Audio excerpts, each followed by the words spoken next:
Street where the loyal drums do beat and the lovely English people walked all over us. And every single night when they tell would come home tight, he'd invite the neighbours out with this chorus. Come out, you black and tans, come out and fight me like a man. Show your wife how you won medals down in Flanders. Tell her how the IRA made you run like hell away from the green and lovely lace of Gillishandra.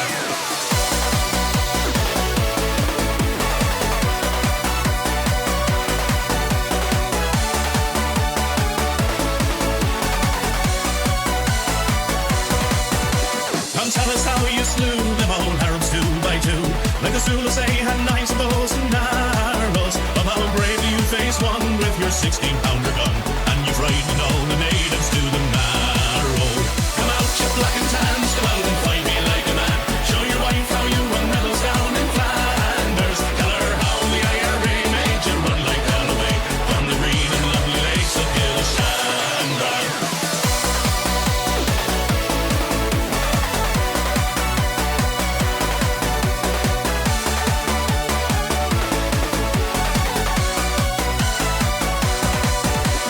Let us hear you tell how you stand a brave Parnell and taught him well and truly persecuted. Where are the stares and jeers that you proudly let us hear when our heroes of 16 were executed? Come out, you black and tans, come out and fight me like a man. Show your wife how you won medals down in Flanders. Tell her how the IRA made you run like hell away from the green and lovely lakes of Gillishandra.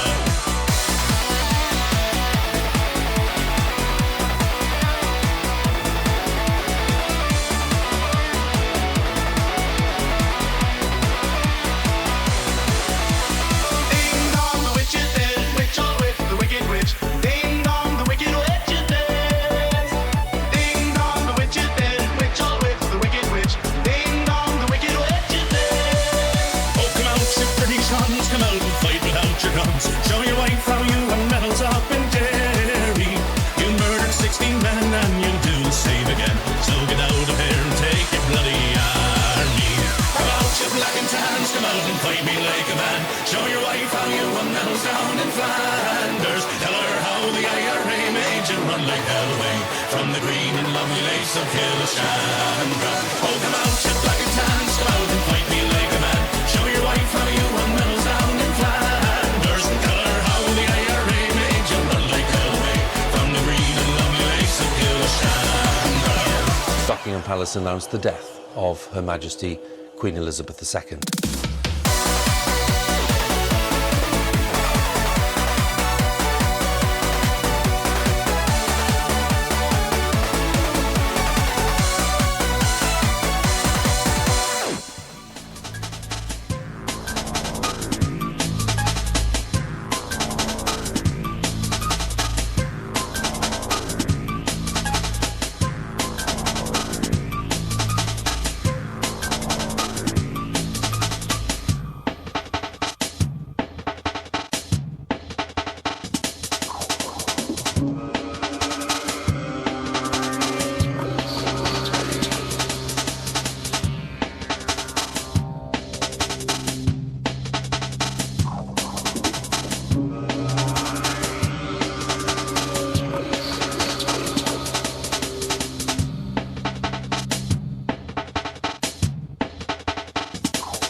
Okay.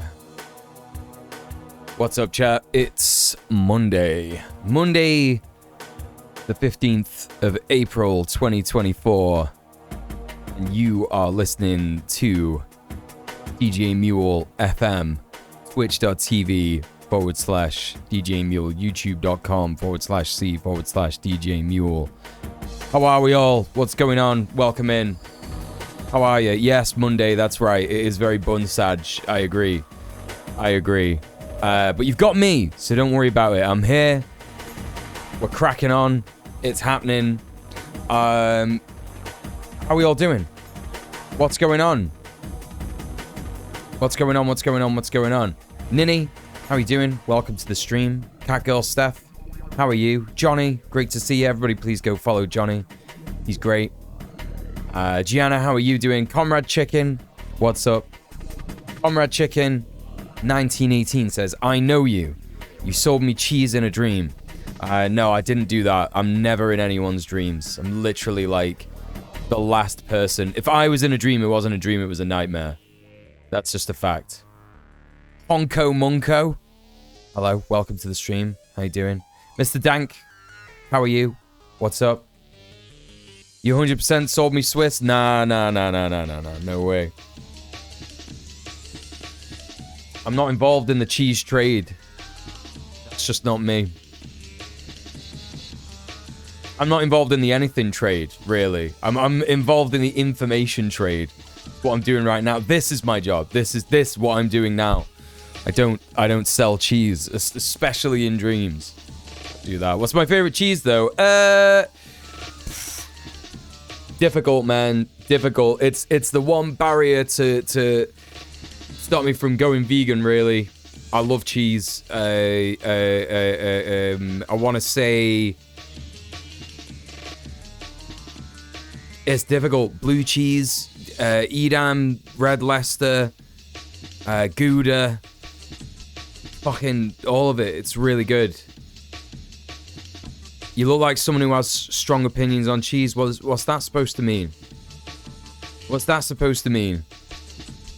What do you mean by that? What do you mean what I look like? I look like someone who will have strong opinions on cheese. Ninny, I will have a blue fella. I will. It's a good thing, yes? I don't know. You tell me. I'm asking you a question. A man of culture. All right. Okay. I see. All right. I'm with you. Yeah. If you have a beard, it means that you're into cheese. Yeah. How are we all doing? How did the weekend go for everyone? I'm happy. I'm happy to start the stream with a blue fella for 5 minutes. That goes hard. Thank you, Ninny. Appreciate that. What did I get up to? Thanks for asking, chat. Thank you. God damn it, what did I get up to? Fuck me, I can barely remember. Genuinely barely remember. I was streaming Stardew Valley on Friday. That was a great stream, really enjoyed that. Probably gonna try and keep that up. Like, do some gaming streams every Friday. Like, why not? You know? Everybody seemed to enjoy it. We seemed to have a good laugh. Talking about some nonsense, you know? Prince Infidel, how are you doing? Welcome in. Good to see you. Goat cheese is goat. You know, goat cheese is the least cheese that I like. It's one of my least favorite cheeses. I'm sorry about that. The flavor for me is just like a bit too strong. You know what I mean? It's not even that it's strong. Like, I like strong flavored things. It's just like goat cheese for me. I don't know. There's something about it I can't quite describe, and it's just not for me. You know what I mean? Menizabal, how are you doing? Welcome in. You didn't even see that I was a communist. Comrade Chicken 1918. Literally been following for how long now? I mean, you've not been here often. Oh, you're not even fucking following. Why are you here, man? What's going on? You don't even fucking follow me, dude. Like, why are you actually here? After all the rocket fuel is burned and the missile is propelled into the exosphere, the next stage is the post-boost stage. It starts after all the fuel. Hell yeah, brother. I'm from Russia, you know. Oh, yeah. Okay. Cool, man. Next is the intermediate known as the birthplace of communism, isn't it? Russia. What else did I miss? Replacement scolded himself, yelled down the phone at the manager, so it was interesting. Oh, okay, cool. Fair enough. I'm also now so Stardew-brained, I bought some flowers and a little vase yesterday on a whim to put in my office. Let's go! Let's go! Let's go, let's go, let's go. Nearly done with Spring Year 2, hell yeah. It's a great game. It's a great game, genuinely. So I'm something of a communist myself. Listen, I probably don't need to tell you, Comrade Chicken, that, like, not many communists left in Russia nowadays. You know that, right? You know that. I can't just assume that because someone is from Russia. In fact, it's more likely that someone from Russia is something of a fascist, actually. So, you know. Very unfortunate. Yeah, Based. Welcome in. Hope you're doing well. Lenin will be proud. There's still communists in Russia in 2024. It's not quite the Russia he envisioned.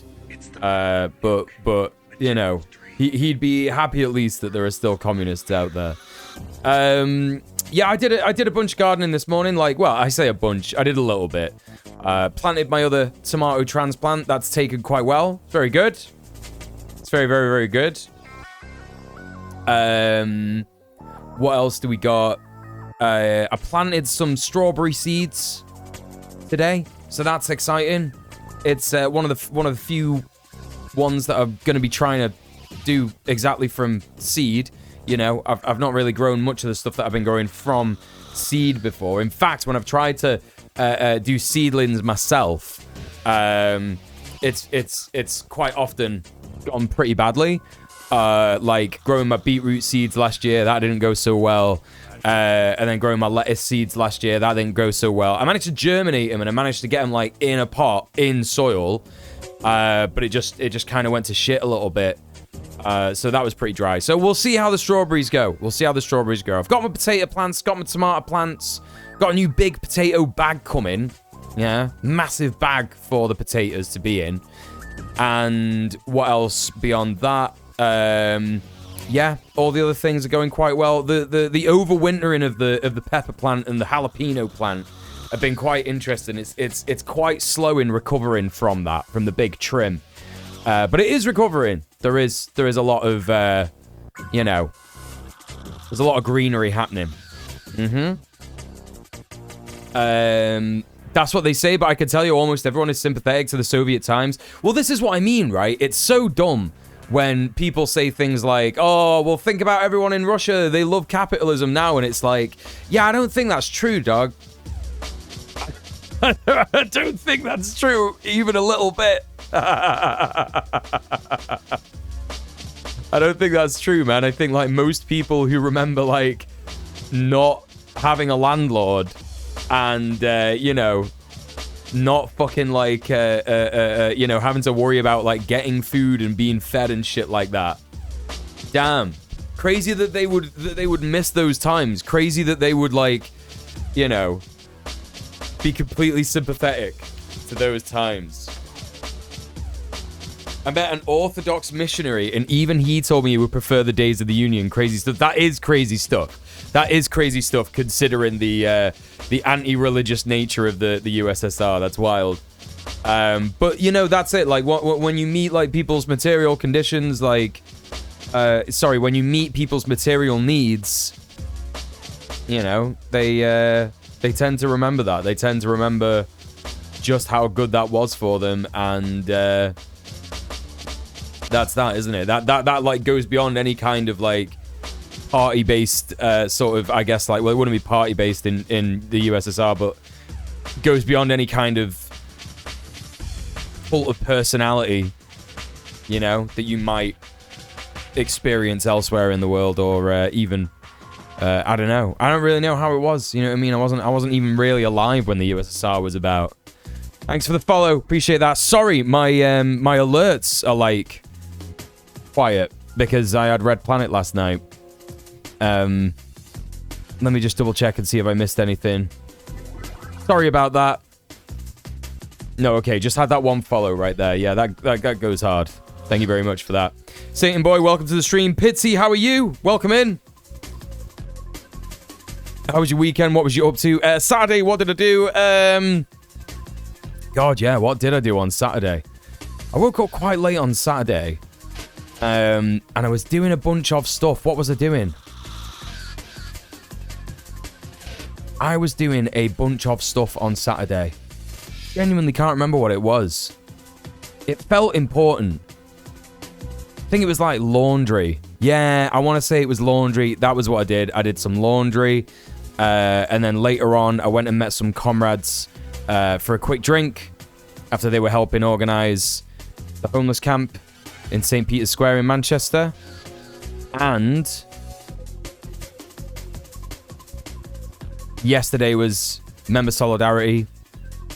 And then later on, Red Planet. So that was my weekend. That was what I did. Not really, you know, not been live too much. Literally just one day of not being live. Played a bunch of Stardew Valley on Saturday as well. And a little bit last night. Do you know what variety the strawbs are, or if they're summer fruiting or the type that produce several smaller harvests throughout the year? They are like Swiss Alpine strawberries, I believe. If anyone knows what that's all about. What have I got for you today? I'm sure everybody's interested to know what I've got for you today. We're going to be taking a look at... We got a 34-minute long Electronic Intifada video where John Elmer is talking about how the resistance chased Israel from Khan Yunis. Very exciting. Hello, Ellie Simone. How are you doing as well? Welcome in. That's the second time they have several smaller harvests throughout the year. These strawberries apparently will be ready in 16 weeks. Johnny says, I'm ready to get on the Stardew bandwagon. Oh, bro. Get ready for it, man. Get ready for it. So yeah, we got this video from the Electronic Intifada. I got a bunch of stuff from Twitter to be going through. Then a little bit from Norm Finkelstein and Mark Lamont Hill. Then we got some stuff from More Perfect Union. And then we're going to be taking a look at one of the cringest people I've ever seen in my entire life. Someone called Anarchy. Anarchy History. And they've just got some of the worst takes of all time. And they're not an anarchist. Like, that's just the end of it. That's just the end of it. Like, from what they were posting on Twitter, like, they fucking love Lockheed Martin. Oh, it's so bad, dude. Like, just some of the some fucking nonsense. So we're gonna watch one of his videos. It's like 50 minutes long, though. I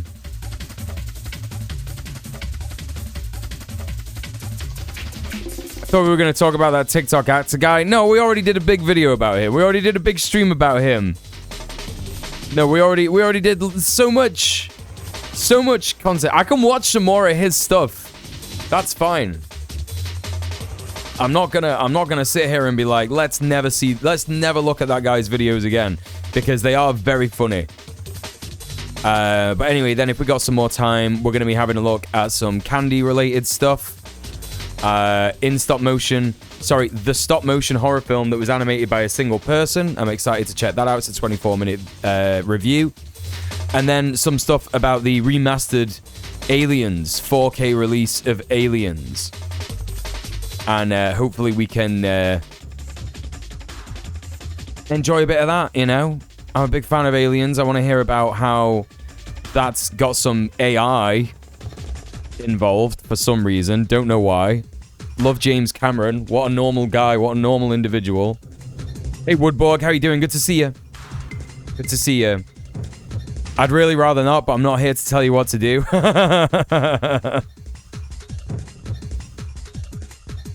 Yeah, he's pretty wet.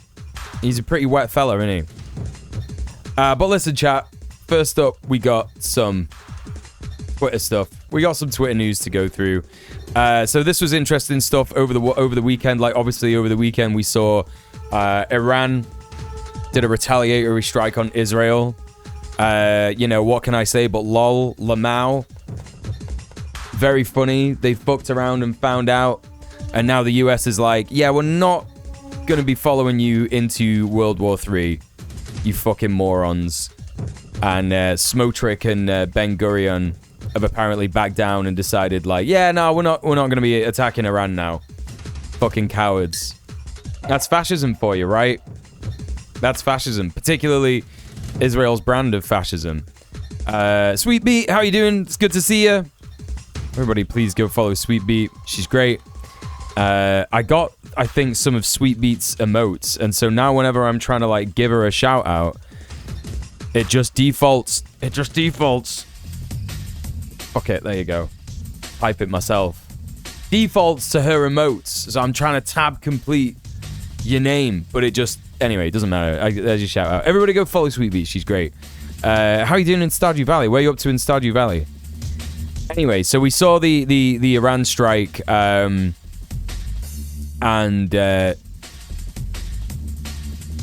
when that was going down, Palestinians in the West Bank started to tear down the apartheid wall. And I got a video here of that. Let's take a look at this and see what we got. It's only 16 seconds long. Yeah, let's fucking go. They're just right through it. Dragging it away. Let's fucking go, man.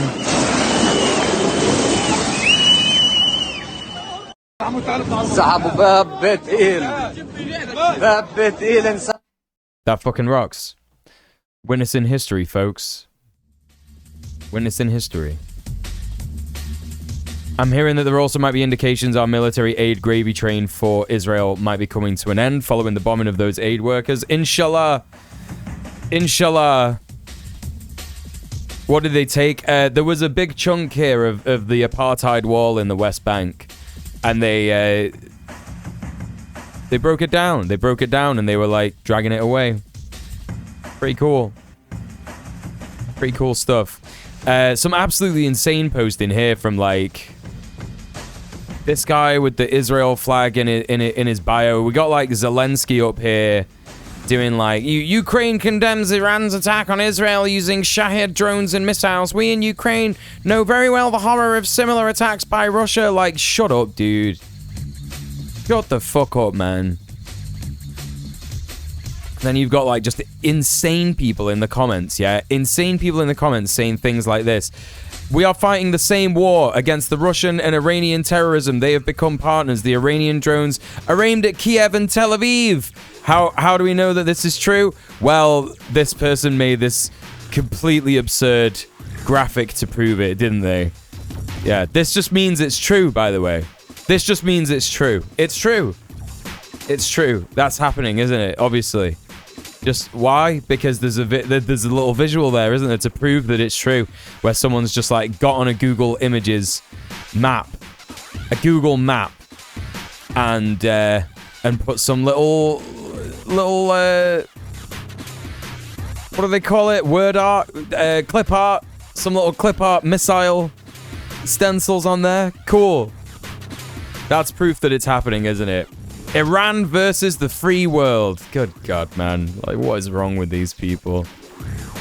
Absolute nonsense. Hey, Mr. Piece of Work, how you doing? The RAF shot down some of the drones. Sadly, the UK's help isn't ended yet. Oh, no, of course not. Of course not. Well, no one's help has ended yet, right? But I think it's given everyone a little bit of pause, what happened over the weekend, for sure. We got some analysis from Amal Saad here, so this is about what happened. The region is entering uncharted territory where the previous strategic paradigm and rules of engagement no longer apply. From now on, any Israeli action will be met with a direct and collective response by the Axis. Regardless of what Israel does next, there is no going back to the status quo ante. This is no longer the Iran that just supports resistance movements with weapons and training. This is the Iran that directly engages in strikes against Israel. This is a new proactive phase of the resistance Axis offensive defense strategy, which is officially launched on October the 8th when Hezbollah and other resistance Axis allies directly intervened in the conflict against Israel. The US and other Western and Arab allies have also taken the unprecedented step of directly defending Israel. Yesterday night proved that Israel's self-sufficiency in security and defense matters is limited. Israel will not be fighting any of its future wars independently. And this is what we've always said. Israel will fall apart as soon as it stops receiving military aid and military support from other countries, it will just fall apart within a day.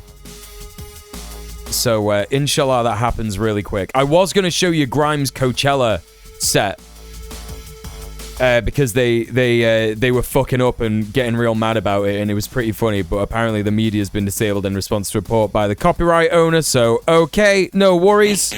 That's done. Let's watch. Let's see what John Fetterman's got to say about the Iran situation this weekend. Joining us now to discuss, Democratic Senator John Fetterman from the great Commonwealth of Pennsylvania. Senator, what is your reaction to Iran's attack on Israel, and how worried are you that this is the beginning of an open war between the two countries? Well, a couple of things, actually. I think it really demonstrates how it's astonishing that we are not standing firmly with Israel, and there should never be any kinds of conditions on all of that. When a nation can launch hundreds of drones towards Israel, and I'm not going to be talking about conditions ever. And second, I think that also was Iran had to have some fireworks after Israel smoked that Iranian general. And oh, he's a scumbag. He's a scumbag. Macron thought that Iran's response was disproportionate. Well, yeah, Macron in what, like? I don't understand. Why shouldn't there be conditions? They're making us look like chumps. Yeah. He's completely brain poisoned. That fucking AIPAC money is a hell of a drug, man. It's a hell of a drug. It's a hell of a drug. Fetterman just like absolutely sicko mode.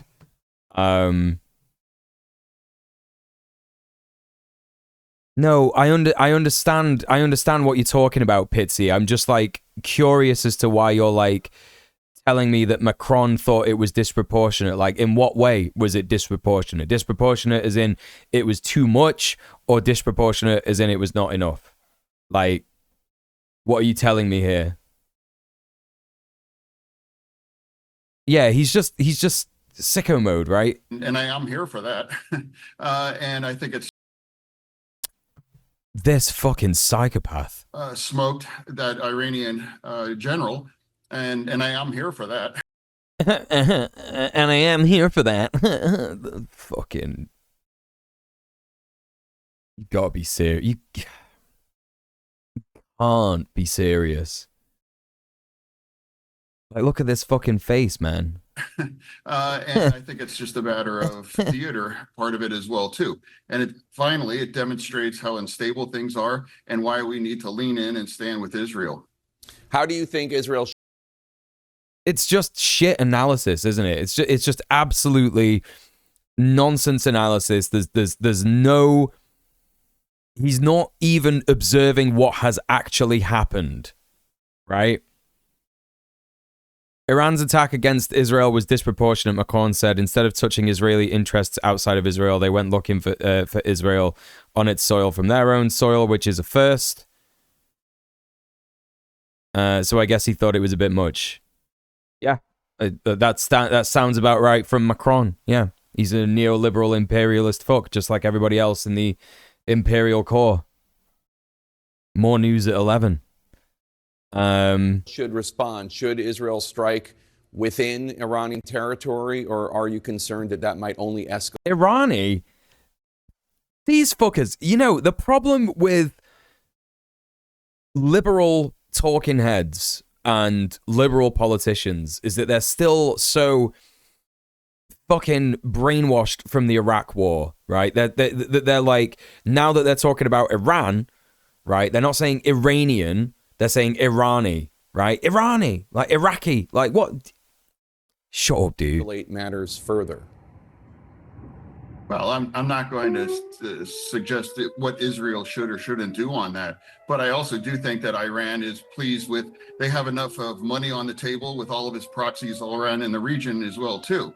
All of its proxies all around in the region, like he's talking as if a singular state has the same clout and hegemon as America. That's what he's saying.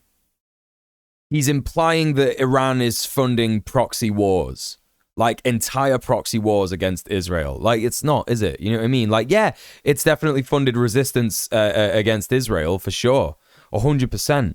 And it makes sense that it has, because, yeah, what fucking proxies is he talking about? He's implying that like Hezbollah and Hamas are like proxy wars. They're resistance fighters. They're literally resistance fighters. Nonsense. Just an absolute fucker. Just a fucking vile, liberal, fascist scumbag. You know, hey, look at me. I'm John Fetterman. I've got baggy hoodies on, and I wear baggy shorts, and I'm stinky, and I'm just like you. But we should absolutely fucking decimate those brown people, man. Just like send them to hell. Destroy him, like nuke the fuckers. You know what I mean? Like he's a fucking psycho. Like, and Iran certainly can't take on Israel, and certainly not us. So that's just dumb. That's just so stupid, dude. Like, yeah, Iran. I genuinely believe if you pit Israel against Iran 1-on-1, I think that Iran would fucking comes to them, fucking comes and dumps to them. I don't think for a single second Israel would have even remotely a chance about that. Sorry, I just don't. I don't think they would. I think if you took away, like, if the US didn't get involved, even if the US was still sending them money, I don't think they would stand a chance, because what you've got to remember is there is active resistance within Israel. That's what most of the Israeli occupation force is occupied with, dealing with. And there is also plenty of other resistance from Hezbollah, Ansar Allah. Who else have we got? There's other little bits of resistance in the West Bank, and yeah, no, I can't see that they're not ready for actual war with the actual soldiers and military. They're just not ready for that. I don't think they are in a second. I think they would get destroyed. So I think they would just like to keep things as they go. And then after they made a point back, I think they could go pretty quiet and go back to just using their proxies. A senior administration official tells CNN that President Biden told Prime Minister Netanyahu that the U.S. will not participate in any offensive operations against Iran. Do you think that's the right? What's he going to say, chat? What's he going to say? Will the absolute allegiance to Joe Biden and the Democrats overtake, or will the absolute allegiance to Israel overtake? Will his bizarre Zionist thirst for Arab and Palestinian blood take over his mind? Will the red mist descend, or will he go, no, I should support my president? Call or should direct U.S. military action, as some of your colleagues in the Senate are suggesting. Should that be on the table? I don't agree with that, and I'm just think we should follow and have Israel's back in the situation. I don't agree. There you go. He's a war hawk. Yeah, that's right, Gobs. Hey, Gobs, how's it going? Everybody, please go follow Goblin Hugger. They're amazing. Yeah, he's a war hawk. He's like, yeah, no, we gotta go out there. We gotta kill a million more Middle Easterners, man.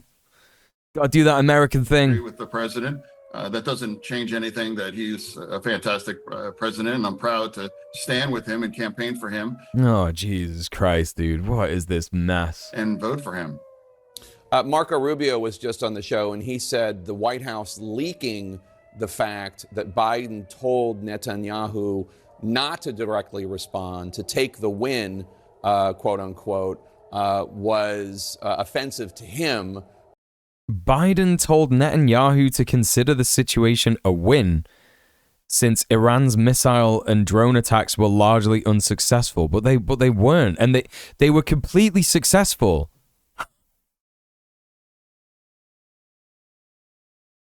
Hey, Shuggy, how's it going? Yeah, no, not going to be doing any Stardew Valley today, I'm afraid. Oh, shit! I'm in the Stardew Valley category. I can't believe it. There's going to be people coming in here being like, what's this guy doing, bro? Oh my goodness. Thanks for letting me know, Shuggy. Ah, that's so dumb. I knew there was something not quite right.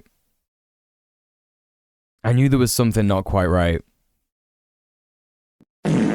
Monday maneuvers. Monday mule maneuvers. Mules Monday mistake maneuvers. Interesting new Stardew update. Come for Stardew, get radicalized. That's right. That's right. Fuck yeah, let's go. Let's go. That's what we're doing. Seize the means. Food sovereignty. End landlordism. Fuck Israel. Okay, yeah, there we go. Anyway. That's what we're doing. In case you were confused. Right. As it seemed. What was I talking about? Yeah, fucking hi Shuggy, by the way. Hi Shuggy Senpai. Are we doing good? Yeah, this is nuts, man. It's like Biden told Netanyahu to consider the situation a win since Iran's missile and drone attacks were largely unsuccessful. No, they were successful. They were hugely successful because what they demonstrated was that, like, actually you can just attack Israel if they attack you back. If they attack you first. Sorry. Which it does all the time. It does it to Lebanon. It does it to fucking Iran. It does it to Syria. Fucking Jordan. Like, everything. So, yeah. Without a shadow of a doubt, I think it was successful. To suggest that I'm not owned, as I am successfully bombed by the enemies I made through imperialism. Yeah, literally. it's Biden trying to appease Literally. the far left in his party. What's your response? Whoa, whoa, whoa, whoa, whoa! Who is this? Who is this? Who is this numpty? Who is this? What the fuck? The far left? Is this so that Biden? Let's hear that again. In his party was offensive to him because it seemed to suggest that it's Biden trying to appease the far left in his party. Who? Like Rashida Tlaib? Like who? Don't worry, babe. It's okay. The bombing was unsuccessful. It happens to a lot of countries. Yeah. Yeah. Hey, Rohamild, how you doing? I think it was the podcast Behind the Bastards that mentioned that every invasion into Iran has eventually failed. Yeah, it's an incredibly mountainous region. It's an incredibly mountainous region. Are the far left Dems in the room with us now? Biden and far left is an insult. Yeah, ridiculous. The Burn Man, he's the far left. He's not even in the Democratic Party. He's independent. God damn it, dude. What's your response? Well, I don't know. I mean, the president is entitled to his own views and whatever he decides to do. But I would never capitulate to the fringe. I'll never. The fringe. The fringe of, you know, don't bomb the shit out of Gaza, right? Don't bomb the shit out of Gaza. Pander to that is fringe. Well. In fact, that helps, that empowers Hamas. And Hamas is... Oh, mate. Hamas mentioned. Take it off your bingo card. They're actually convinced that they are winning the PR war, and they're never going to negotiate at this point. They think that they're going to hold on to the very end. It's so funny, like this. What we're seeing in real time, yeah. What we're seeing in real time is CNN saying Iran's missile and drone attacks were largely unsuccessful, while showing footage of a missile hitting its target. Like that literally just happened on the screen. Check it out. And they're never going to negotiate at this point. They think that they're going to hold on to the very end. Another one hits its target. Another one. Proof of life. Hey, Chad Alpha, what's up? Yeah, fuck Fetterman. Conversation in the media. Like, what about the hostages? What's happened to them? Where are they now? And let's just bring them home. And then all of the You know, like this guy, he doesn't even need to properly talk. He's not even stringing together a proper sentence. He's just like saying all these fucking buzzwords. That's literally all it takes to be a politician. Just like lie, take Israel money, keep lying, just repeat the words. Hamas, hostages, where are they? Don't capitulate to the far left, the extreme fringe. Oh my God. Blah, blah, blah. It is. It's fucking angering as fuck. The harsh words should be directed at Hamas, which started this and now continues. Hey, Black Phillip, what's up? Good to see you. Over 100 Israeli hostages. I really liked your video yesterday, Philip. Maybe I can show everybody just like a little bit of what you were talking about. Joining us now to discuss Democratic. How do I get to my profile? Oh yeah, there you go. Why won't it? Oh yeah. You can show it, I don't mind. No, I thought it was really good, dude. So this is Philip, and he's responding to like a bit of discourse that like obviously, you know, a lot of people are talking about over this weekend because everybody's terrified. Everyone's thinking like, oh my God, it's World War III. Oh no, Iran, the scary brown country, has like started to attack people and I don't understand it.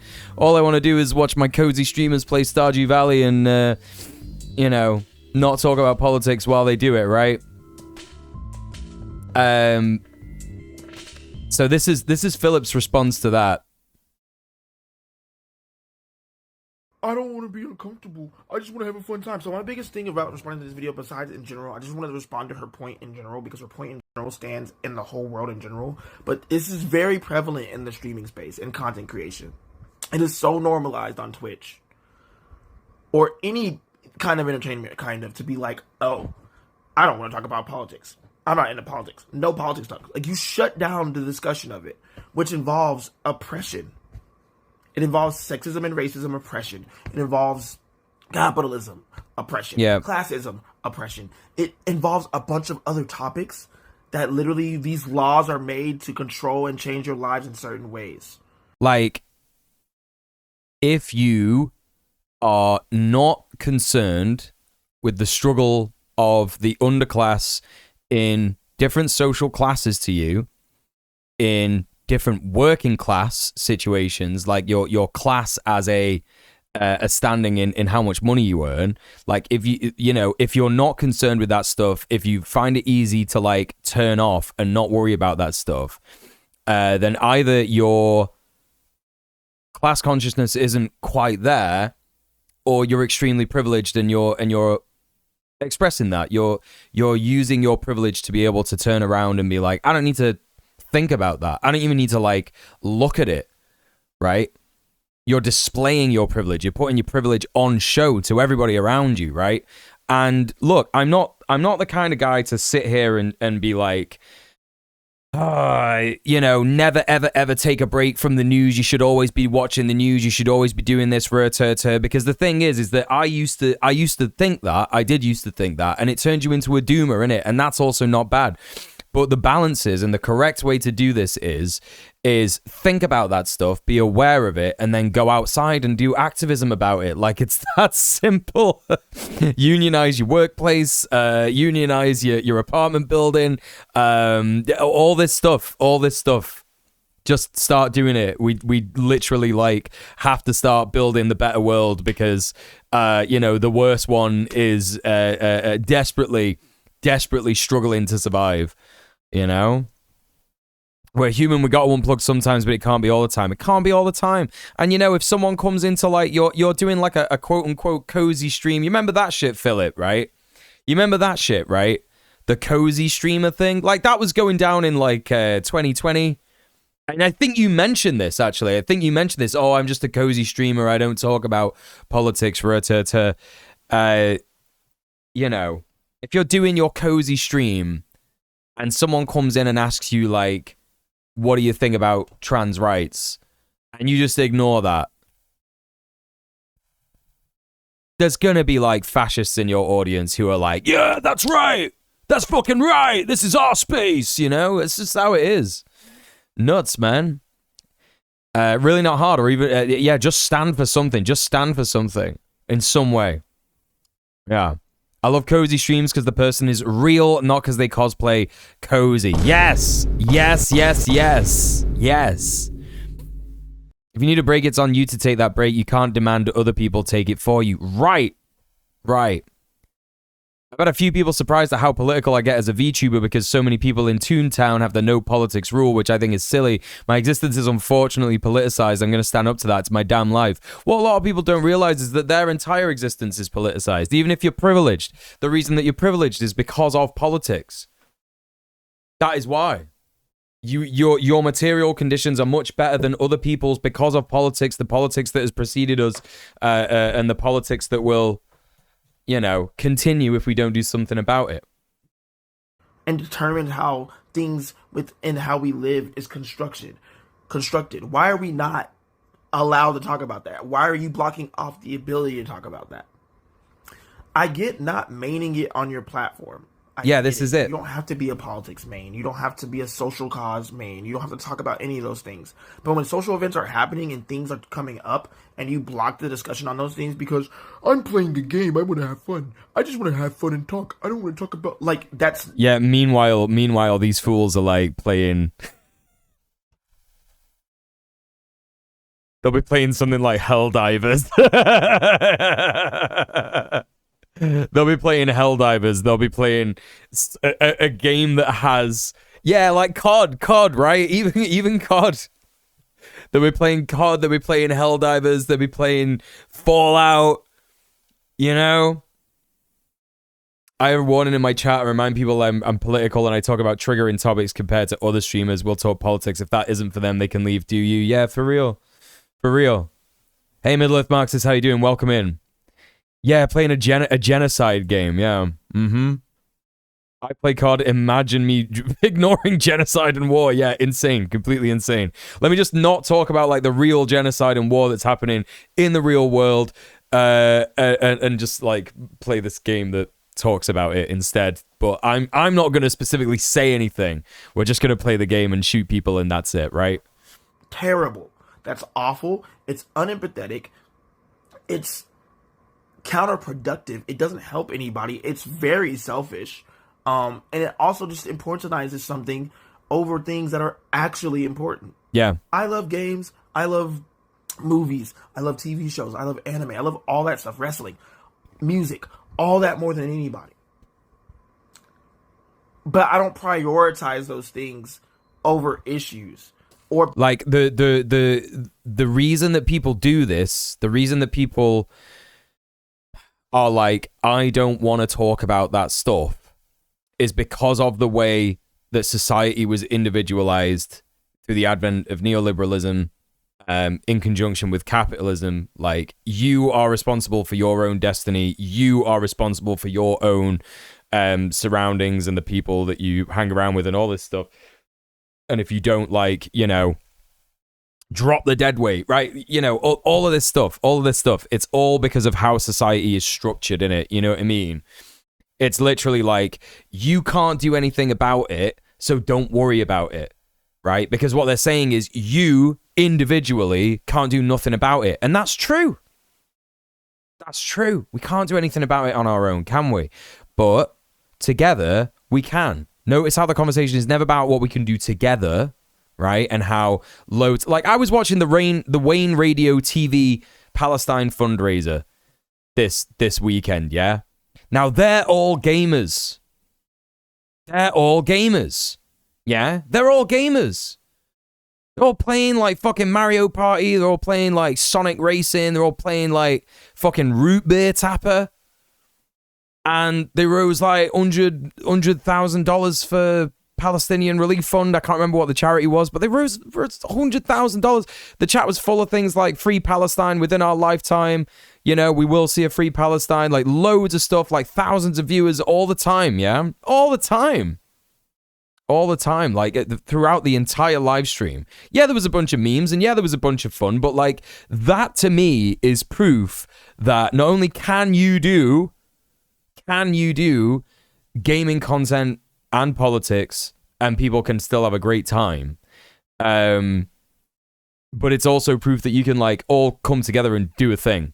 Right, and they were even saying last night at the end of the charity live stream, they were saying like, look, there's $100,000, it's amazing, but it might not end the occupation. Like, it won't end the occupation. Like, we're it's going to drop into the fucking fund, and things are going to happen with it. But then we're still going to keep seeing things that's going on, and I think that was a really important thing that they reinforced to the people who were watching the stream. Like, yeah, this is great, but we got to keep fighting, and that's huge. You know what I mean? That's huge. And I think that like the true good feeling kind of stuff, the true coziness, like Philip says, the true coziness that comes from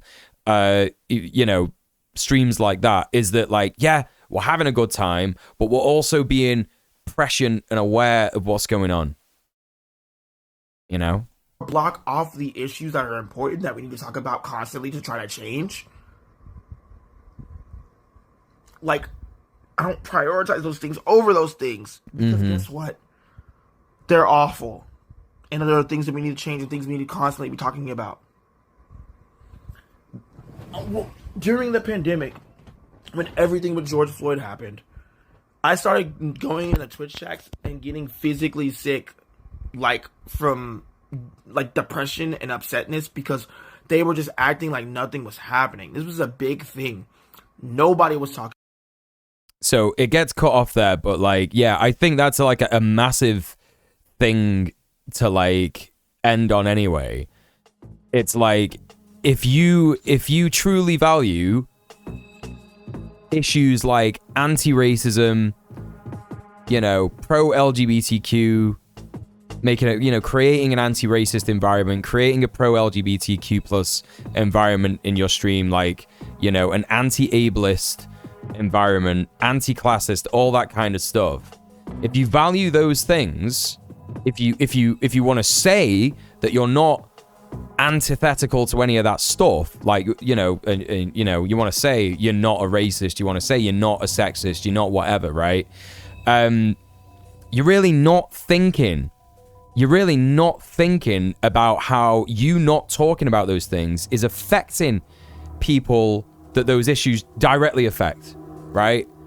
Like Philip saying, like, feeling sick going into people's streams and people just acting like the George Floyd uprisings, nothing was happening. Like, fuck that. Like, you're making like a black person feel alienated from your entire community because you're all just like not talking about it, innit? Do you know what I mean? Like, this is what people forget all the time. Like, people on Twitch love to say things like, oh, big up the lurkers, shout out to the lurkers. How many lurkers in your stream are Palestinian? Do you know? How many people watching your stream are Palestinian? Do you know? How many people in your chat? Right? You might see all these names come up, but do you know where they're from? Do you know what the history is? Do you know who they are? These people who've given you money, who've supported you, all this fucking stuff. You don't know shit. You don't know shit. But what I do know is that you have a responsibility to those people, right? If you truly think that your community is important and you truly want to cultivate a cozy vibe for all, then you have to be aware and prescient of what's going on. So yeah, really enjoyed that, Philip. Really enjoyed it. It was great. Everybody go follow Black Philip. He's great. He's a top lad. I don't know if you still stream, but I just want to have a fun. Let's give you a shout out anyway. Oh shit. What the fuck is that? No, don't. Sorry, man. I'm tabbing the fucking. There you go. There's the shout. There's the correct shout out. There you go. There's a full version on TikTok. It's like 8 minutes though. Go follow Black Phillip on TikTok. You see it right there, Black Phillip 87. Been streaming more recently. Let's go, dude. Let's go.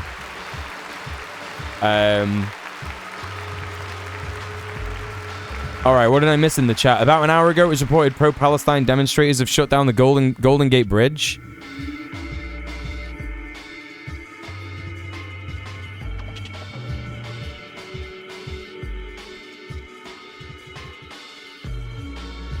Let's fucking go.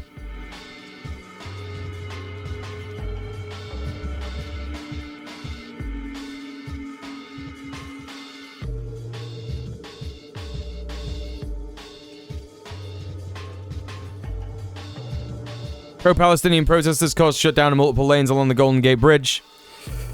Multiple lanes. California Highway Patrol was at the scene. You mean Chips? Chips were at the scene? Streams aren't cozy for me unless I know a streamer's got marginalized people's backs. Yeah, that's right. That's right. That's right.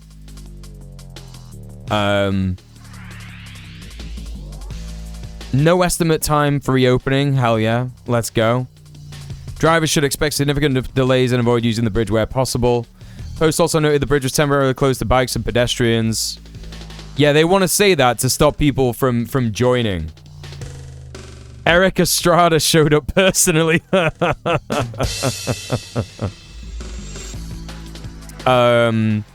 Demonstrators chained themselves to barrels on the bridge as part of worldwide economic blockage in solidarity with Gaza. According to ABC 7 News, the media outlet shared video that showed authorities were cutting chains to free the protesters. Protesters successfully. Let's see if there's a video here. It looks like just a stop the world for Gaza. That rocks. Let's go.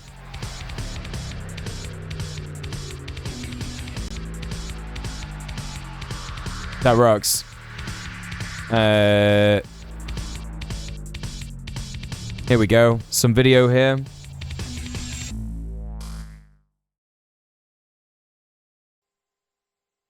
Oh, no sound anyway. Okay. Alright, so what they've done is... Yo, look at this, chat. Oh my god, this goes so hard. Check this out. Oh, chat. What they have done... Can you see what they've done? Oh, sorry, Tina. Yeah, you got to ask for permission to post the link. Protesters in Vancouver also shut down the Delta port in Canada. Is that today?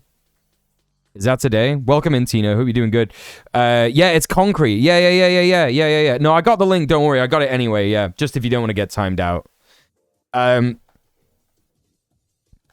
Yeah, so check what they've done, chat, is they've gotten barrels, they've gotten empty barrels, and they've got like a pipe that's going through there. You can see at the bottom there, this person's got the hand in the pipe, and they've filled it with concrete, man. They filled it with fucking concrete. They've had to like drill to get, and they got all these other barrels to go. That's just one of them. That's just one of them. Let's fucking go.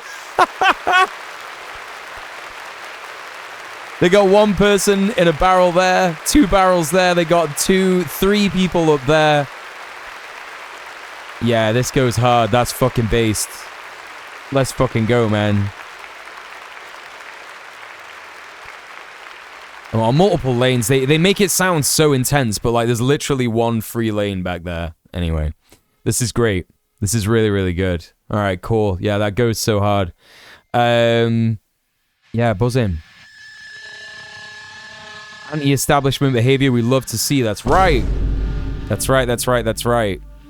And yeah, we got pro-Palestinian protest shuts down Delta port. So this is in Vancouver. Thanks for this, Tina. Canada stop arming Israel. Big banner there. Protesters hold up a sign that says Canada stop arming genocide. Sorry, not stop arming Israel. Stop arming genocide. It's part of the People's Picket for Palestine protest at Delta port. Sending a message to all of Canada about the ongoing war between Israel and Hamas. That is not what they said. That's not what they said. No way. According to organizers, more than 100 workers and community members have shut down GCT Delta Port as part of a coordinated action across the globe. The port is described by Global Container Terminals as Canada's flagship container terminal and gateway to the Pacific. The protest is aimed as disrupting governments and economies that continue to aid and abet Israel's vicious and inhumane assault on Gaza. That's what they actually said. Yeah, the spin. They love to spin it, don't they? They love to spin that shit. So, hell yeah, look at this shit. So here's the, a big shot of the protest and some of the banners. You can't pinkwash colonialism quiz for Palestine. Let's go. Ceasefire, end the occupation, let's go. Stop arming genocide, Canada, let's go. Fuck yeah, that goes so hard. So calling for a full, immediate two-way arms embargo on Israel. No loopholes. This is part of global mobilization. We're just going to keep seeing stuff like this, chat. You know what I mean? Like, people are on this shit now. Like, one of my friends, like, literally one of my childhood friends spoke to me yesterday, sent me a fucking text saying, like, yeah, I'm going to go to fucking Haza. Well, I'm going to go to the Rafah crossing with, like, 2 trucks full of aid. Like... This is a guy that like has done like little bits of political stuff in his life, but like I don't think he's ever done anything like this before. Do you know what I mean? Like just wild. So yeah, great stuff. Great stuff. All right. Well, there you go. There's the Twitter update all done. Now we're going to be checking out some based Hamas attacks on the Israeli occupying forces. I don't even know if it's all Hamas. It's going to be just like resistance fighters in it. You know what I mean? Everyone's just going to call them Hamas because that's just the white supremacist line on it, right? But before I do that, real quick, chat, I'm going to go to the bathroom. I'll be back momentarily. Make sure you hydrate yourself, take your meds, have a little stretch of legs. I've been live for about an hour, so don't forget. Don't forget. Sub off Twitch. This is my job, yeah? We're really, really close to hitting the monthly dono goal this month. We might end up making so much money this month that I can actually, like, go on holiday. I don't know. Might be able to take a week off this month. This year, even. So think about that. Think about that, chat. I know I take weeks off all the time, but, like, I mean an actual week off where I can have a nice holiday. I can go somewhere, you know what I mean? Anyway. Because I was talking about that with my friend last night, and I've decided that that's one of my big goals this year. Like, I haven't been on holiday since 2019, right? And even that was just like a weekend in Berlin, yeah, for TwitchCon. And before that, it was like 7 years. So I really haven't been like abroad to a hot place for a holiday for 13 years or some shit, chat. 13 years. Maybe even less. I don't know, maybe less, but like 13, 12, 11 years. Over 10 years. Not been on fucking holiday. God damn it. Anyway, right, so. I'll be back in a tick. I know, can you imagine? Can you imagine, Philip? Right, I'll be back in a tick. Please consider subbing off Twitch. Yeah. See you in a bit.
going on? Come to Tennessee and spend a week in the Hobbit Hole Airbnb someone built out in the forest out there. I don't support companies that are on the BDS list, yo.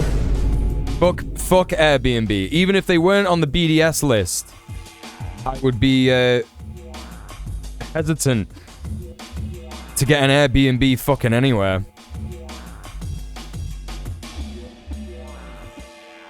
But I appreciate the offer anyway. What was the Camden squat thing you were talking about on Red Planet? I don't know. Listen to Red Planet when it comes out and you'll find out.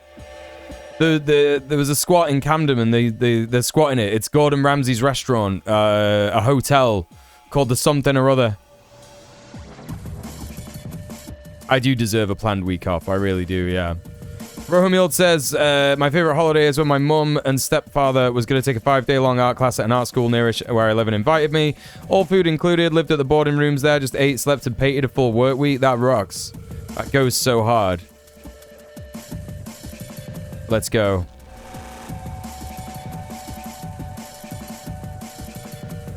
Yeah, you know, Conrad just writes those news stories and I just read them. That's how it works. I don't remember it. I don't remember all the ins and outs.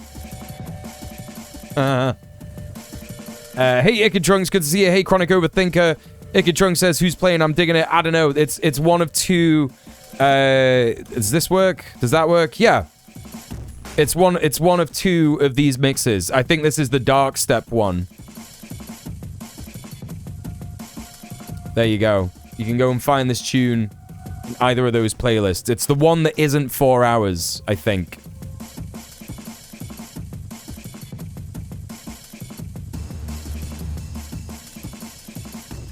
Alright, chat. Why am I not subscribed to the Electronic Intifada? What the fuck's going on there? Current video.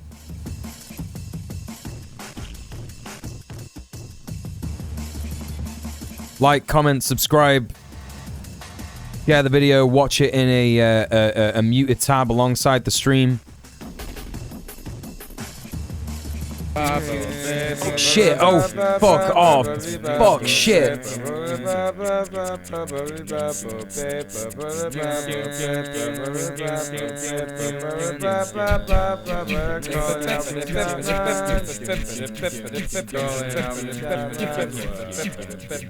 Isle, thank you so much for the stream raid. Fuck and shit. Fuck and shit. Yes, that's right. Thank you so much. Thank you for the big raid, Isle. How are you?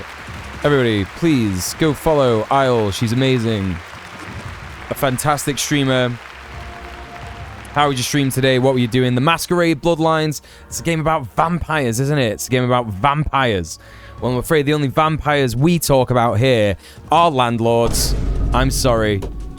That's what we do. Welcome in. If you don't know me, my name's djmuel. I'm a leftist political streamer.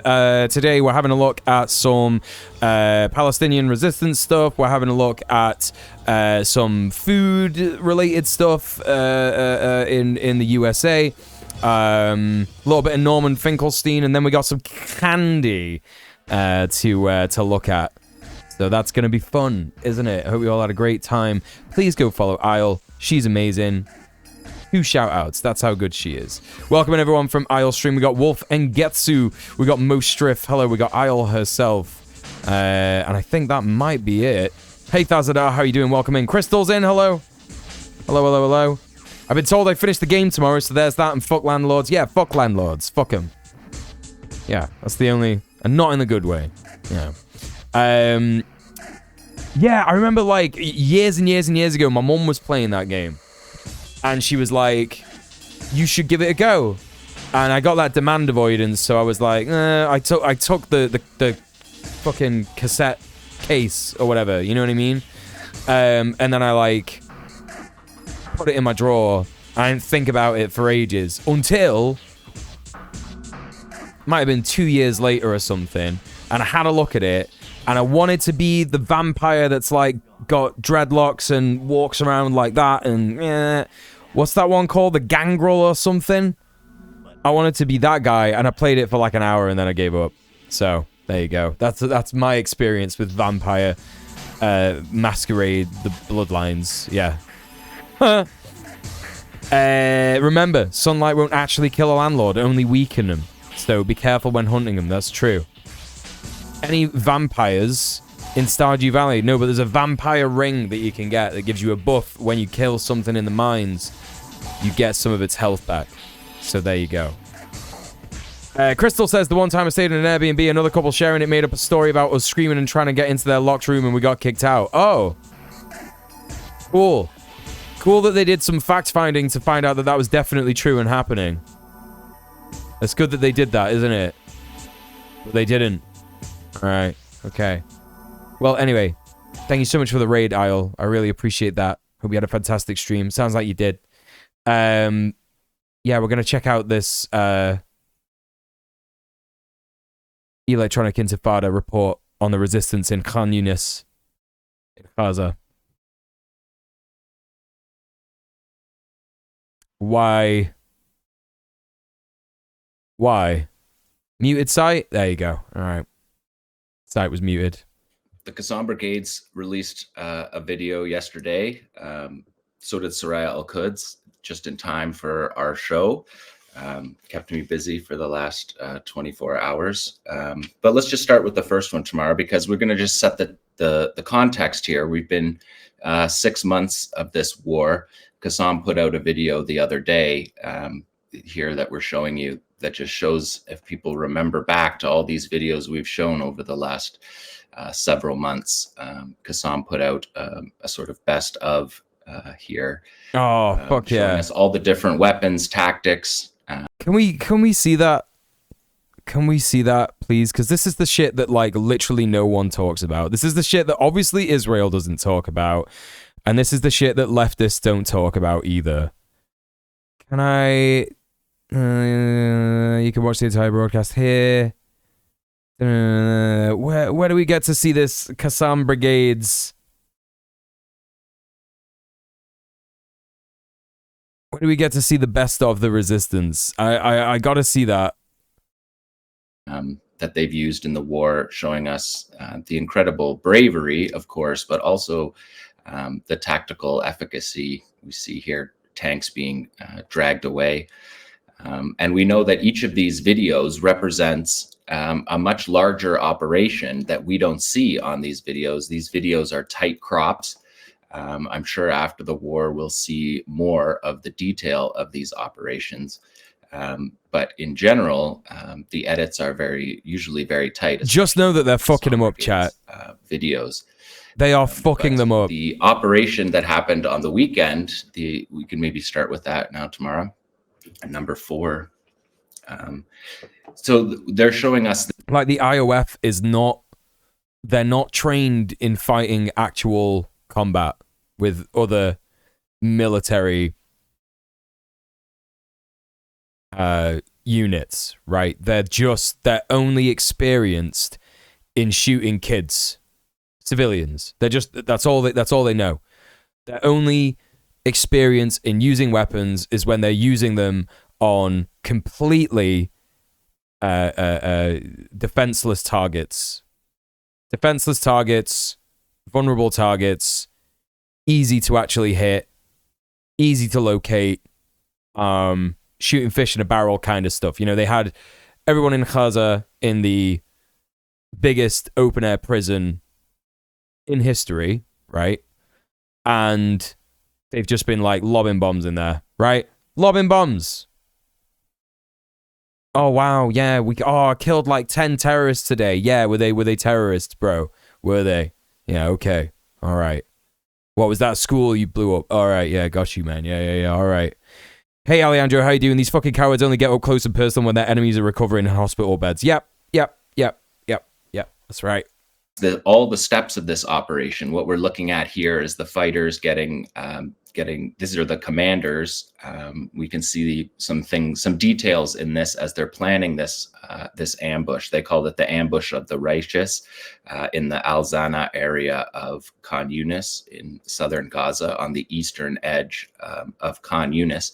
And we see the fighters here talking, and we're looking at images of this, and you can see the tablet in front of the map that they're working on there, showing an aerial drone footage of the area. And these fighters are planning this detailed ambush. You can see the phone beside them suggesting that this is a tunnel operation, that this is being planned inside the tunnel. So the second time around, he says the infantry force will return. Using actual phones, chat, actual wired phones. Can you imagine? And why is that? Because, yeah, they're underground. Yeah. To here, he's got no signal. All of these directions.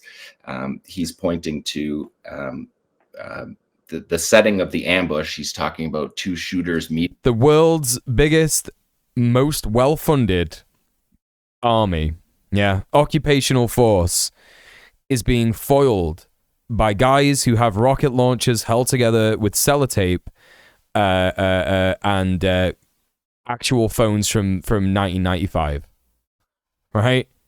And I'm not denigrating, I'm not like humiliating or degrading the Qassam brigades here or the Palestinian resistance fighters. Not in a little bit. It's quite the opposite. It's inspiring, actually, isn't it? Because against everything that's been going on, the horrific bombardment of Gaza, over and over and over and over again, like every single fucking week without pause for 6 months, and they're still resisting, still fighting, forcing the IOF to withdraw from Khan Yunis with what little they have. And that's revolutionary optimism. It's the same optimism that the Vietnamese had when they were up against the world's biggest, most well-funded army in the world, at the time, the USA. Eating at this particular point. And then the interesting part about this, I mean, there's many interesting parts about this, but these fighters clearly have intelligence, surveillance, reconnaissance to such a degree here that they're predicting the troop movements of the IDF after this attack, after the initial ambush. And they're talking to each other about where to set each of these devices, because it's a multi-layered ambush that involves shooters. It involves soldiers then fleeing to what they believe is a safe house. And then these commanders here are talking about setting up devices to booby trap the safe house, picking the particular devices here. They're talking in detail about which devices to use. We know we've talked for several months about the Qassam Brigade's use of the Shawaz explosively formed penetrators. This is a series of weapons that are used against tanks and armored vehicles, but also have anti-personnel versions of these weapons. And so they're detailing exactly where to put each of these devices in this complex ambush, because based on the movements of the troops. And so I'll give you, just on the next time through, I'll give you the dialogue, because the dialogue is remarkable. And again, this operation happened on Saturday. So he says the infantry force will return after they finish their work, saying that they'll go back. Like, this happened on Saturday. What was all the news on Saturday? The news on Saturday was Iran shoots Israel. Should we go to war with Iran? Is it going to be World War III? Oh my God. Meanwhile, our Qassam brigades turfed Israel out of Khan Yunis. And boom. Get fucked. Solidarity with the resistance. Home to the tunnel. Safe. Glory to the martyrs. Operation. He's saying here, set up the anti-personnel devices here, set up the anti-armor devices here. And then he says the armored vehicles will come to rescue the soldiers, and they'll come from this location from the artillery position. So they're Oh, that pointing goes out, so hard. They're at this just point now, 4 killing it. months into the operation, into the war on Khan Yunis, they have surveillance and reconnaissance and intelligence enough to be able to dictate what position will move from the border, which they're calling the artillery position. The tanks are on the border in the buffer zone, shelling in. Hey, Astra, how's it going? Welcome in. Ruining Khan Yunis, destroying Khan Yunis in the way that Nora ably covered, as usual, in the news report at the beginning of this show. Khan Yunis is just absolutely devastated. And so those artillery positions that they're referring to here are those tanks. Like, you hear about the Palestinian resistance, the spirit of Palestinian resistance, right? You hear that word a lot. And this is truly what it is. This is truly what that word means, what that phrase means. It's like, yeah.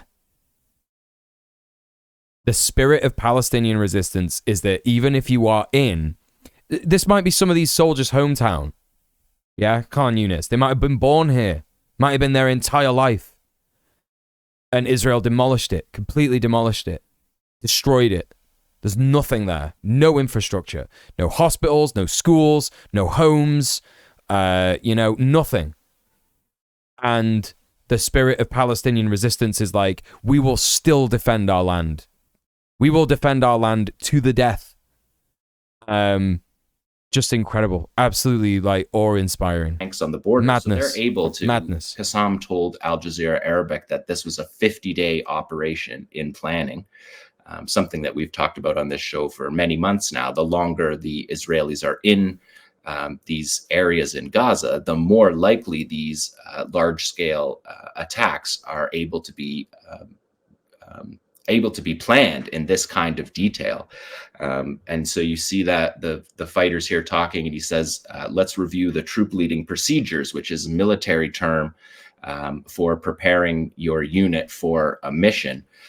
Which is an interesting little tidbit in this because we know that Yoav Gallant, the Israeli defense minister, said that Hamas is no longer functioning as a military organization. Just that little detail in this shows us that these aren't the people taking part in the operation. These are the commanders setting the operation, and then they will give that operation to their units to execute them in a functioning military organization, which we've been monitoring here on the show for this entire war, because there's two stages of the Qassam brigades. There's the national army of the Qassam brigades, but if the national army were to be dismantled as Israel promised, they would move into fighting as a guerrilla organization, and we've been watching closely for that as a sign of tracking the war.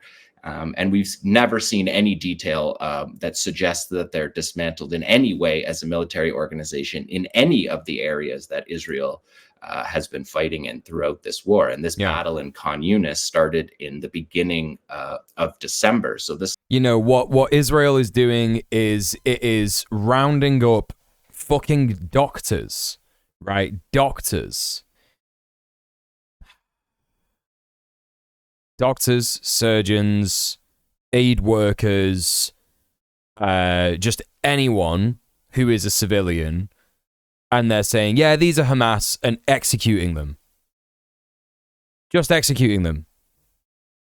Right? They're just saying, like, oh yeah, these people that we found in this hospital who were doing nothing, they're Hamas, and we're going to shoot them, and we're not even going to bury them, and we're not even going to let the health ministry see the bodies.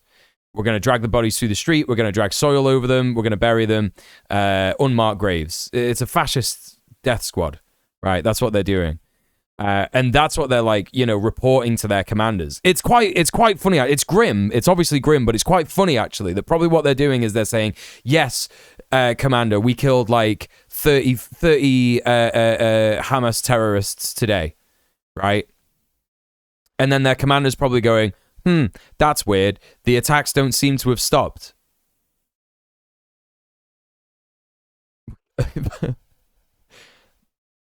Okay, you know what I mean? And like, I wonder if these commanders are actually getting like frustrated and annoyed and going like, okay, great, yeah, you're doing your pogrom, and that's great. We do want to, we're not saying it out loud, but we do want to eliminate everyone in Gaza. Like, we do want to eliminate every single Palestinian in existence.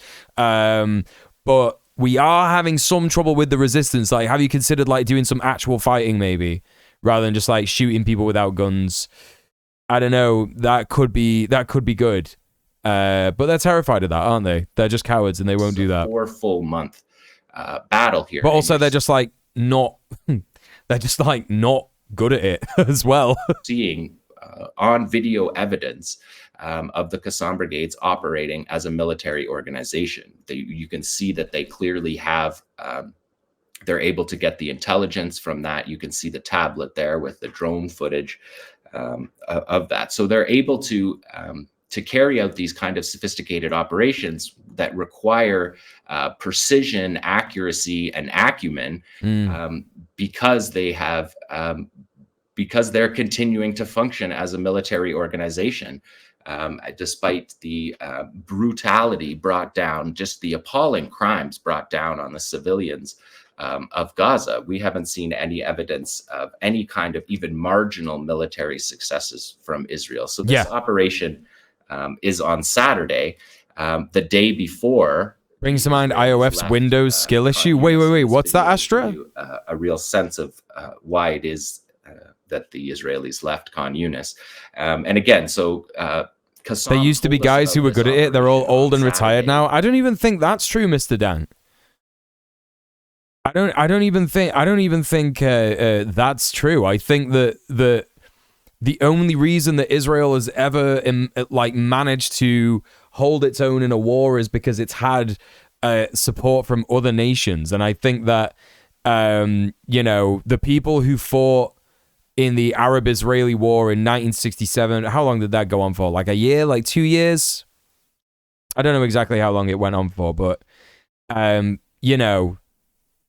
didn't go exactly well to to Israel's kind of like liking. I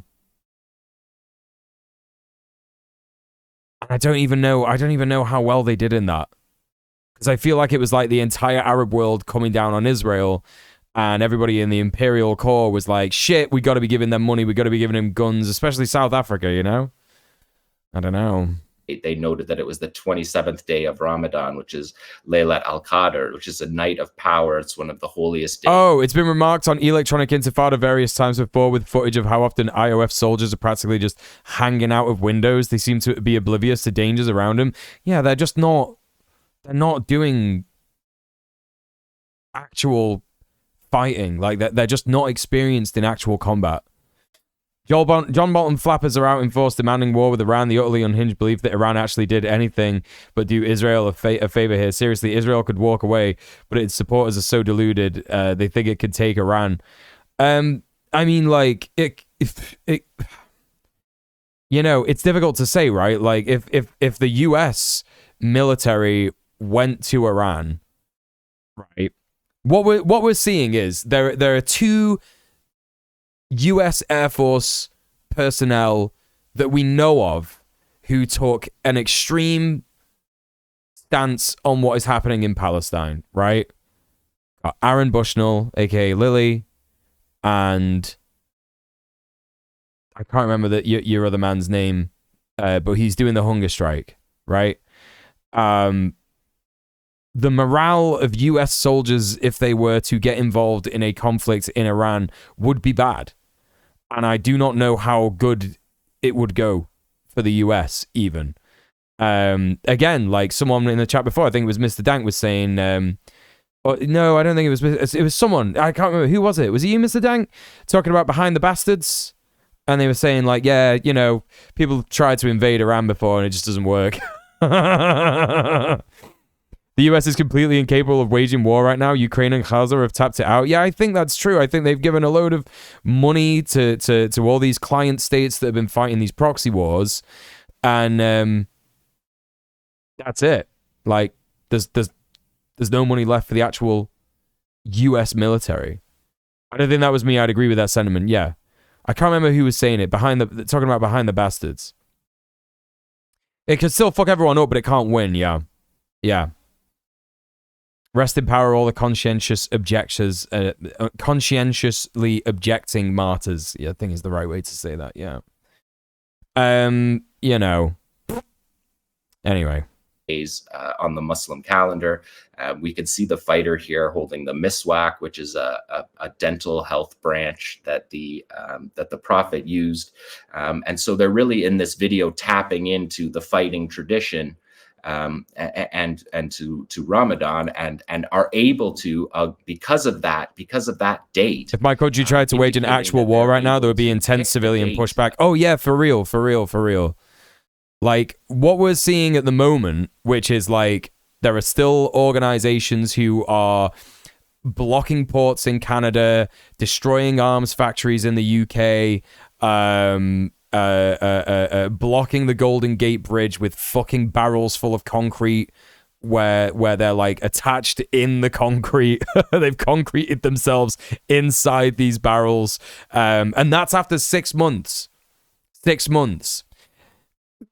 If there was a fresh conflict that happened where the US was directly involved, I don't want to say fresh conflict, if there was a fresh scenario, if there was a fresh event where the US was like, right, that's it, it's go time, let's invade Iran, it would be catastrophic. I think you're right, Gobs. Yeah, I think it would be the civilian pushback would be so big, so big. To execute this operation. These are not happening. And as I said, this is a 50-day operation in planning, and then they're able to execute it on this very meaningful day, very significant day on the Muslim calendar. They're able to execute this operation, which this video has a number. The core of the video is related to Laylat al-Qadr, and that's actually okay. There's some insane weather going on where I am right now. I thought for a minute, I was like, is that thunder? And it is, and it also sounds like hail. I'm sorry, I just gotta have a look.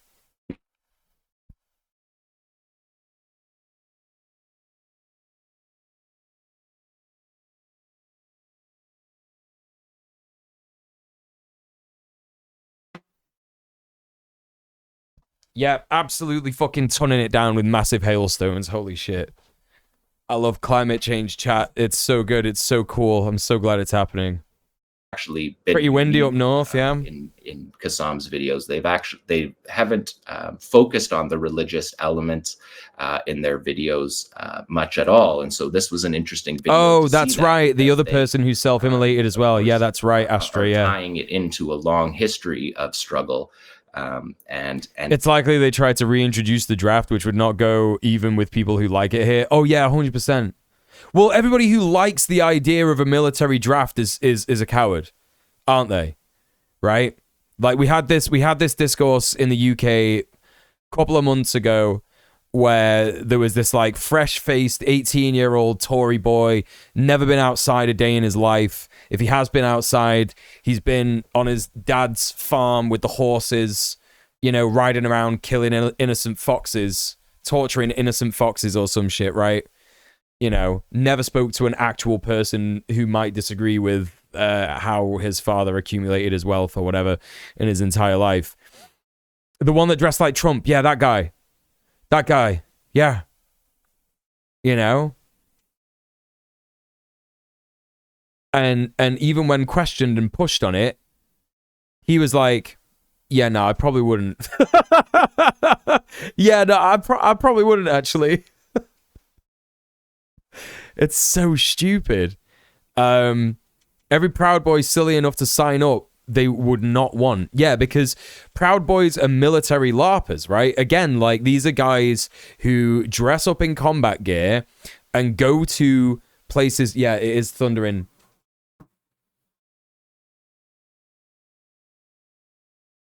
That lightning strike was really, really close. It was so close. I saw the flash and it was like maybe a second the thunder came. Oh, that's rolling. Holy shit. That's nuts. That might be the closest thunder I've ever heard in my entire life. Is something going on in the other room? Hang on.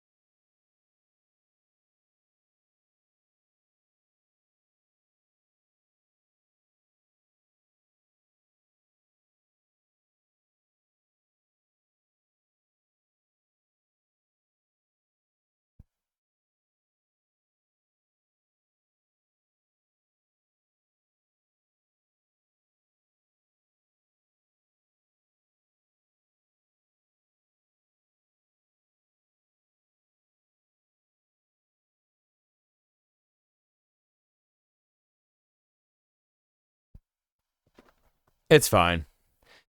Yeah, I don't think Tom's scared. I went to check on Tom, yeah. Also got some weather here in Austria, yeah. Britain's finally ticked off God enough, yeah. Oh, God. April showers, May flowers, yeah. That's right. No, I gave Tom his dinner. I gave Tom his dinner because I thought, all right, well, it's like 7 o'clock. He normally eats now, so do that anyway. What was I going to say? Yeah. What were we talking about? We were talking about weirdos who think they would, like, love to be drafted by the military, yeah?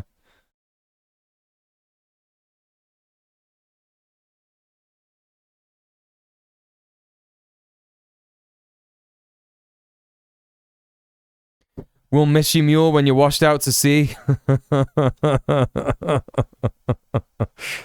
Yeah. Well, hopefully, like, you know, Britain just kind of, like, floats off from the rest of Europe. Like, hopefully it's... That's it now, you know what I mean? There's some silt and some gravel that's been holding us on to the northwest of the continent of Europe for some time. And, you know, seismic activity just, like, shakes it loose, and it's, like, free-floating. Yeah. That'll be the best. For the best.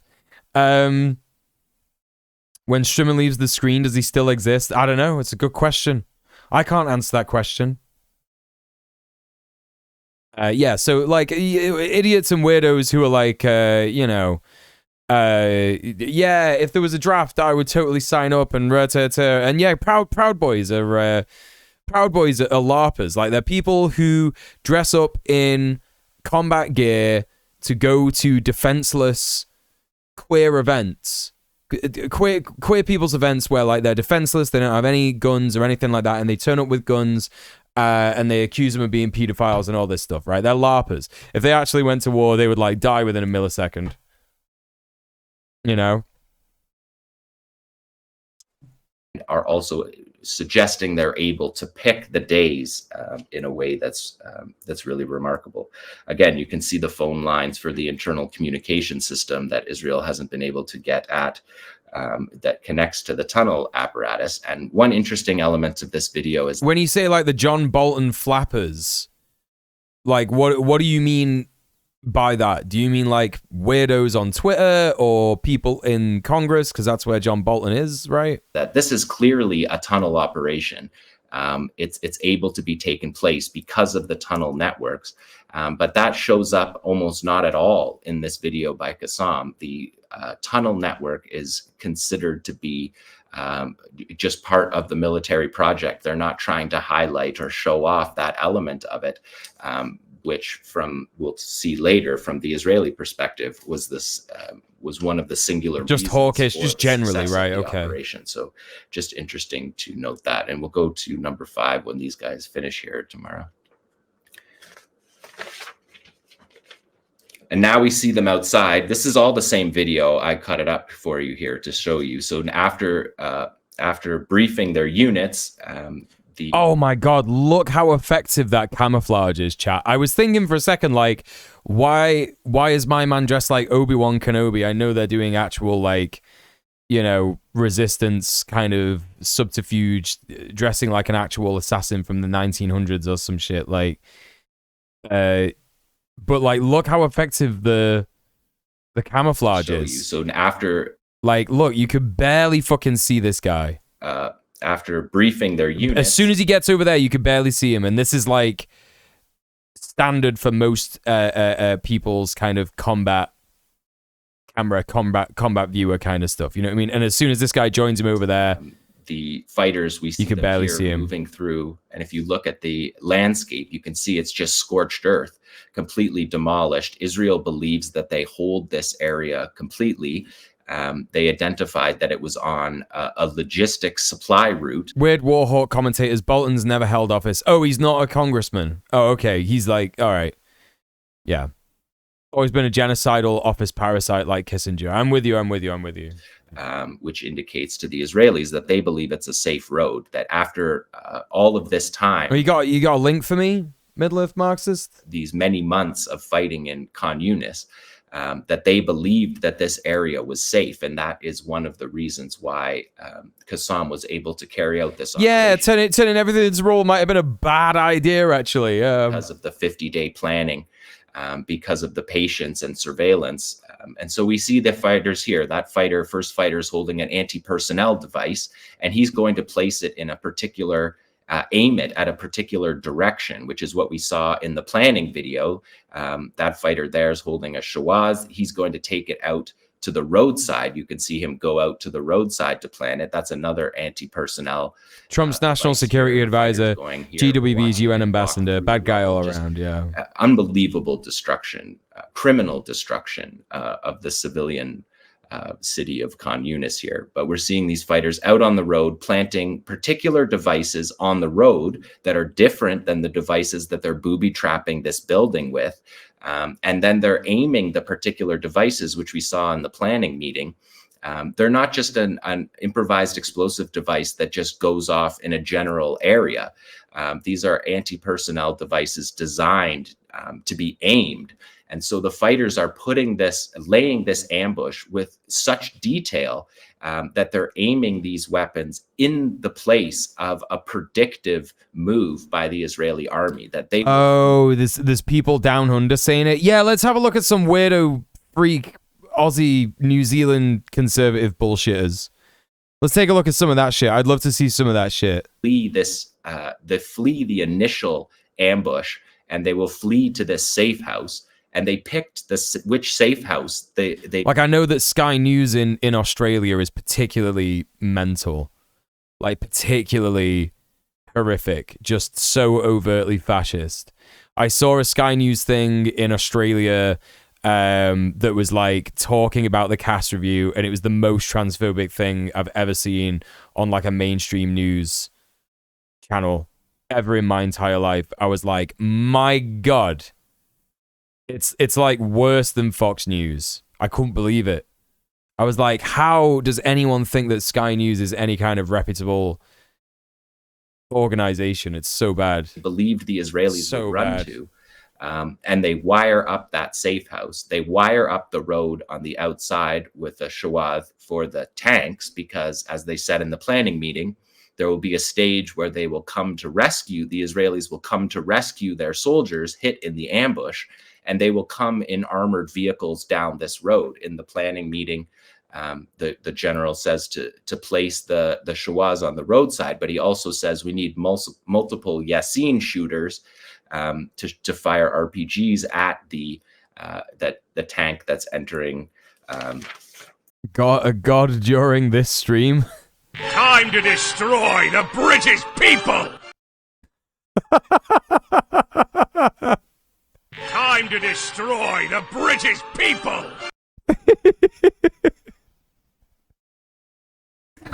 So stupid.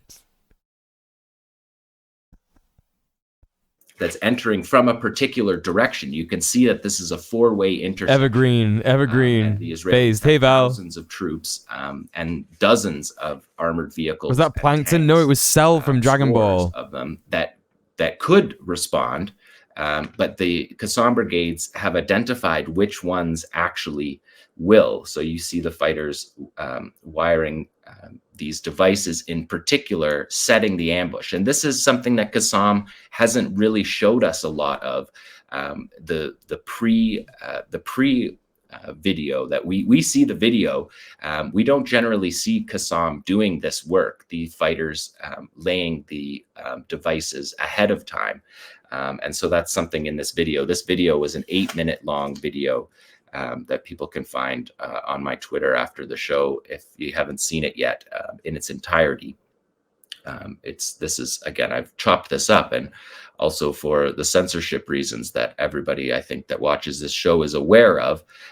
We skate a line with these edits to try to keep these videos up, because a lot of the best videos over the course of this war have been taken down through censorship. But the Qassam brigades have within their fighting units these media operations arms, And having these videos be disseminated and showing the actual battle on the ground is a critical point that we've stressed all throughout this war of the way that Qassam's media operations work amid the avalanche of lies that the Israelis tell.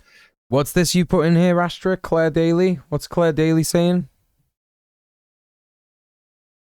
Fantastic turnout in Shannon Airport to demand U.S. military out of Shannon. Ireland must end its complicity with those enabling Israeli terrorists. Free Palestine. Hell yeah, let's go. More stuff. When was this? This was yesterday. Don't worry about it, Middle-earth Marxist. It's all good. It's all good. Don't worry. Forget about it.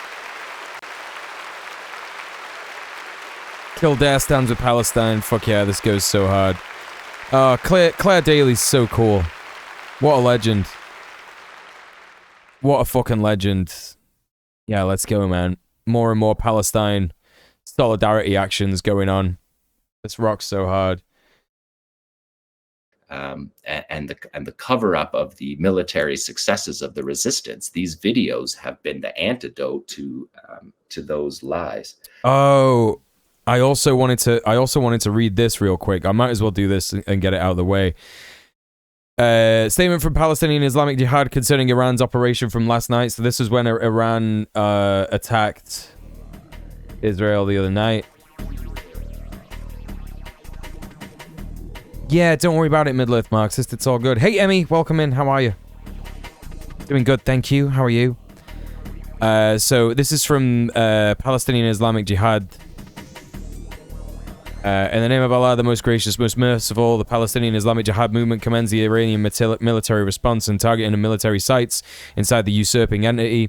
We consider this response to be the natural reaction to the existence of the occupying entity. It becomes increasingly necessary in light of the crimes, violations, and assassinations that the entity continues to commit in flagrant violation of all humanitarian and legal values and standards.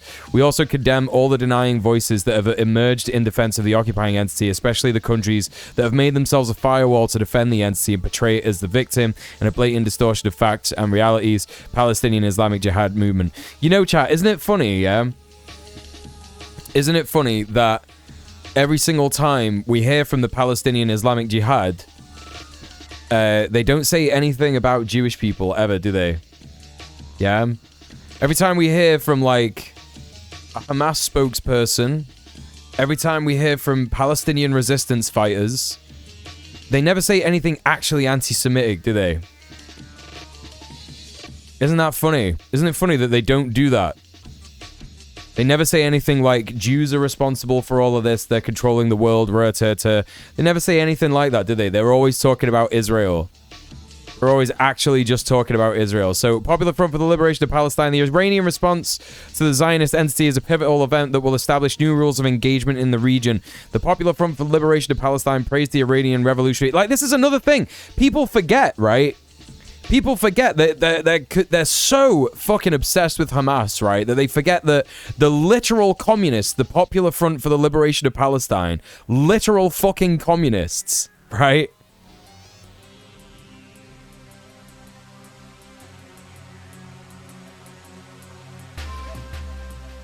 They exist. They exist, and they're within Palestine. The Iranian response to the Zionist entity is a pivotal event that will establish new rules of engagement in the region. The Popular Front for the Liberation of Palestine praised the Iranian Revolutionary Guard's targeting of Zionist military sites with dozens of missiles and drones in response to the entity's aggression against the Iranian consulate in Damascus, describing the Iranian response as a significant pivotal that will establish new rules of engagement. The front confirmed that the legitimate Iranian response broke the prestige of the Zionist entity, revealing its fragility and inability to defend itself or restore its deterrence power. Damn! Let's go. At the same time, it confirmed the ability of the Islamic Republic of Iran and the resistance factions to deliver painful strikes to the Zionist entity, deepening its internal crisis due to its inability to achieve any of its goals in eliminating the resistance in the Gaza Strip or stopping the strikes directed at it by the resistance in Lebanon, Yemen, and Iraq.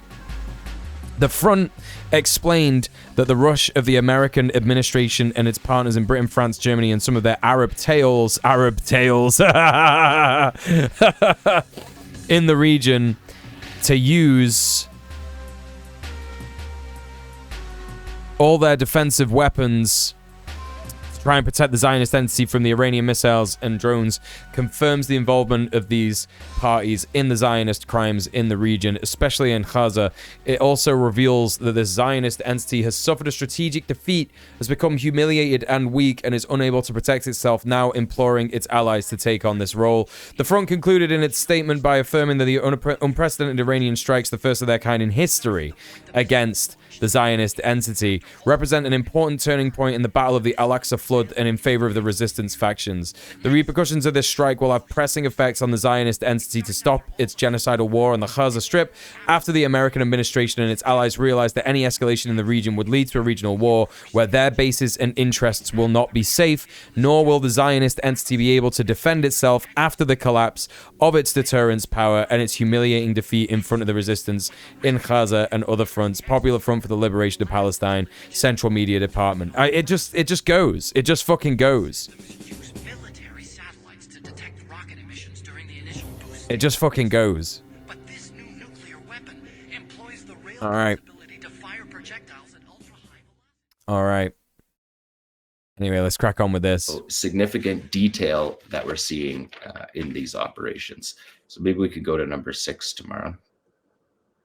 So this is the ambush itself. You can see here, this is a unit. Qassam says this is a unit of 30 soldiers. This is part of the commando brigade of the Israeli army.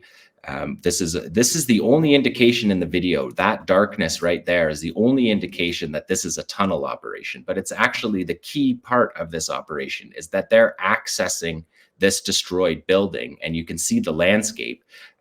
So Israel believes through its constant aerial surveillance that they have this entire area held. But the fighters are able to come up in a tunnel in a destroyed house, something that we talked about on the 9th of October would happen in a ground operation. So they're able to use the tunnel network to come up inside a demolished house that the Israelis believe is no longer a threat. And you can see in this video, these are the soldiers walking into the ambush, into the booby trap. So Qassam has hung, we have seen already just in these 3 videos, at least 6 cameras that are hung. And we know cameras, that cameramen are not just on these hung cameras. And Qassam said there's much more video of this operation. So you can see this unit here, this soldier is carrying flagging markings, which has a red triangle on it. I'm not sure if he intended that to be the case, but we see the fighters coming up through the tunnel here. You see their weaponry, and the 2 shooters are getting in position for the ambush here. We're watching the fighters move into position. Now we're watching video cameras, CCTV camera footage of the Israelis on patrol, walking into the ambush that's set up. And then they flee. We've cut this part out, but there's many soldiers in this operation that we see, many casualties that we see. And then we see the soldiers flee that initial shooting that has just been edited out. And then they're approaching here, the building they believe is the safe house that we watched the fighters rig up the anti-personnel devices in, and then they detonate in that. And the Israelis have said that 4 soldiers were killed in this operation. Qassam said that there was 10. They're identifying 10 killed in this video. Again, we don't know. The Israeli numbers don't ever add up. I'm so sorry, chat. I've just realized we're literally halfway through this video and I just realized we don't have fucking CC on. Oh my god. It's Monday. First, I was streaming Stardew Valley and I wasn't. Now, no CC. It definitely appears very consistently that they are covering up their mass casualty events. But we are seeing the soldiers walk into the ambush here in this video. Again, you can see the scorched earth. Israel has destroyed all the buildings in this area. And these soldiers have probably been walking this route for days as part of a patrol to guard their resupply route, which is the most available target. The resupply is the most available target because the soldiers constantly need that resupply. And so the soldiers walk into the Shawaz here, and this goes off, the device goes off in the place. So Qassam picked the building to be that they knew the Israelis would take shelter in, and then detonate inside that building. So maybe we can skip to number 7 here, Tamar. There's the guy with his flag. Just to skip to number 7 here, we're seeing now we're seeing the rescue, just as Qassam predicted. The rescue's coming, the tanks racing down the road. It's so insane because it's like, you know why they're rescuing them, right? You know why they're rescuing them. Like, Israel just has this absolutely bizarre, fanatical, fascist, supremacist idea that, like, oh my God, we need to extract the sperm from these soldiers. Their bloodline must be allowed to continue. It's like completely insane. Could you imagine, right? If you grow up and, you know, you're just like an Israeli teenager or whatever, and your mum sits you down and says, like, it's time to talk about the story of your father.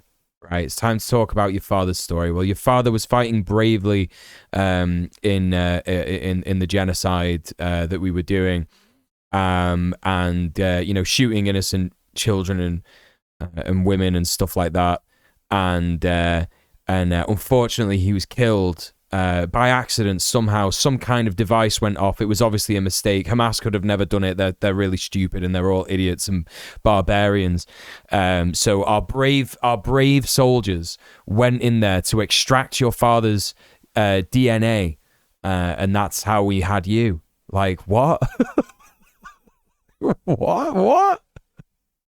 What are you on about? Here, and we see what are you on about, bro? Cameraman fucked up facing the barrel of the tank. Could you imagine that we there's gonna be people who are gonna have that conversation? Like, that's not a conversation that's not gonna happen. See, and we see a direct hit Yasin strike from an elevated firing position, hits the turret of the tank, and the tank slowly drifts off the road, which is something we haven't seen. Wank recovery forces, before, yeah. It's clear in this video that the tank drifts off to the side of the road after being hit. And then the second, just as Qassam predicted, the second tank approaches to cover it. And again, you can see in this video an elevated Yasin strike. So they're using the upper floors of a destroyed building to hit that tank. This is like incredible, chat. Like, it's so clever. It's like they knew that what they're interested in doing as much. So what they know is that armored vehicles are the most expensive and necessary piece of equipment in the ground invasion in Gaza, right? That's what the Al-Qassam brigades know. And so they're like, how do we get more tanks to come into Khan Yunis? Yeah, how do we get more tanks to come into Khan Yunis?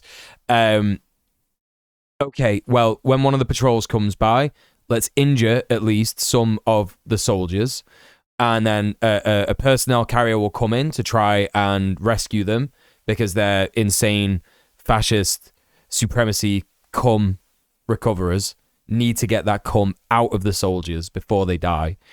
And also, you know, a tank will come to support them and shit like that. So we know exactly where they'll come. We know exactly they'll come down the roads because they're idiots. And we'll just put some fucking devices there and then we'll shoot a rocket at them. Boom, done. Absolutely destroyed. Cumstead. Blammo.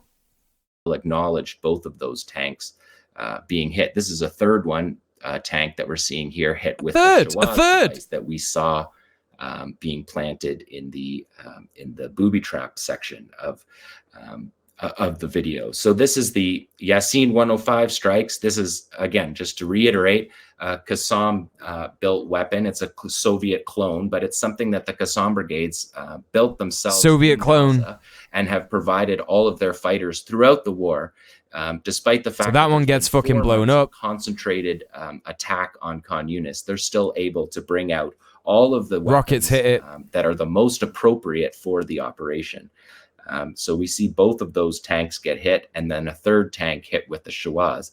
That tank that drifted off. Out of nowhere in one of Sean's streams, he was like, I wonder if any IDF soldiers fake being wounded just to get jacked off by a cum extraction squad. I think that's a valid that's a valid thing to think of, isn't it? No, they got me. Go get the thing. Go get the contraption. Oh, dude. Off the road hasn't corrected its position. It's still drifted off the road, suggesting that Yasin strike penetrated the vehicle, which we know also happens. The Israelis acknowledge casualties from their armored units. Now we've cut. We cut. If it wasn't an IDF thing, come extraction squad sounds pretty fun. It does. It does. Of the ambush, again for YouTube reasons. But yeah, so maybe we could go to, just as proof, we could go to number 9 here tomorrow. Number 9 shows us here, we can see up in the top left corner there, a D9 armored bulldozer pulling the wreckage of that tank away from that site. And so just maybe we can go back through each of the videos from 5 to 9 tomorrow, because I just want to, while we do that, I'm going to just tell you what the Israelis said happened in this operation, and people can judge for themselves. Oh, I can't fucking wait, chat. I can't fucking wait to hear what the Israeli communique was about this. What do you think? What do you think it's going to be? We came across an unexploded device, I think. Yeah. Mossad secretly stands for Ministry of Seed Saving After Death. That's right. That's right. That the Israelis are telling the truth about these operations. The Israeli internal probe suggested that this is what the the IDF reported this. 4 were killed on Saturday when gunmen came out of a tunnel in a destroyed building and opened fire at troops carrying out a patrol along the IDF's logistics route in Khan Yunis, according to the initial military probe. The operatives apparently managed to flee back into the tunnel. So again, we're seeing fighters return back to their base. These are not martyrdom. These are not martyrdom missions. If we could skip tomorrow, could we skip to number 6? Because I want to just show you what the Israelis said happened in number 6. The Israelis said the soldiers who tried to pursue the attackers noticed that the escape route was booby-trapped and therefore held back. And it's clear in this video. What?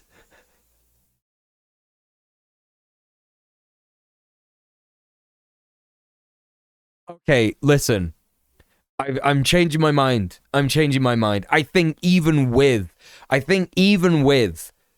US military funding, I think that Israel is going to fall. I'm convinced of it now. Because this is like an internal communique, right? It's like an internal probe. Oh, yes, we had an internal probe. And, you know, they noticed, the soldiers noticed that there was a booby trap, so they held back. They didn't. That's not what happened. So there's no reality about what's going on. They're not telling the IOF soldiers on the ground like what to be looking out for, like what happened, like how these people died. Like, it's fucking insane. Video that we're watching, that the booby trap went off on the soldiers that fled. So we have the initial ambush, which is a shooting ambush. We see the 2 shooters there. We see the soldiers here approaching the ambush, and we're going to cut out the part where the soldiers fall. But the soldiers are ambushed here. And then the following group of soldiers turns and runs to the safe, to what they believe is the safe house. You can see the soldiers moving there. They're wounded, and then here they are approaching the safe house. This is the camera on the safe house. You can see them virtually running, as close to running as you can get over that rubble, and then the device is detonated on this troop, which that camera clearly shows. So you can just see by the Israeli detail the lies that we have been trying to filter and trying to find. The sheer panic from these child killers never gets old. Yeah. You know,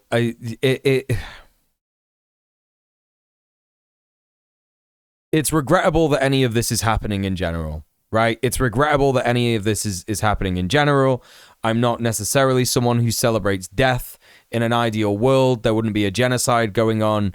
But holy shit, do these motherfuckers deserve this? I'm sorry. Like, I'm not about to sit there and say that, like, I don't think that these fuckers who have definitely killed children deserve anything less than this.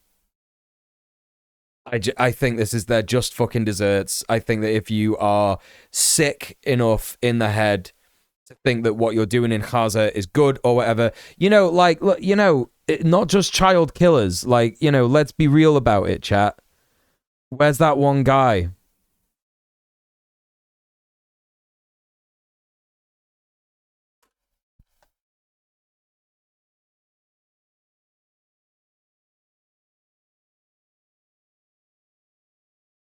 Like, this isn't fake. Like, this is not fucking fake. Yeah, a picture of an IOF soldier in Gaza. This was in January. Liran, 31, old hobbies, sports and writing, new hobbies, smelling a 5-year-old girl's sock twice a day for 4 months.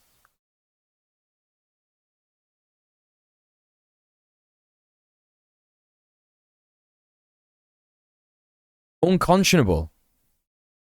Fucked. Vile. You know what I mean? Like, sorry if I don't care, right? Sorry if I don't care what happens to these fools. Yeah? Nuts. Never beating the nonce allegations. Literally never beating the nonce allegations. Hey, Gumma Master, how you doing? Something just happened in the kitchen. I gotta check it because I gotta make sure the boy's okay. Just give me a minute.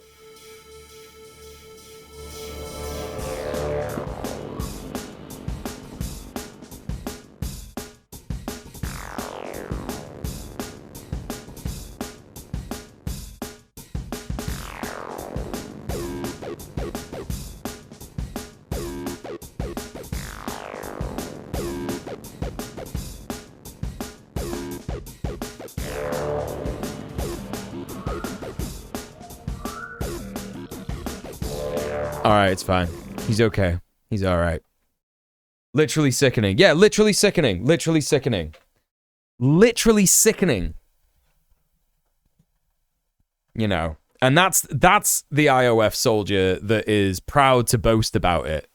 That's the IOF soldier who is proud to boast about it. Right?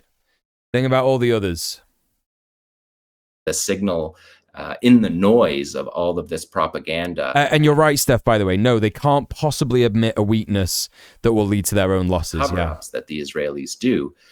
But this operation was said by Qassam on Saturday. They announced it in a field report that this operation happened. And the Israelis acknowledged an operation. They didn't say where. They just said in the south, where 4 soldiers were killed along a logistics route. They're not even telling people where this happened. This is so bad. This is such bad intel. The attackers fled back into the tunnel, but we clearly see here a much more sophisticated operation and a much more costly operation. Somehow Israeli people are steadfast in their support of this, right? That the reason, so this is... Because to them, right, it's more, because this is how sick Israeli society is. To them, it's more important that Palestinians are completely eradicated from existence than actual pedophilia happening, right?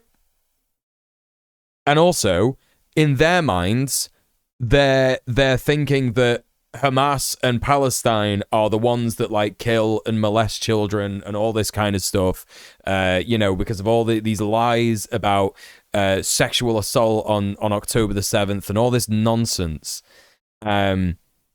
Just degrading, humiliating, dehumanizing nonsense from the Israeli Hasbara war machine, commentary, manufacturing consent machine, you know? Saturday, this operation. By sunup Sunday, the Israelis are gone. And within minutes of that, people are going back to Khan Yunis, to their homes, which Nora talked about. Yep. People went immediately back to their homes. So people were in their homes or what's left of their homes.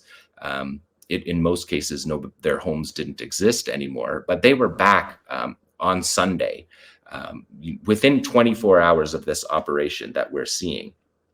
Like, you know, that's it, isn't it? That's it. Huge operation, completely fucking destroyed. You know, few tanks, and this is just one instance that we're seeing of it. And on Sunday, the Israelis are gone from Khan Yunis. Great result. Great result, in my opinion.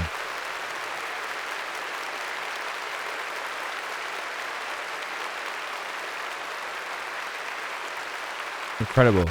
Some reports on the area talked about 3 medevac helicopters, part of the 1,500 that the Israelis have flown during this operation, removing their troops. And so you can clearly see by this one example, which Qassam has dropped on the most important day of the Muslim calendar, after 6 months of battle, at a time when Israel is saying they've dismantled Hamas as a military organization and are withdrawing from Khan Yunis. And on Sunday, people are trying to think of the reasons why the Israelis withdrew from Khan Yunis. And what we're seeing in this video is pretty clearly the reason why.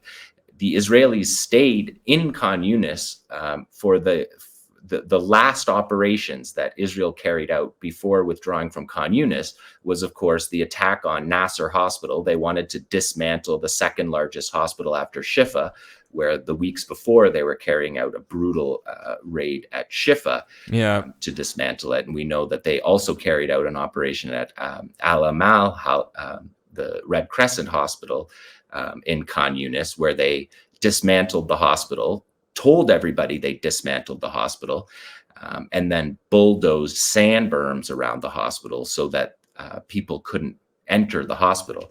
And so in order to stay for those extra 2 weeks to carry out those brutal massacres and dismantling of the healthcare system, the Israelis left themselves in a position that they were subject to this attack by Qassam, a very costly attack. And we know from the show last week, I covered the attack on Nasser Hospital, where the Israelis went back into Nasser to dismantle it. And a troop of their special forces, AGO's guerrilla warfare unit, was hit by a thermobaric warhead that we covered last week, with 16 casualties in that operation. So the Israelis are losing dozens of soldiers in order to remain in hospitals, in order to remain dismantling hospitals, and the Palestinian resistance is able to, after all of this time, carry out what is, I would say, the most amazing video that we've seen of this war. Remember when there was a debate over who caused the explosion at Shifa like months and months ago? Yeah. Horrible. Absolutely horrible. Complexity, the detail, and then the exact precision, the predictive nature of it to predict which way the Israeli movements were going to come. All of that is remarkable military organization that just clearly puts lie to everything that we read, unfortunately, in the Western and English language media about this war. And it wasn't just this Qassam operation. There was also Saraya al-Quds operations in Khan Yunis. If we could go to 0A here, Tamara. I had to number these weird because these all came out yesterday, right before, as we were planning for this show. And so you see Saraya al-Quds again, Islamic Jihad's armed wing. You see a fighter hooking up an explosively formed penetrator. This video kind of has everything of this war. We see him walking through the walls, which is something that Palestinians have done effectively throughout this war, to move ably through buildings, through mouse holes that they've created, and to fight in the alleys. And here we're looking at a cameraman that's showing an Israeli tank within 1 block. We see the Israeli tank here pulling into the intersection, his barrel pointed directly at the cameraman, something that we repeatedly see pointed at the fighters or at the cameraman. And we're going to watch there. The fighter pops out of the alley, fires his RPG with a tandem 85 warhead, which is a uniquely Gazan creation, to add the second explosive charge to a weapon that wasn't as effective anymore because of the up-armoring of Israeli armored vehicles. And so we're seeing them use a tandem 85 here. He fires that at the Israeli troop position that's in a building behind the tank. The tank is covering the troops in the building. So the fighter pops out of the alley. First of all, the cameraman is just right there in the streets. That's incredible courage. Yeah. And then you see the fighter pop out of the alley, fire on the troop position, not on the tank. He That's fires crazy. over the tank. That's crazy. And then detonates. That's where we're seeing the device detonated on the tank, a much more impactful weapon to use against the armored vehicle. Yeah, I've been saying that a lot, Gumba than Master. the Yeah. RPG. And so the RPG fire is a decoy. Not used to at the facing troops. actual armed resistance. And then the as their attention. Hey, Vaughn, thanks for the hydrate. I will. The Shawad that we're seeing here now, the device is detonated. That was pre-positioned. Again, a predictive operation, assuming where the Israeli troop movements would go, because the Palestinian resistance has intelligence and reconnaissance in all of these areas. We're seeing fighters. Hey, New Quinn, how's it going? Explosively formed penetrator, basically a stream of molten copper that cuts through metal. That's fucking mental. Fighters. They're battle tested. You know, the drones that Ali and Nora and Anthony talked about at the beginning as battle tested, as machines. Yeah, I think that's a really important point to focus on just for a minute there, Prince. You're right. The Khazans engineered a new and effective weapon to fight the IOF. Like they were like, okay, the Israelis have upped the armor on their armored vehicles, and our previous explosive devices don't work as much. So we need to develop a new one. Like they did this. Like it cannot be. You know, again, the spirit of Palestinian resistance. They developed this within Gaza, the world's largest open-air prison. Sonic will never again be a pain in my egg! Wait for the second, I'm doing a funny. Steph, thank you so much for the £50. But she said wait for the second. He's doing a funny. Want that one. My boy.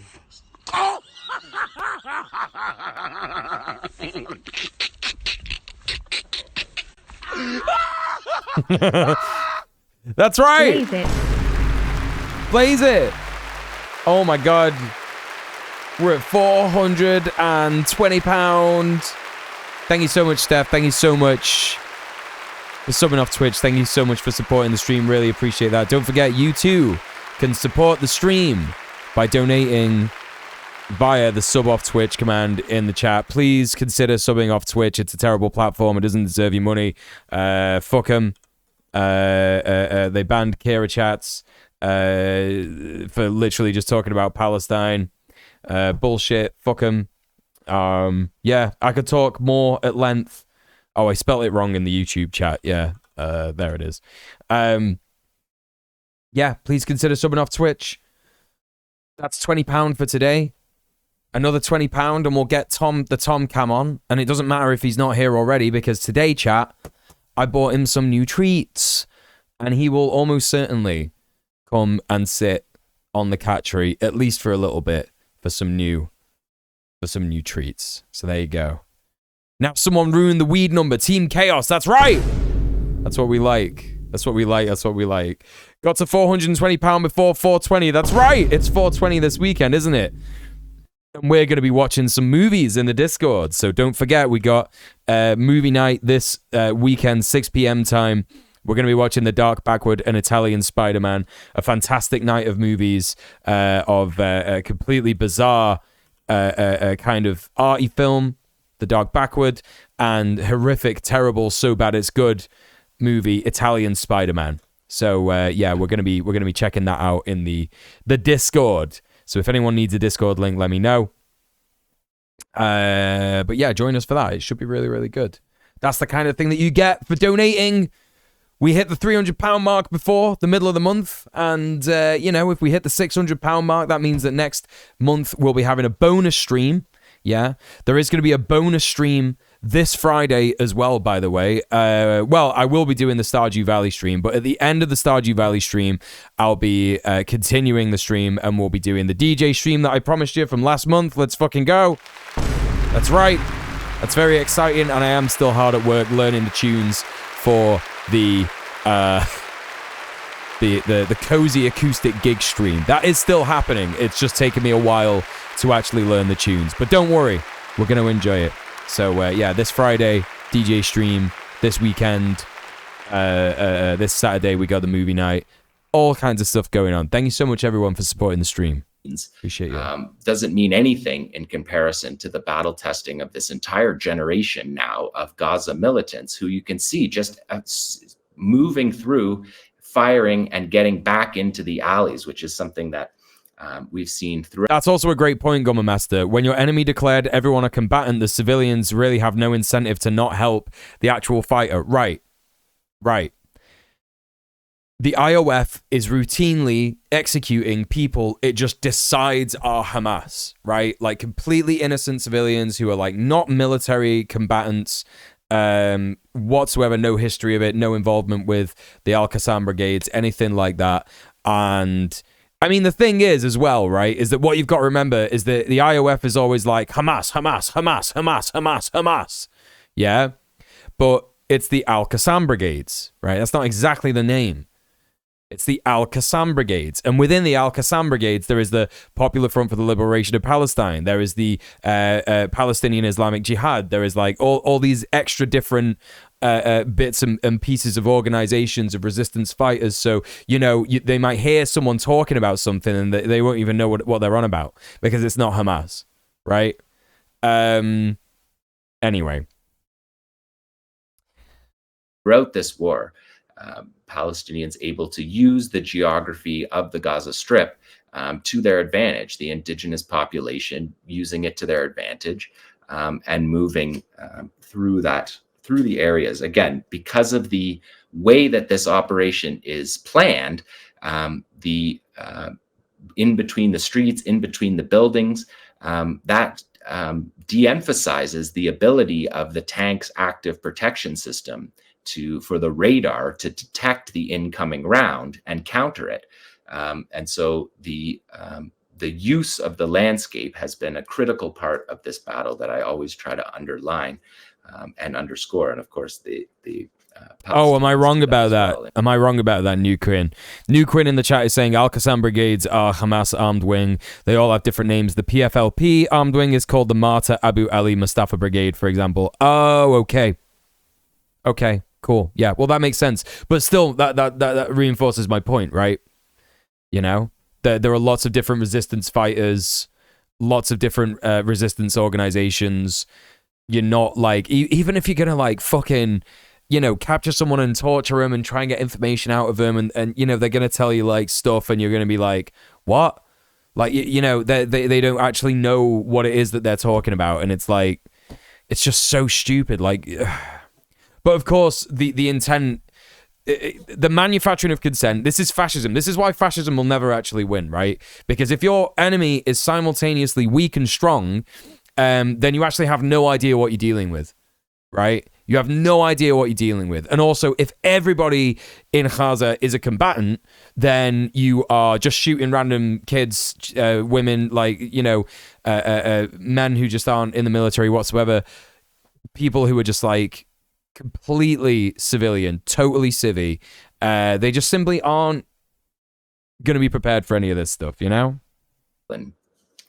And note that in their videos consistently, the way that they use this area. When this one finishes tomorrow, we'll go to B because Sarai Al-Quds video that they released yesterday, Qassam released an 8-minute video, and then Sarai Al-Quds released this double video, and we're seeing the cameraman and we're seeing a Sarai Al-Quds fighter using the Qassam Brigade's Yasin 105, something that we've noticed, and that's the tank right there. I don't know what... Bro, it's so incredible how absolutely clueless the Israeli military are. There is a cameraman like with a phone. He's just got a phone in it. He's like there with a phone, peeking around the corner, and he's telling the guy with the RPG like, yeah, he's not looking yet. He's not looking yet. He's not looking yet. He's not looking yet. And they're waiting for the right moment, and this fucking clown hasn't even clocked it. What that is, if that's 30 feet, maybe seems like a generous amount. If you look at the shadows of the fighters virtually touch the shadow of the tank. The tank is and moving through the alley. The fighter moves through the alley to the tank. It's right out in front. You can see there. That's an armored troop carrier, not a tank. That's right. a Namur troop carrier that's holding 12 troops. And we see the cameraman get in position as well. Soraya Al-Quds has embedded cameramen in their units as well to show this battle.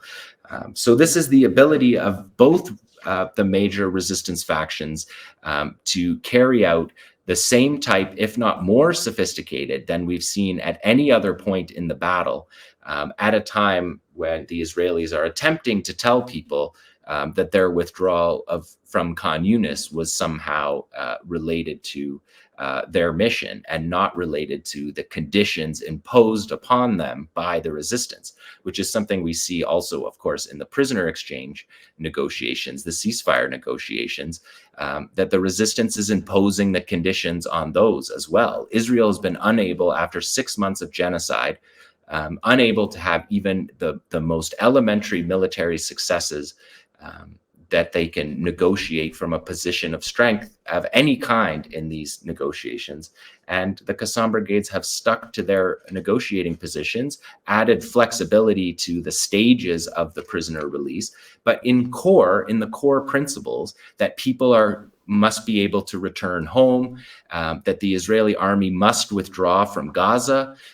These are demands that have been made by the resistance since the beginning that they haven't wavered on. The resistance has wavered on, not wavered, but has allowed space for there to be a multi-layered exchange so that there doesn't have to be a comprehensive ceasefire agreement made. The resistance has allowed it to be a staged, where it would begin with a ceasefire, but that the prisoner releases would come in stages. So we're seeing that Israel's unable to impose on the battlefield conditions on the resistance and unable to, because of that, impose them at the negotiating table as well. Incredible. Absolutely fucking incredible. That was so fucking good, chat. I fucking love seeing shit like that, honestly. Holy fucking shit. All right, we got this Norman Lamont, Mark Lamont Hill interview to check out. This is on Al Jazeera. Why did Norm Finkelstein go on the Lex Fridman podcast, right? So he's going to talk a little bit about density here. Mr. Borelli, Mr. Spaghetti. Public debate on YouTube again. Hundreds of thousands, if not millions, of views at this point. Lots of people. To my chagrin. You seem to be getting into it a bit, particularly as you were jabbing at Destiny. No, I wasn't jabbing. When you work very hard at something, invest the whole of your entire adult life, and then somebody comes along and Mr. Bonelli says, I studied this topic for 3 months and then says, I'm going to expose Finkelstein as a fraud. Finkelstein is his name. That was a bridge too far for me. You know what 3 months is? It's not even one semester in college. A semester is approximately 4.5 months. It's not even a semester in college. Books, right. To get your course credit for Israel-Palestine 101. And along comes a guy who has this idea in his head. Not a conflict for Doggy. A half dozen not a conflict, Wikipedia actually. entries for 3 months. I've been at this since 1982, since the war in Lebanon. 41 years, and you think I can handle somebody who read Wikipedia for 3 months? So when I got yeah, he's 70 years old bullying a 35-year-old. It's actually incredible, yeah. Room, there was just, he got under my skin. I know people call it trolling. You were I never thought I would say that Norman Finkelstein was trolling. I mean, you called him a fantastic moron. Because he is. Do you cheapen your argument to the audience that knows both of You're you right. and they watch it? Do they You're say, right. you know, I can't buy Finkelstein's argument. I can't even hear it because he keeps calling that guy a moron. All right, yeah, well, the Al-Qassam brigades have been fighting the IOF. That's true. We were talking about that in particular. I'm just interested as to whenever anyone likes to frame it as a conflict. Because really, it's not really a conflict, is it? It's more like 100 years of genocide, displacement, torture. You know. Although it's been encouraging to see Israel be strong against anti-Semitic jihadists since October the 7th. Yeah, get out of here, dude. I ain't got the time for you today. See you later, man. That's correct. And you know what? You're right. Was it worth it?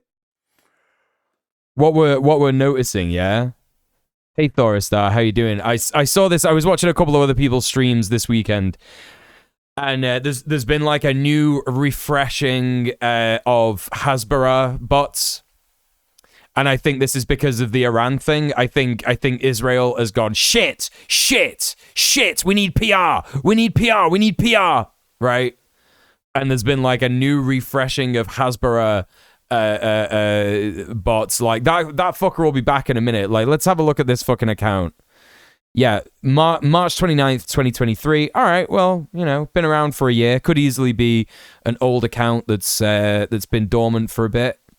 Bringing it back out. I don't know. But, yeah, no profile pic. Let's go to the channel. No profile pic. 1 follower. Nothing about them whatsoever. All right.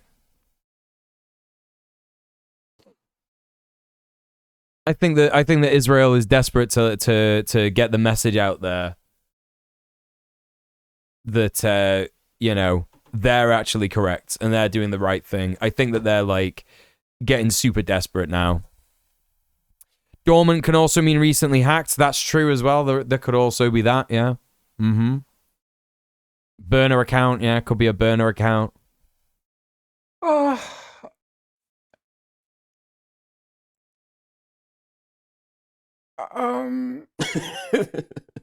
And also, by the way, you know, I'm out here like Hasbara jacketing people, but if you're doing the job of the Hasbara, then you might as well be Hasbara. It's just more embarrassing because actually you're doing it for free.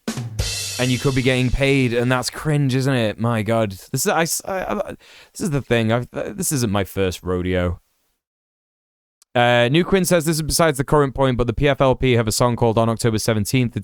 It's about the revenge operation against Israel for the assassination of Secretary General Abu Ali Mustafa. Interesting. I know that if I didn't say anything, and you see. My debating partner was Muin, he's just very polished, very polite. He was raised very well. And at one point, I wanted to throttle him. I love Muin. I've known Muin, you know, for 30 years.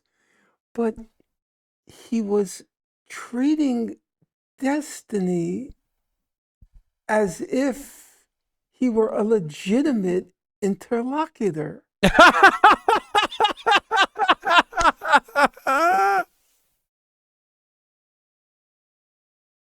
I also have a similar reaction to people who treat Destiny as legitimate, as a legitimate interlocutor. Oh fuck, that's so good. Mr. Spaghetti, Mr. Bonnell, Mr. Borelli, Mr. Bugetti, Mr. Bugatti. And I was not You're such a fantastic idiot. You're such a fantastic moron.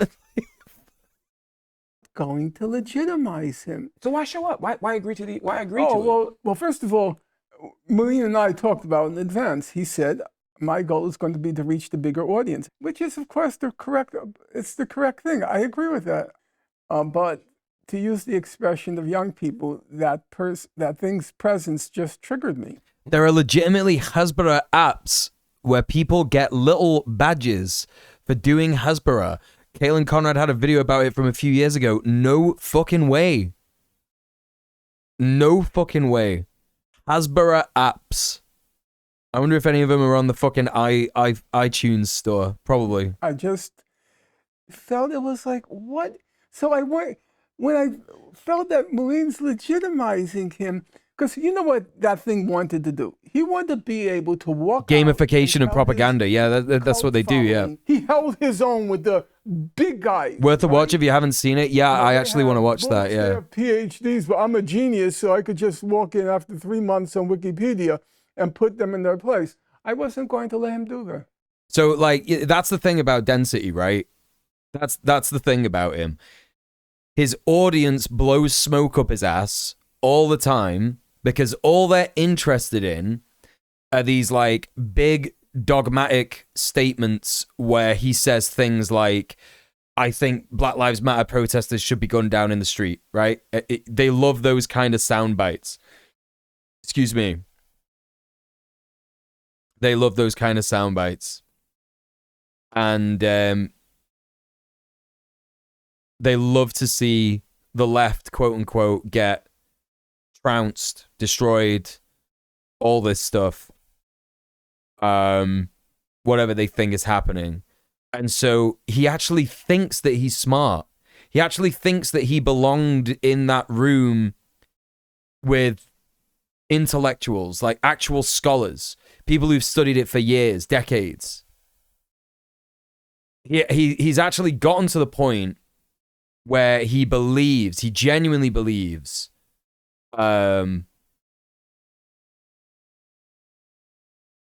that he is on that level. And that's pretty fucking funny. That's pretty funny. I wasn't going to let him do that.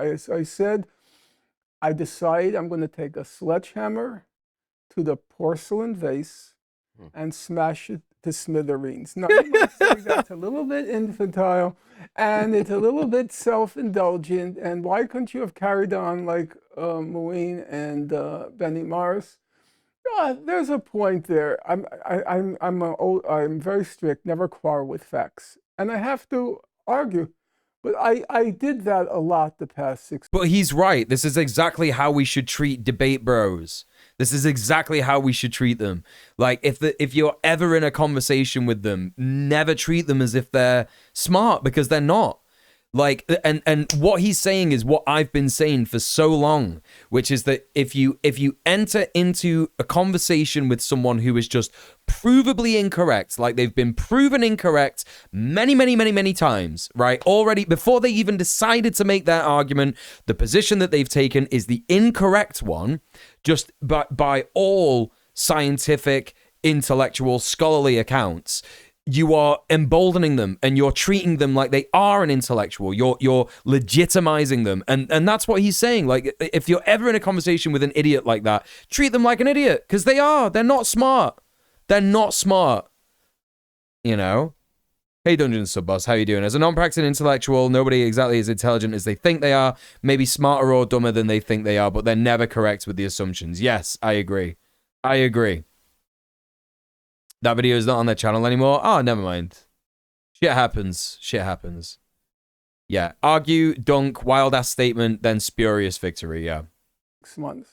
You know, well, I was going to say, I was on with Alan Dershowitz, Rabbi Shmuley, Rabbi Schmucky Botax. You've run the gamut, and it seems like there's a new media terrain that allows you. Hey, Philotas, how you doing? Welcome in. Who for decades didn't hear or see you because you weren't on mainstream U.S. media, you weren't on TV. I'm still not. Right. I'm still not. But now it almost doesn't matter in the same way. No, it doesn't matter. All right. That was pretty good. I like that. We got some stuff from More Perfect Union. Excited to check that out. The lie that made food conglomerates rich and is slowly poisoning us. Current vid. Getting pinned in the chat. Okay. There you go. Like, comment, subscribe. It's a great channel. Let's do some learning, chat. What if I told you these ridiculous ads? Did you say I'll feel better smoking Philip Morris? Yes, you'll feel better. Are not all that different from these ads. Now, every box of Kellogg's Rice Krispies cereal has antioxidants and nutrients that help support your child's immune system. For decades, massive food conglomerates like Kraft and Kellogg's have made over $1 trillion through the manipulation of food science and food scientists. Okay, let me tell you something, chat.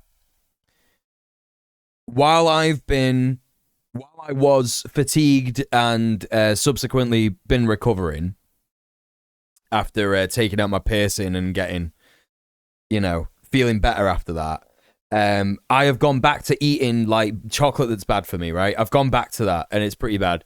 It's very difficult. It's very hard. But one thing that I've noticed, is that Nestle chocolate is still kind of the same, right? Even though I know that Nestle is horrible, it's a horrible, massive corporate company, but you'll remember, UK folks, Brit bongers, you'll remember that Kraft, the American company, bought Cadbury's back in the day. Yeah? Not even back in the day, just like, I don't know. When did they do it? Oh, when did that happen? Kraft buys Cadbury's. When did that happen? Kraft Foods sealed a friendly deal to buy British candy maker Cadbury for about 19 billion. Was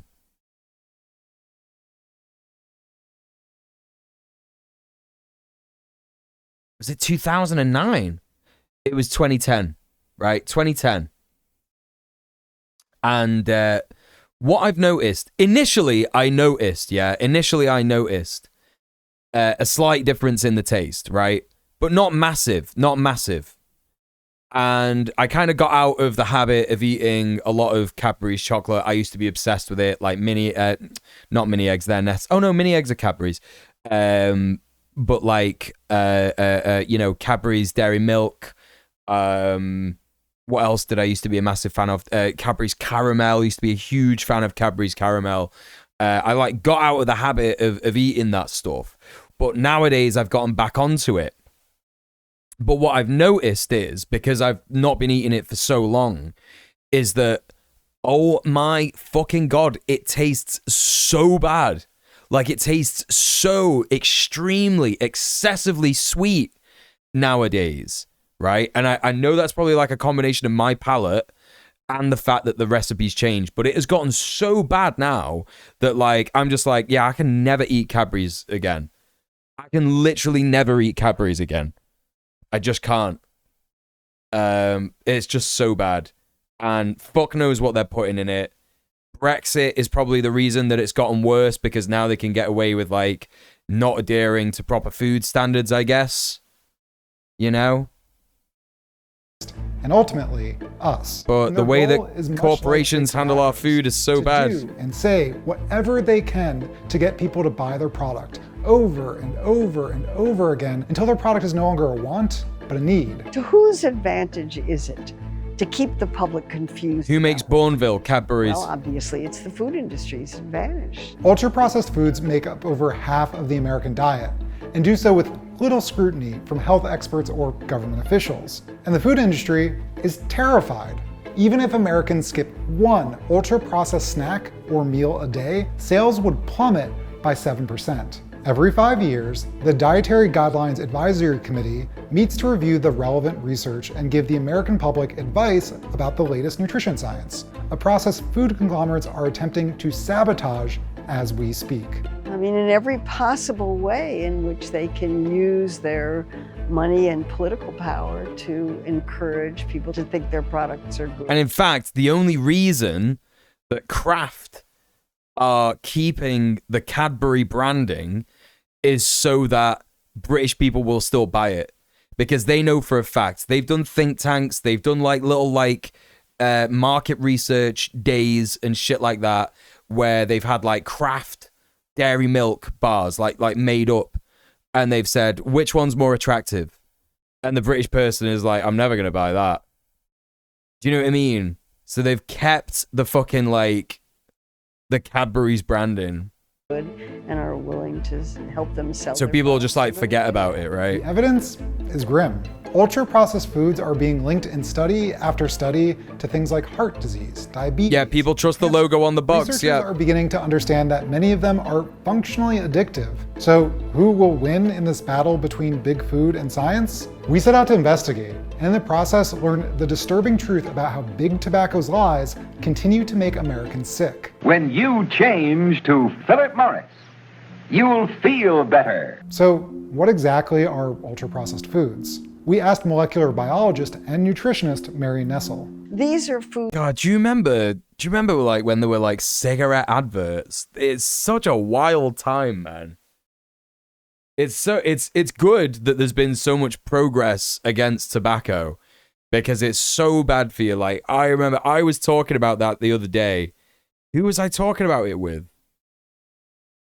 I think it was Jade from the Union, and like I was saying to her, like, back in the day, in the MEN Arena, the one that got bombed, and I'm talking, it was the MEN Arena then, but it was also the MEN Arena like fucking like 20 years ago when I was there, and I was like 13 or 14 years old, and me and my mate Charlie had bought ourselves a pack of Marlboro Reds each, and we just sat in the fucking McDonald's there and smoked 20 fucking Marlboro Reds each. We just sat in there all day and just smoked 20 fucking Marlboro Reds. We were 14. No one stopped us. It was completely normal. Mental. It's just fucking mental. Just how shit used to be.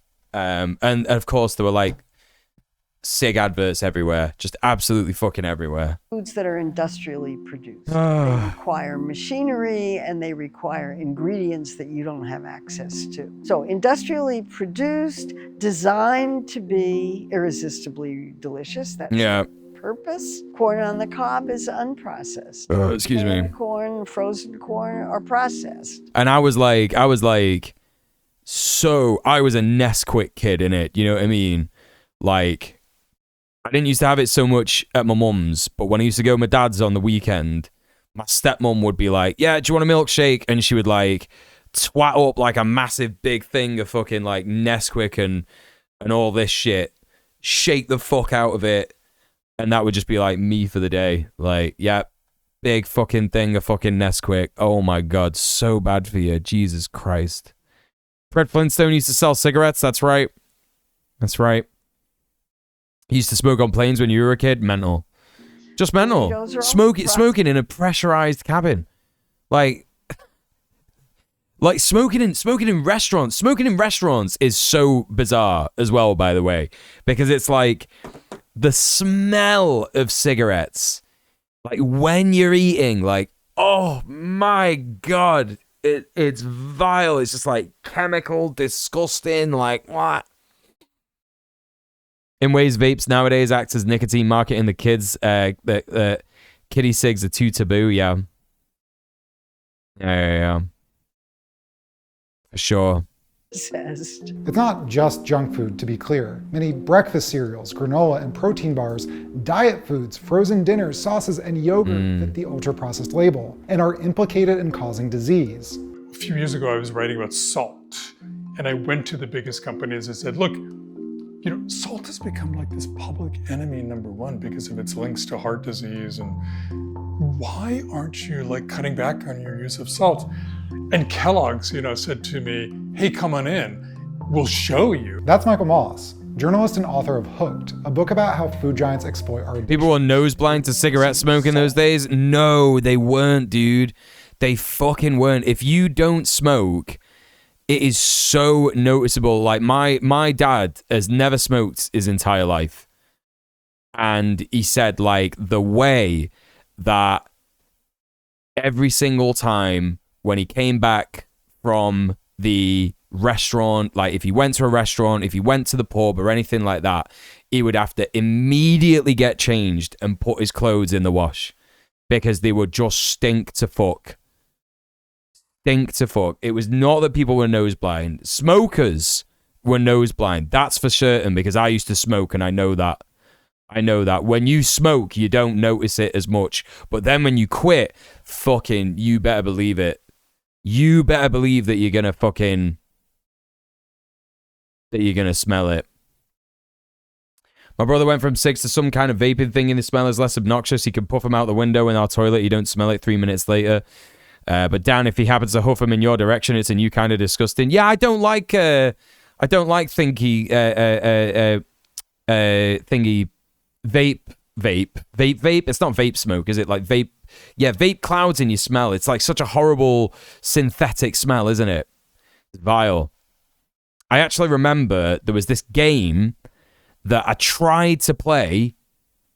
Oh God, the name of it's just on the tip of my tongue, and I can't remember actually what it is. I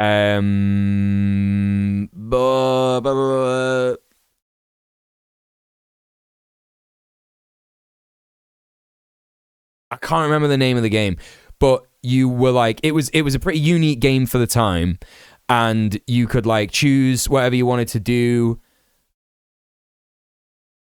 It was sci-fi, it was in space, you could be like a courier, you could be this, that, and the other. It was very dialogue heavy, dialogue based. And in like the opening cutscene of that game, someone is smoking an electronic cigarette, right? Like an e-cig. And I was like, yo, that's cool as shit. But it's not, is it? But it's not. It's just not. Oh. Nah, it wasn't Mass Effect. Nah. It was something else. It was something else. It had a weird name. I can't remember. From what I've heard, the major danger window for nicotine addiction is adolescence, so big tobacco is always wanting people those ages to be picking them up. Yeah, like that's when I got addicted to cigs. I smoked cigs every day from the age of 13 to... I want to say I quit when I was 21, and then I picked it back up when I was about 23, 24, and then I quit again around 2015, so when I was like 25. Yeah, it was bad. I can never smoke around others. Yeah, no, it's not right. Like, look, if you smoke, innit? I'm not about to be like, smokers are disgusting. Like, yeah, it's a thing, right? It's a thing. I get it. But like, you know, yeah, just try not to like smoke around other people because it's just nasty, innit? It just fucking stinks. Oh, you could never smoke around others. Like, yeah, you used to smoke, yeah.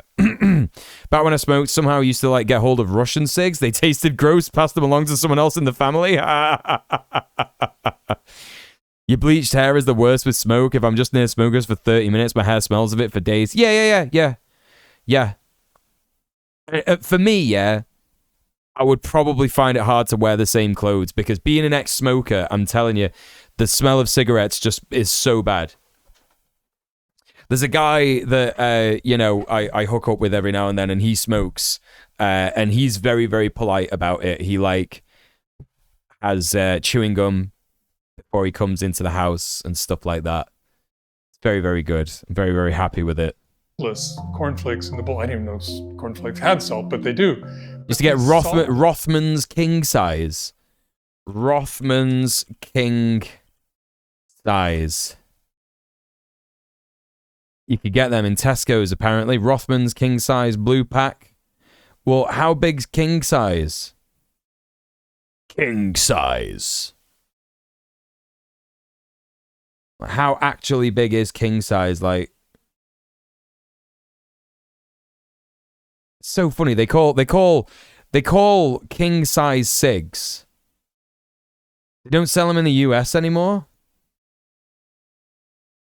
So funny. They call like king size cigs. This is an ad that someone has on eBay.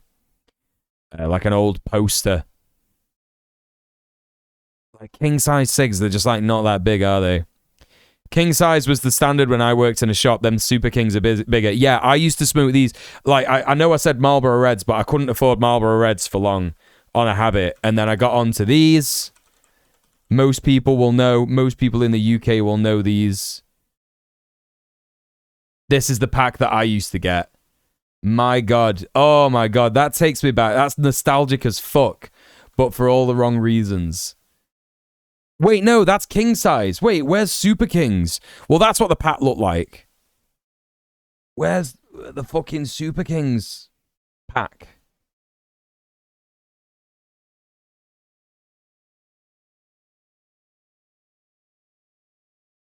I can't find any, but anyway. They were massive. Richmond Super Kings were like that fucking big. They were massive. It was ridiculous. You smoked for 20 years straight? Yeah, I wasn't far behind you. Yeah, I was 15 years. Roughly 15 years I smoked for, yeah. When I added it all up. Yeah, Richmond fucking Super Kings, man. Mental. They were stronger than Reds. Crazy, dude. Fucking crazy. This cornflakes went in a bowl. We put some milk on it, took a bite.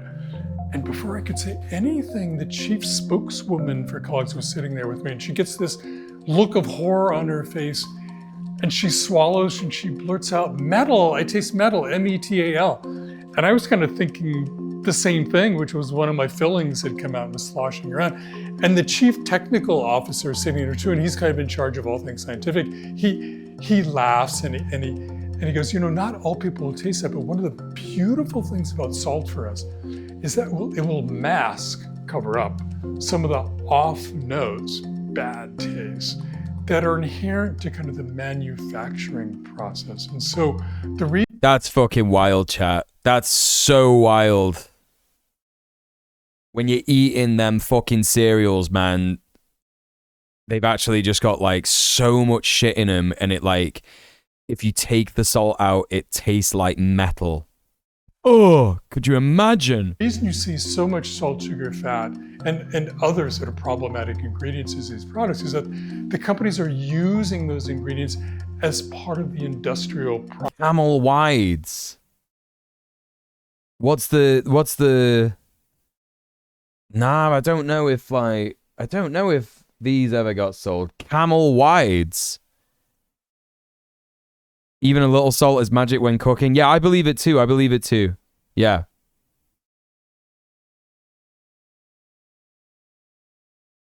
Camel Wides. Hang about.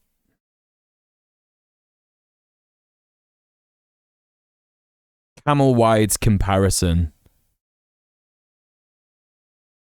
They're like a bit bigger, innit?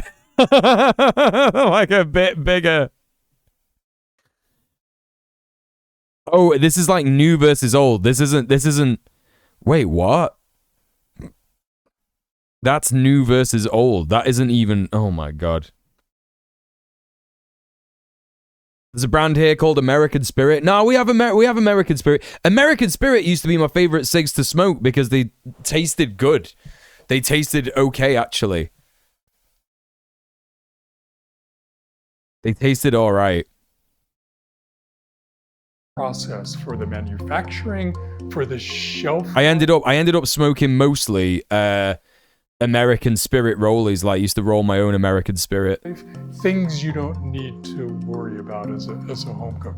They were demonstrably thicker than regular Camels. Salty and sugary goodness of ultra-processed. Just cover up the taste of metal and poison with salt. Yeah, literally. Constantly bombarded with nutritional advice about how to stay healthy, what foods can ward off cancer or diabetes, and which ones are slowly killing us. And these two realities are actually deeply related. Let's go back to 2015, when Kraft successfully marketed their singles, which cannot legally be called cheese, as a health food. Kraft American Singles have double the calcium of many other American slices, plus vitamin D to help grow strong bones. In 2015, Kraft teamed up with the Academy of Nutrition and Dietetics, it's a professional group of nutritionists and dietitians, in a campaign called Kids Eat Right. But what if a company wants the positive PR of going healthy? And the thing is, chat, as well, is that if you, just like tobacco, if you eat these, if you eat this like fucking plastic cheese, right? Plastic cheese, slices when you're a kid, you will develop a taste, because when your taste buds are developing, that is how your diet remains as an adult, right? Like this is why sometimes people who've been brought up on a lot of meat, like me for example, find it harder to go vegan. And you know, every now and then I will just get this like insane craving for like the worst kind of food. Just like the worst kind of food, you know? But doesn't want the hassle of actually improving their product. Well, there's a solution for them too. We do want to move now to a new Kids Eat Right label that will soon be appearing on Kraft singles. One of the Kids things Eat that Right. companies do is they partner with health organizations, the American Heart Association, the American Diabetes Association, the Academy of Nutrition and Dietetics. And the idea is if you can donate to those organizations and support those organizations, then the organizations will thank you on their products. And they will say, you know, a partner of. You got brought up on a lot of shit, cheap, processed stuff. I adore flavor now. Oh, no. I'm not saying for it. Like, my fucking parents will tell you, right? If you ever ask them, you know, what was Mule like when he was a kid. And I would only ever eat, like, beans on toast. Or I think the only vegetable I would eat was, like, broccoli. And even then I was like, don't really want to eat it, but I know I have to. Beans on toast, chicken paste butties, yeah, right, like absolutely grim, horrific stuff. Like I would never try anything new. I would never have like a curry or whatever or rotata. But then as I got older, I realized, oh yeah, tasty stuff is tasty. You know what I mean? Yeah, chicken paste. Yeah, this stuff. You can still get it. It's literally just like mashed up chicken. Mashed up chicken. It's not like it's. I fucking dread to think like what this tastes like nowadays. Because I don't know if it's changed. I don't know if whatever it is has changed or whatever. I don't know. But it's literally just like mashed up chicken guts and livers and, you know, connective tissue, all that fucking stuff. It's literally just that. Halfway on chicken nuggets. Yeah, it's kind of like it doesn't taste anything like chicken nuggets. It's nothing like chicken nuggets. No. No, it tastes way worse than that. Oh, yeah, I would just eat that stuff. And like nowadays I get like very, very, very, very excited about making like a banging curry in it. You know what I mean? Like an absolutely popping curry, cooking my own food, putting MSG in it, shit like that. You know what I mean? Yeah, for real. So I get that, Gobs. But like, this is the thing. Like every now and then I get a huge craving, like Thora says, for a fucking microwave, but like a Rustler's burger in it. Now that you've said that, I'm thinking I could do with a Rustler's burger. Like sometimes it's as simple as that, you know? My brother only ate white rice with a touch of butter for like 6 years. No way. That's nuts. That's fucking nuts. White rice with butter. I thought my stepbrother was back. My younger stepbrother. I used to sing to him. Don't You Want Me Baby, right? With like a twist. Because all he would ever eat was just like carbohydrates. Like nothing else. He would have pasta with butter. He would have like bread and toast. Just like, you know, literally that's it. Just like literally just pasta. And so I would sing like carbohydrates. I can't even remember how the rest of the tune used to go. It used to be like, don't you want some veggies? Like, because I was a bit older and I was eating veggies. Like, even I used to eat more stuff than him. Oh yeah, he used to. It's mad. Like at his wedding, he had so much like stuff. I was like, you would have never eaten this when you were young, bro. Like that's crazy, dog. That's crazy.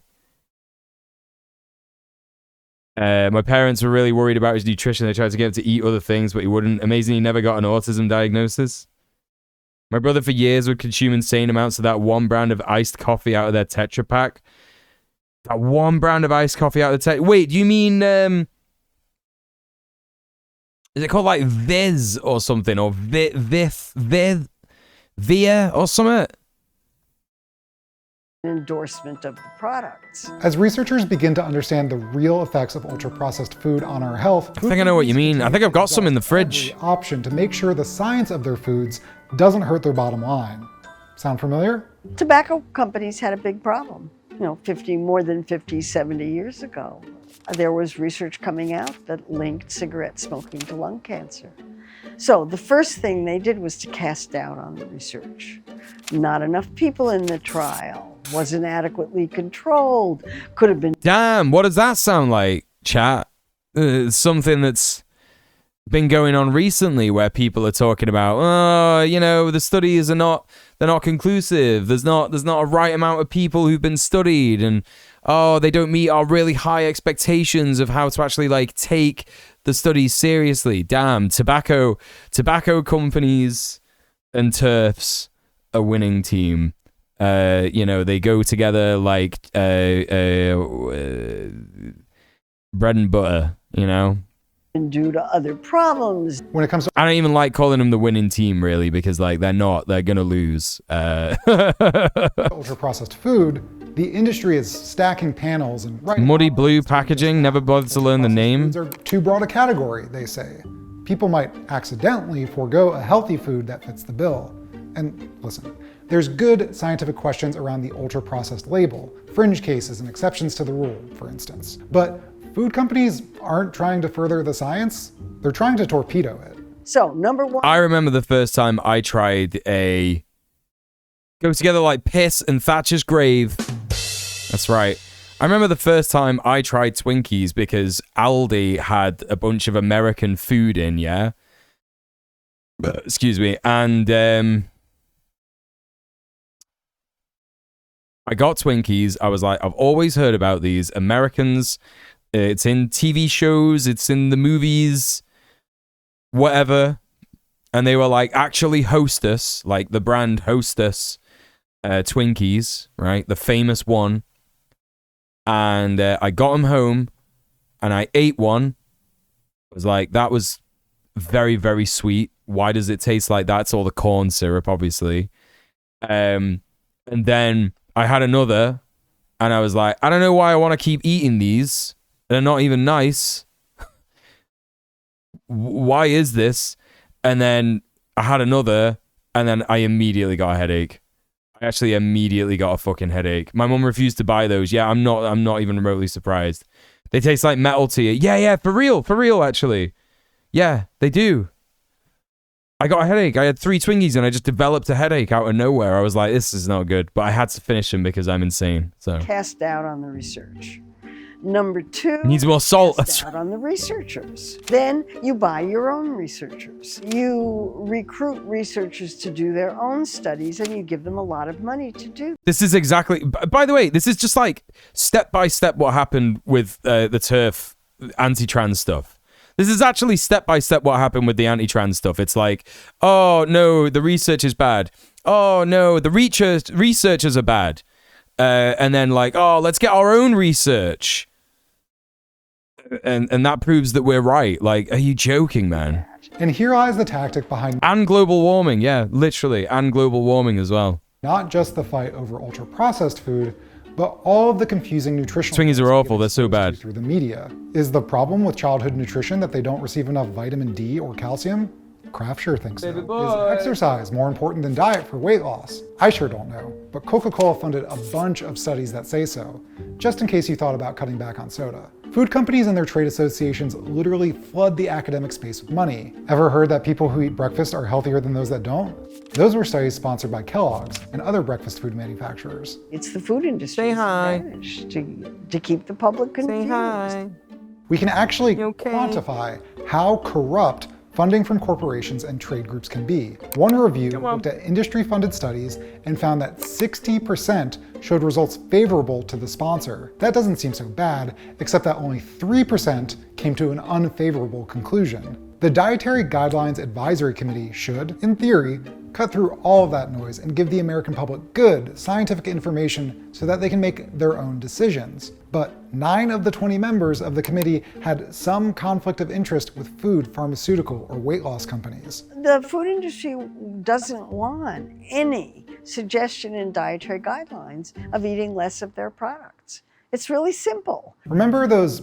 Anthony Bourdain, God rest his soul, went to a Twinkie factory once during a show, and the filling was carried through the facility as a syrup through pipes. Even though the factory was abandoned, there was still some in the pipes, and he got to taste it.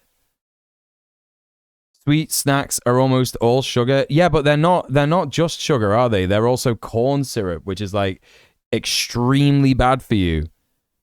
Okay, I have to see that. Anthony Bourdain,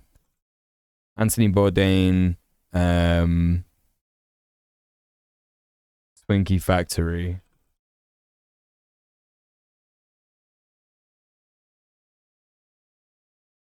I gotta be able to see this. I gotta see this.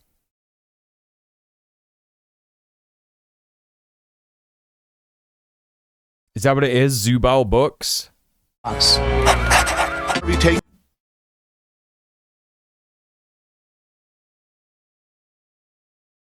Me to a very special bookstore, a reader's paradise. Woolman's PTA meeting got canceled because of the snow, so I take him along. Well, come on in. Let's show you the place. It's yet another case of industry fleeing Cleveland, but in this case with a happy ending. Though the Hostess Twinkie factory laid off 658 workers and closed up shop, the former snack factory was turned into a veritable great pyramid of books by bookseller and collector John Zubal and family. It is now the world's largest bookstore. Now, this is part of our internet stock. Around how many books you got in stock total? We have over 500,000 online, and we got 800,000 to go online. Then there's a floor below us yet, which we'll hit on the way down. How do you like it, Tony? Endless shelves of books. The public addresses of President Coolidge. That's due for a reprint. Yeah. I don't know. Do you have an interest in this? I gotta get. Oh my God.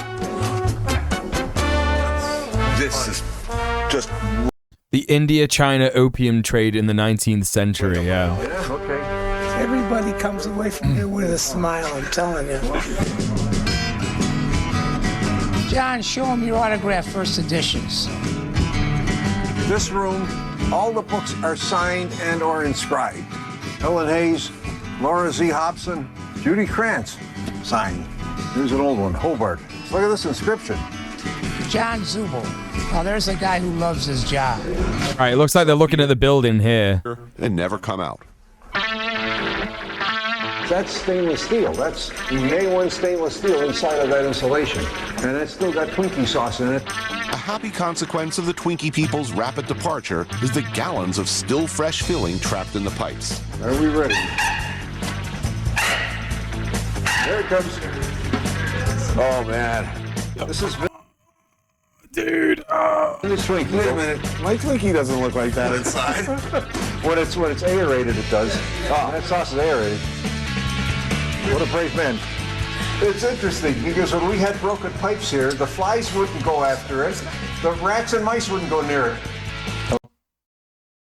The flies wouldn't go after it. The rats and mice wouldn't go near it. It's not gone off. It's not moldy. It is simply just not good for consumption. By the way, chat, look who's here.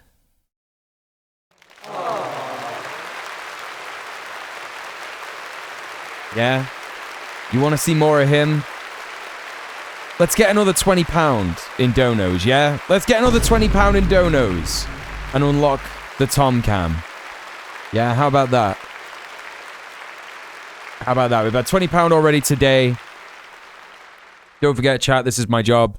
Please consider subscribing. Please consider donating. It means that I can pay my bills, my rent. It means that I can do this for another month.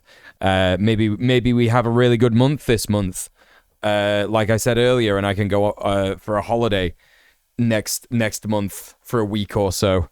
You know, maybe I can actually like go somewhere and enjoy some time off. I don't know. But yeah, please consider subbing off Twitch. Please consider supporting the stream. Oh, is it? Is it still sweet and succulent? It's Twinklicious. Twinklicious. Look Hello. at Tony lapping up that Twinkie filling. Bon appetit. So this is further evidence that, in fact, the Twinkies will resist all natural and unnatural forces of time and climate. The dogs like it. I don't know what that says about us, Roman. I've never been so proud. That's wild, man. That's fucking wild. Oddly similar ads we played a few minutes ago. It turns out that some of the biggest food companies were owned by tobacco companies until the mid-2000s. Philip Morris owned Kraft and General Foods. R.J. Reynolds. Philip Morris.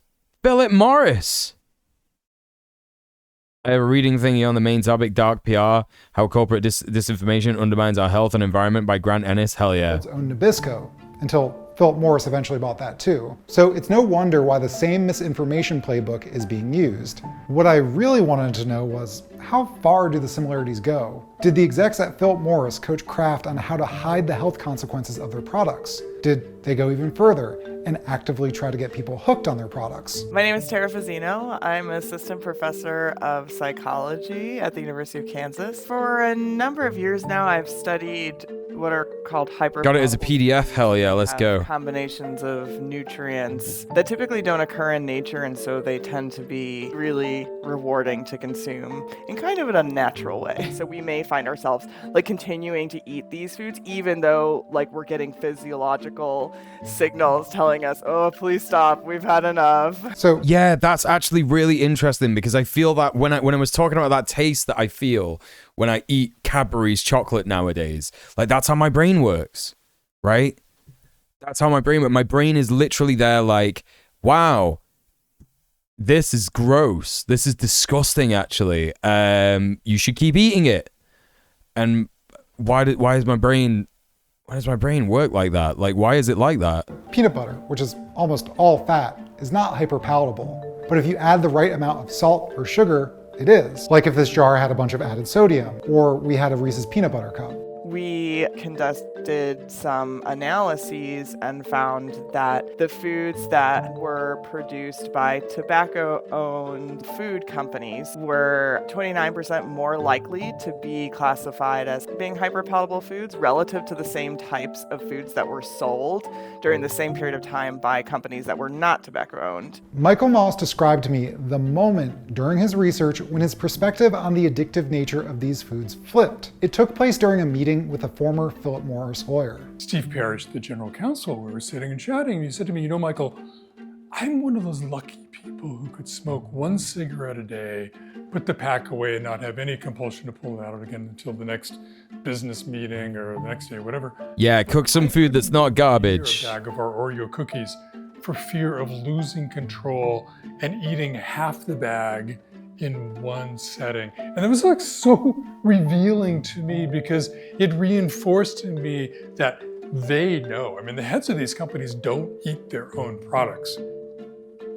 While the tobacco industry got out of the food business for the most part in the 2000s, other companies took a lesson from their success in selling these addictive foods. They accounted for roughly 50% of the food supply in '88, and by 2018, they were, almost 69% of the food supply. So we had like a 14 percentage point increase, which was pretty dramatic. The non-tobacco-owned food companies observed the successes of the tobacco-based food companies in the market and reformulated to keep up. As someone who studies addiction, I think a lot of the rhetoric is, well, if you open a sleeve of Oreos and eat the whole thing, it's on you. It's your lack of self-control. I mean, what is your sort of take on that?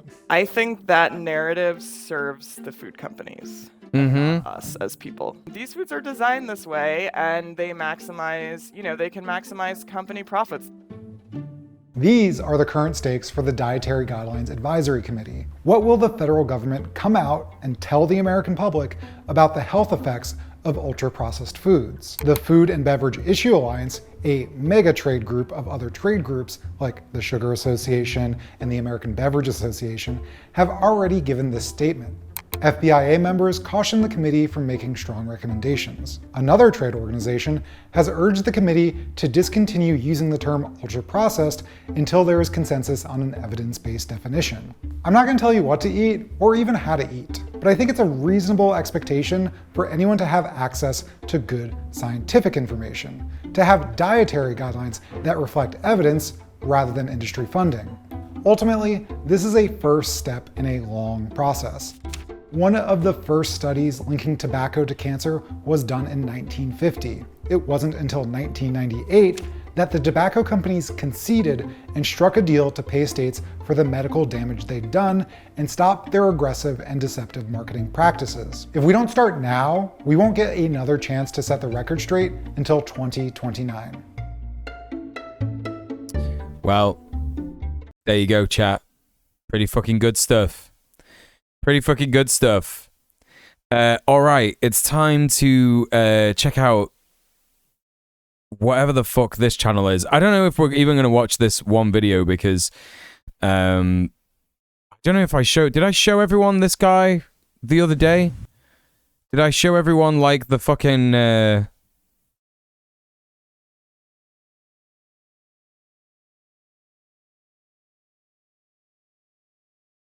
the tweet that this guy did? Where he was, like, saying that... There's like these images on this guy's fucking thingy. On his Twitter. I had it saved, I think. Hang on. Let me see if I can find it real quick. Is it in my bookmarks? You remember him? Was it on Friday? Was it on Friday that I was talking about him? Yeah, I tweeted about him.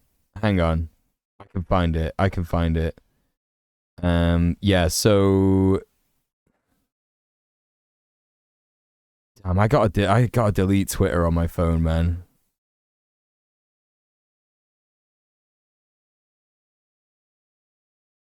Yeah, this guy. This fucking guy.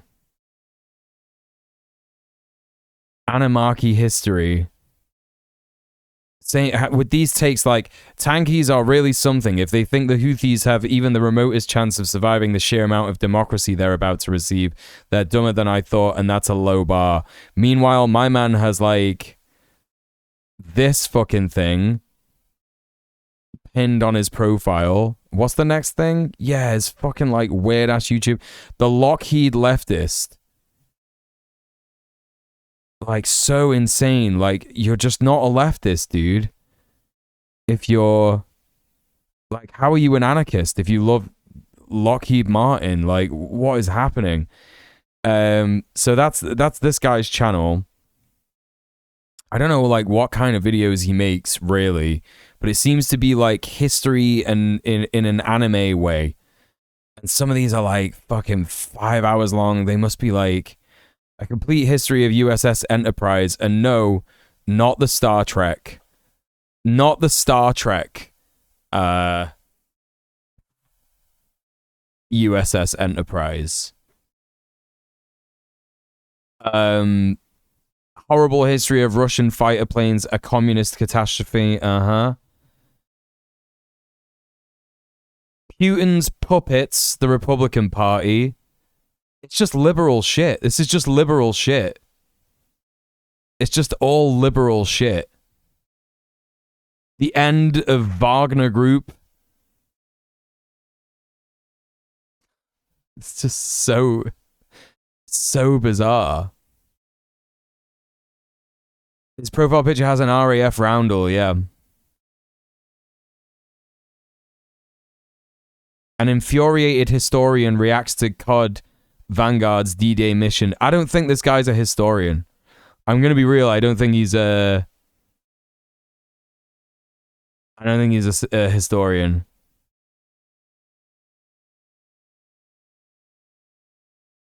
Putin strikes back. Can Russia's missile campaign defeat Ukraine? Just absolutely obsessed with with Ukraine, by the way. It's just all Ukraine stuff. It's all Russia and Ukraine. Like, 2 weeks, this is a disgrace. Should we be telling the Russian side of the story? Like nothing about Palestine, by the way. This guy's got a free Palestine flag in his Twitter bio, but absolutely zero. History's craziest communists. Okay, let's watch this one. It's 28 minutes long. I don't want to watch this for too long. History, there have been some crazy. Oh, no way does this guy sound like this. He really likes Ukraine and World War II. Yeah, it's a little bit of a...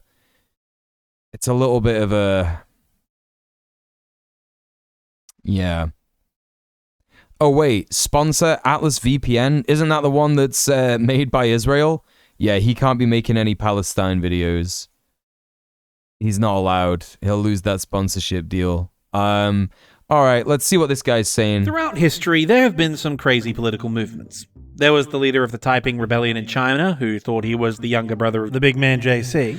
And in keeping with the religious theme, you also have the endless number of cults that have popped in and subsequently out of existence. Aum Shinrikyo, Jonestown, the Branch Davidians, Heaven's Gate, among many others. There is no end to the sheer amount of madness humanity is capable of producing. But since the destruction of the state-organized communist internationals at the end of the Cold War, the realm of crazy ideologies and conspiracy theorists has been largely dominated by the political right. People like Alex Jones and QAnon. So he just called the entire internationalist Soviet project as a crazy ideology and conspiracy theory. Okay. It's been largely dominated by the political right. Okay. People like Alex Jones and QAnon, legitimized by conservative populist figures like Trump, Jordan Peterson, Dennis Prager, Ben Shapiro, etc., etc. And in my mind, that's not fair. Where are our crazies? And to that end, I am making a short-form semi-satirical mini-series about history's craziest communists. Because every group has their nutcases, and the left is definitely no exception. And in my opinion, it's our duty as a society to not let the right have all the fun. I mean, think about all the crazy conspiracies they have. They have secret Nazi superweapons, moon bases, the Illuminati, the Clintons being lizards, although I'm actually inclined to believe that last one, given the evidence we have. And what does the left get? Right, nothing. In any case, today we're going to talk about one of the biggest memes in political history, an organization and theory so outlandish it formed its own satirical revival movement of which I was a member. Today we are going back in time to the early 20th century, the age of catastrophe where war, economic implosion, and anti-colonial revolutions swept across the world to the nation of Argentina. This is the story about a splinter group of Latin American communists who once commanded a strong presence. Yeah, that soundtrack is like 10 years ago. Weird Minecraft trash videos, yeah. Yeah. It's me, I'm history's craziest communist, yeah. Throughout all of Central and South America. The Fourth International Posadist, led by a charismatic yet tyrannical, certifiable mad. Oh, he's talking about Posadism. He's talking about Posadism. Alright. We have tons of conspiracy theories. Just look up how many theories there are that people are CIA assets, right? And like, also, like, you could just do a whole bit about MAGA communists, because they're conspiracy theorists on the left. Jimmy Dore, has literally like Jackson Stinkle, Caleb, my cheeks are as red as my butt cheeks, Morpin, Romulo Cristalli Francelli, known more commonly by his pen name, Juan Posadas. But before all that, let's indulge in some shameless capitalism. It gives me great pleasure. No, let's not do that. All right. But it is a 300-page volume describing the intricacies of party life inside a Latin American communist organization. So it's not exactly... So wait, I don't understand. This guy is a communist. When was this? This is so confusing, dude. I don't know what's going on here. This was in 2022. So what, has he changed? He's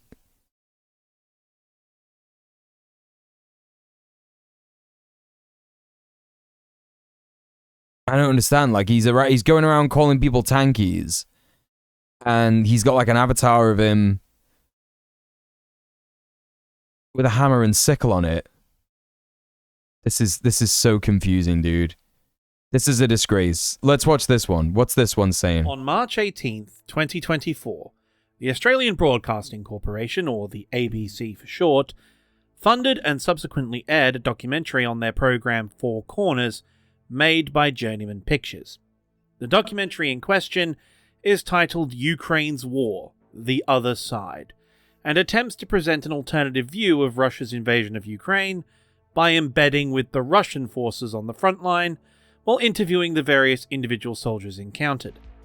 But, much like Tucker Carlson's efforts in interviewing Vladimir Putin, what is presented as an attempt to attain a holistic worldview or contribute to the historical record is instead simply purveying the narrative of the Kremlin while demonstrating the fact that 99% of the Russian soldiers on the front line have no illusions about what their role is and, in fact, believe in that cause wholeheartedly, all while denying any wrongdoing. And my government, the Australian State Broadcasting... He's Australian? What? He's Australian? What? What are you talking about, dude? Corporation sounds like a fucking Brit bongo. What's going on? Is directly responsible for facilitating and spreading what essentially amounts to Russian propaganda, presented by a reporter who has called for the arrest and prosecution of British servicemen. By supporting young British volunteers thinking of travelling to Ukraine to take up arms, Liz Truss has effectively called for a jihad in defence of democracy. Presumably, the Home Office will prosecute the British fighters and strip them of the citizenship on return. Yeah, that's fine. There was an Aussie flag in his Twitter handle. Yeah, that's true. That's true. Why does he sound like so much of a Brit? I don't get it. Yeah, I don't think this is a bad take. I think this take is completely fine. I think, like, if you're going to volunteer and go to the front in Ukraine,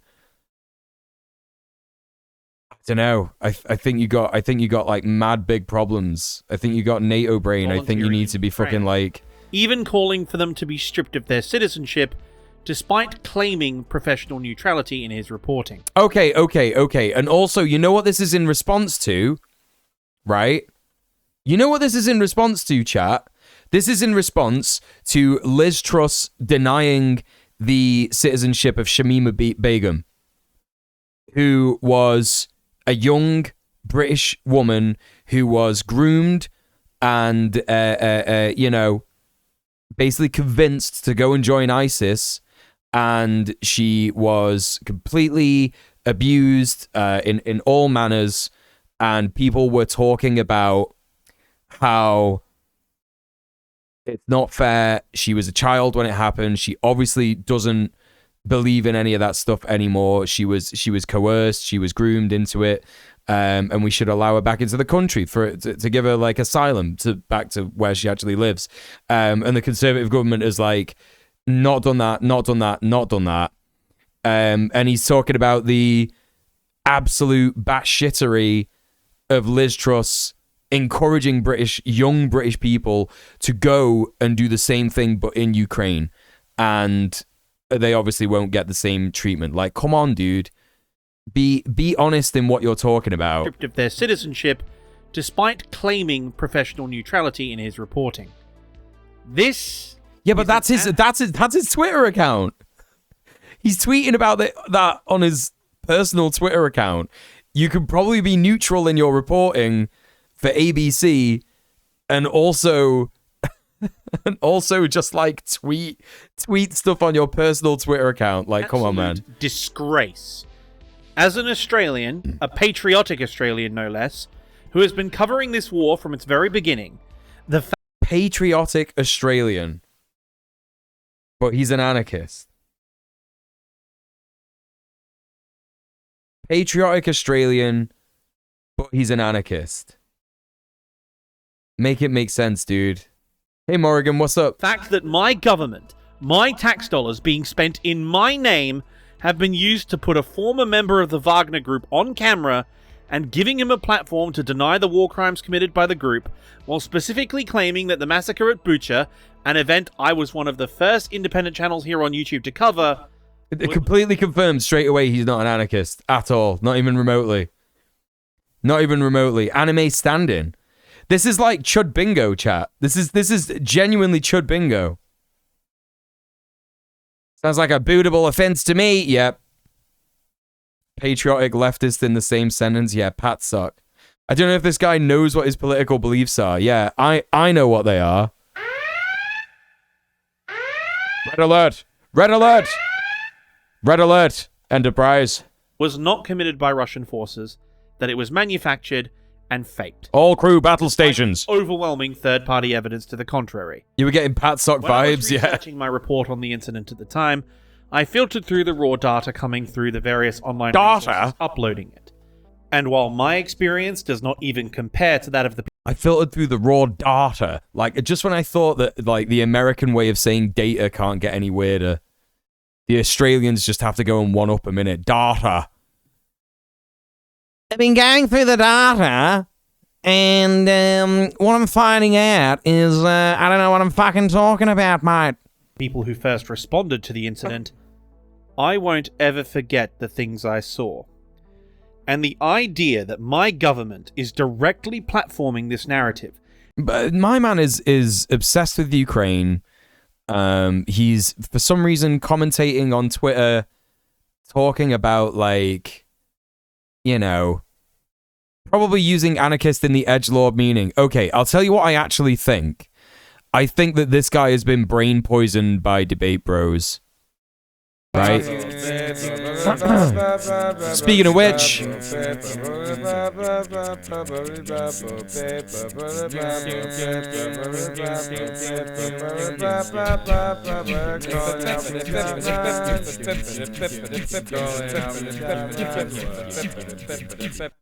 Rob, thank you so much for the raid. It's Big Rob Rousseau, everybody! Getting robbed. Everybody, please. Please go and follow Rob Rousseau. Incredible streamer. Incredible legend. How's your stream gone, Rob? Speaking of debate bros, we were just talking about debate bros, and look who decided to show up. Known debate bro. Known debater. Rob, he's always doing debates, isn't he? You're definitely friendly with them. Never had any kind of issues or anything like that with confidently wrong liberal idiots, have you, dude? Yeah. How's it going? Welcome in. Thank you so much for the raid, Rod. Everybody, please go follow Rob. If you're just coming into my stream from Rob's, my name is djmuel. I'm a leftist political streamer. We're currently checking out the YouTube of a guy.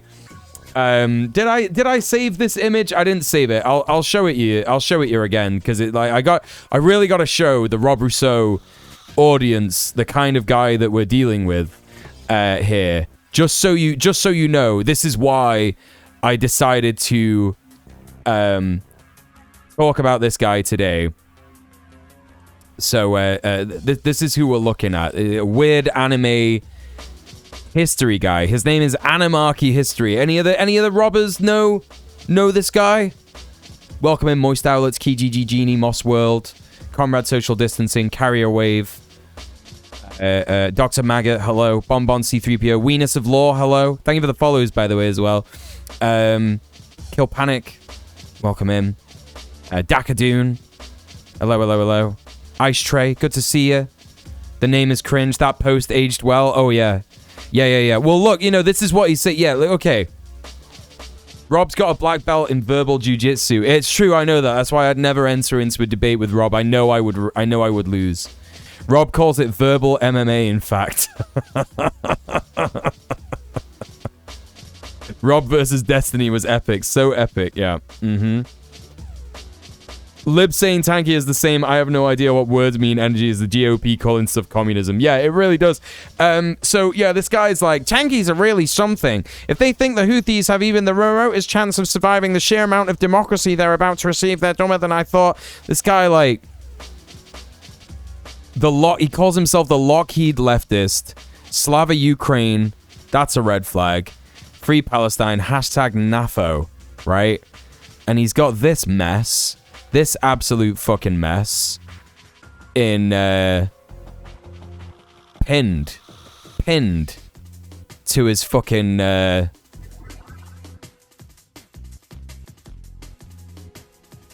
his Twitter profile. So that's the kind of guy that we're dealing with. Do not debate Rob about gooning. He's debated Vijay Prashad about this and won. I heard about that, actually. I'm really glad that Rob brought gooning up to Vijay Prashad. I'm sure Vijay was absolutely flabbergasted. Yeah, he's a NAFO bro, yeah. Ignore, ridicule, and block NAFO Nazis on site. Well, that's what we're here to do. We're here to ridicule him. Hey, Joe, welcome in. Good to see you. So, you know, that's what we're dealing with. Wrong about this stuff. You know, to be clear, chat, like, you know, I'm an actual anarchist. I'm an anarchist communist, in fact. I think that both ideologies are quite good. And they complement each other, you know, like MSG in a big stew, right? And I think that he should be put in a gulag for doing this, genuinely. But anyway, that's who we're looking at, and he's getting really mad that his government is they fund the ABC, which is like the BBC, but in Australia, and they did a documentary on Russia. Like he's like super mad about it. I'm getting the strangest vibes. It's just bad. I'm an anarchist. I just stand for everything that anarchists hate. Well, what I was saying before the robbers came into the stream is that I think that this is a guy who's been brain poisoned by debate bros, because debate bros famously call themselves anarchists, don't they? But they have absolutely no anarchist thinking whatsoever. They think that voting for Joe Biden is anarchy. You know, they call themselves anarcho-Bidenist. I know that like some people are like, oh yeah, that's just irony. We're just being irony pilled, and it's funny and rare. But like, no, they're genuine. The way that they think that politics should be done is by engaging in the electoral politics system in the imperial core, and that will bring about change somehow. And that Joe Biden's actually doing very, very good things. So I think that that's what's happened. I think that this guy thinks he's an anarchist because, you know, short stack goblin enjoyer and density and all that have decided that anarchists are, for some reason, you know, that rather than what anarchy actually is. You know? Thank you for the follow. Online anarchists be like, Iran and Israel are equally bad because all states are bad. There is no nuance here. Well, you know, I think like, yeah, there are some people who have that take, and I think that, but that's not what's going on here. This guy isn't even talking about this stuff, you know? This isn't even talking about this stuff at all. This is the culmination of neoliberalism and identity politics. Yeah, but I think like when you use the word identity politics, you're playing with a bit of fire there, because like identity politics is important when we talk about like social class, right? Neoliberalism, I think the right way to talk about it is neoliberal individualism, right? Because that's what it is, really. Yeah, but NATO is good, right? I mean, when's the last time there was a war in the North Atlantic? Checkmate haters. Yeah, you're right, obviously. Anarchist definition is being watered down. Yeah, for real. It is. Defending their decision to do so on their Twitter account and all their social media platforms, while closing off any method of complaint or protest for its circulation, including on their main website. No. You don't. Queen Pib, what's going on? How you doing? Perhaps the person flubbed out and thought they meant Antichrist. That's right. Oh yeah. Everybody go follow Queen Pib. She's amazing. How you doing? Off that easy. No, he's totally incoherent. He's so absolutely fucking ridiculous. It's bad. So, I'm going to dismantle this thing section by section. Strap yourself. He's gonna dismantle it section by section. I can't wait. In everyone. It's time for discount-friendly Geordies at home, because today I'm fighting the ABC. But first, because I'm not a state broadcaster, All right, Kill Panic. Thanks for I being have here. to do some capitalism. This video... Oh, fuck off. NordVPN. NordVPN. We all know where NordVPN is based, right, chat? Appropriation of identity politics. Yeah, no, you're right, Dr. Maggot. Yeah, that's absolutely right. The neoliberal appropriation of identity politics is fundamentally individualist and not collective, right? Yeah, absolutely. Completely true. How do I get back here? All right, there we go. When I don't know about something, I just keep my mouth shut. It's pretty easy, yeah. That's the right way to do things, isn't it? That's the correct way to be, isn't it? These guys will just sponsor anyone, won't they? No, NordVPN is like it's an Israeli company, isn't it? Am I making this up? Have I heard that incorrectly? NordVPN Israel.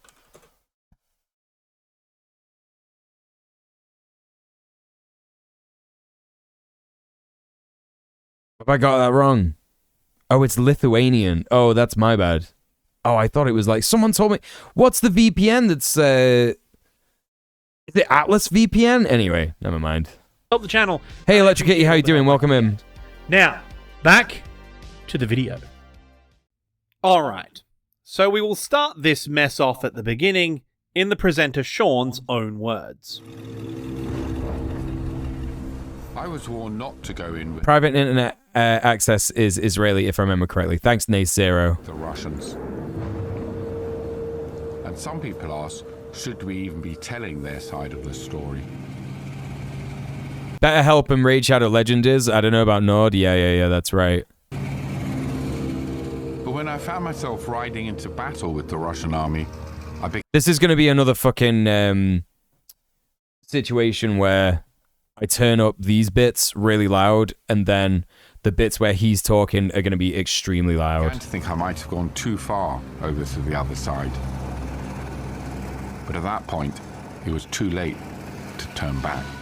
So, first things first. First things first, learn how to edit, you fucking clown. First things first, learn how to edit, you fucking clown. So this guy is positing this as like, should we be telling the Russian side of the story? Can't wait to hear what he says about this. Should we be telling the Russian side of the story? And the answer to this, to be frank, is no.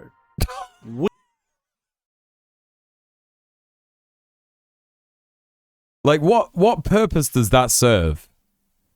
What purpose does that really serve to, like, not have an investigative journalist go and research what is absolutely going on the Russian front lines? Like, what purpose does that serve? No! Never, ever, ever talk about Russia. Don't ever, no. Don't talk about Russia. Just nuts. Absolutely nuts. What the fuck is he talking about? Shouldn't be.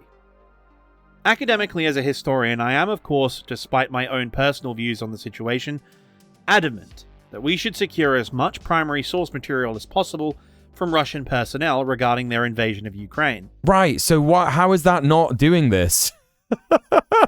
How is that not doing this? Thanks, Pitsy. Yeah, Safer VPN, CyberGhost, GeoSurf, and Hola are all owned by various companies in Israel. Right, there you go. Thank you.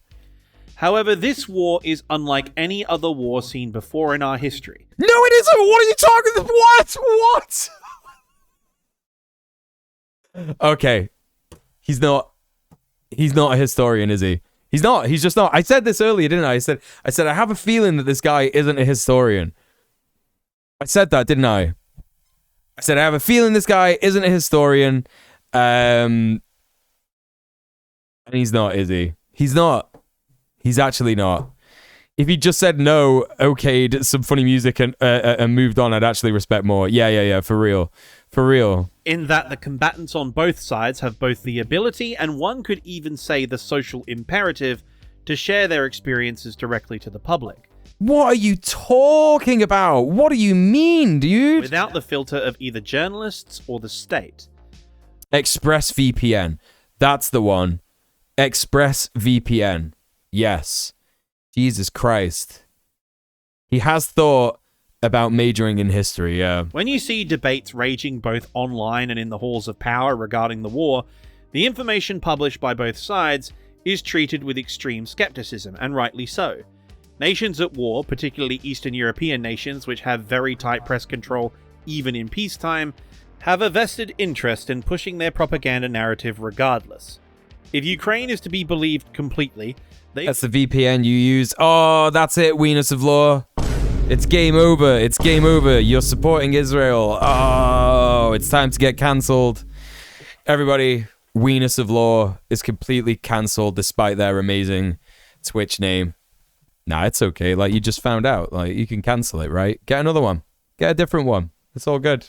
they've killed or seriously wounded nearly 500,000 enemy combatants, while the Russians claim to have destroyed the entire Ukrainian Air Force about 5 times over. Yet, they keep making these claims, even as Ukrainian air-launched Scalp cruise missiles blast Crimea on a weekly basis from an Hey, Susie Sec, time to switch VPNs. I use it too, yeah. T-24 fleet that is still very much alive, which frankly I cannot actually believe they've managed to pull off, given how maintenance-heavy those aircraft are and the amount of spares they would need. But anyway, that's a digression. Damn, you're not fucking biased at all, are you, dude? The point is, with social media, Telegram, WhatsApp, GoPros, the huge proliferation of drones on the battlefield filming most major engagements, catalogued by an absolutely huge number of open-source intelligence archivists on both sides, not to mention the large number of independent journalists and content creators covering the war.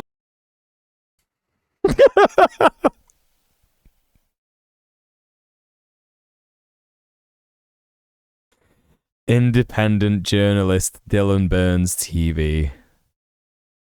He's definitely a journalist, isn't he, chat?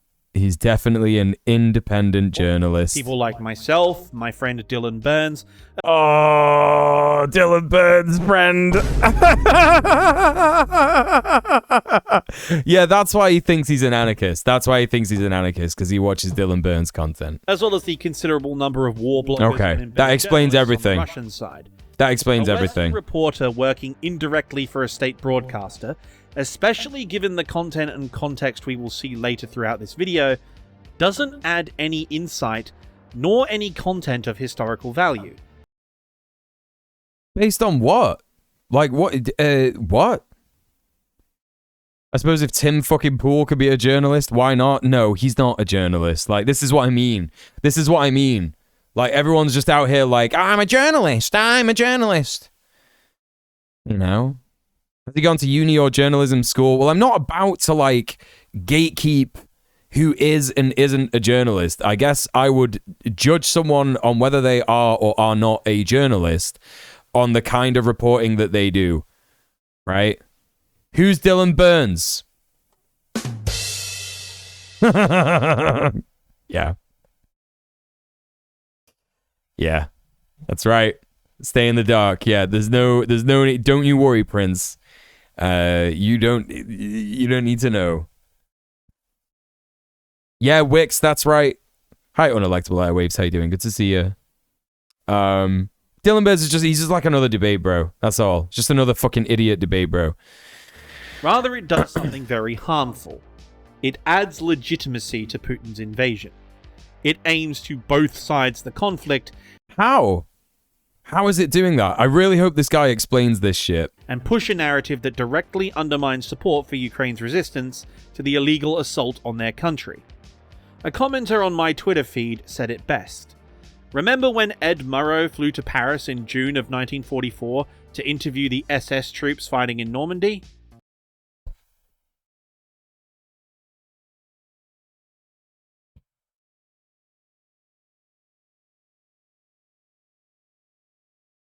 It's not the fucking same, dude. It's not the fucking same. Me neither. It's not the fucking same, dude. Jesus Christ. Debate bro with the added yuck of being a war tourist. Yeah. Epic NATO guy, right. Hey, Risk Averse, how's it going? So dumb. Most people aren't journalists, they're social media posters. Sorry, I'm not the judge, but it's a lot to do with the amount of work put in by a person and research. Not just I saw this and posted. Right, exactly. Some people do some people just post. They are just a poster and they're like, I'm a journalist, actually. Like, doesn't Libs of TikTok call herself a journalist? This is what I mean. Like, anyone could just say that they're a journalist. It's like, you know, I've seen people who call themselves geopolitical journalists, and they've said like, well, this guy, you know, kind of the same, right? Like, just whatever. The Russian so soldiers, stupid. either now through social media or in the future through the books and memoirs they will inevitably write, will be able to make their case and record their experiences just as they are doing now. All this. So what this guy is essentially saying is like, we shouldn't actually be there doing journalism about what is happening, even if we get the chance to do so, because for some reason it legitimizes the invasion. What are you talking about, dude? How? So we have to wait. We have to wait until the war is over, wait for people to get old and to do memoirs. Like, could you imagine does that guy think the same way about like what we just watched from the Al-Qassam brigades? Like, what does that guy think? Does he think in the same way, like, you know? Nuts. Absolutely nuts. People be like, I'm a journalist, and then not get arrested by the FBI at the behest of Fox News for leaking the unreleased footage of Kanye West interview using publicly available credentials. So no, I'm not bitter about that. Yes. Man is doing is creating propaganda for the Kremlin while using his position as a Western filmmaker to add legitimacy to its content. How? And as I showed at the start, his sole tweet made on the war, and he is supposedly a journalist covering it. His sole tweet. Okay, he's obsessed with this tweet. And robbers, right? Rob Rousseau raiders who came in, and you didn't see my commentary on this, right? What this guy is talking about here, he's talking about the double standards of the British government, aka Liz Truss, who spent less time in office than a wet lettuce took to go off. But Liz Truss encouraged people to go to Ukraine and fight in the war, like young British civilians, right? To volunteer, go to war in Ukraine and all that stuff. And they'll probably just be allowed to come back into the country. No problem, right? But Shamima Begum, who was coerced, groomed, and essentially kidnapped by ISIS back in the day, is not allowed to come back into the country of her own birth because she dared to be groomed by ISIS when she was 16. She was like abused, all this kind of stuff. That's what this guy's talking about here. And this guy's basing his entire criticism of his journalism on a tweet from his personal public Twitter. Right? Discussing the war, calls for British troops returning from Ukraine to be arrested and stripped of their citizenship. Like, he is not saying that. He is not saying that. You've taken it so far. Wow. Who'd have thunk it that this fucking debate bro friend would have like taken this out of context in order to serve his argument. Imagination to know whose side he's on. And as if to accentuate my point, have a look at the Russian flag patch on his plate carrier. And note that his entire uniform that he's wearing, his helmet, his plate carrier, all right, comrade, social distancing. Press. Take care. Right.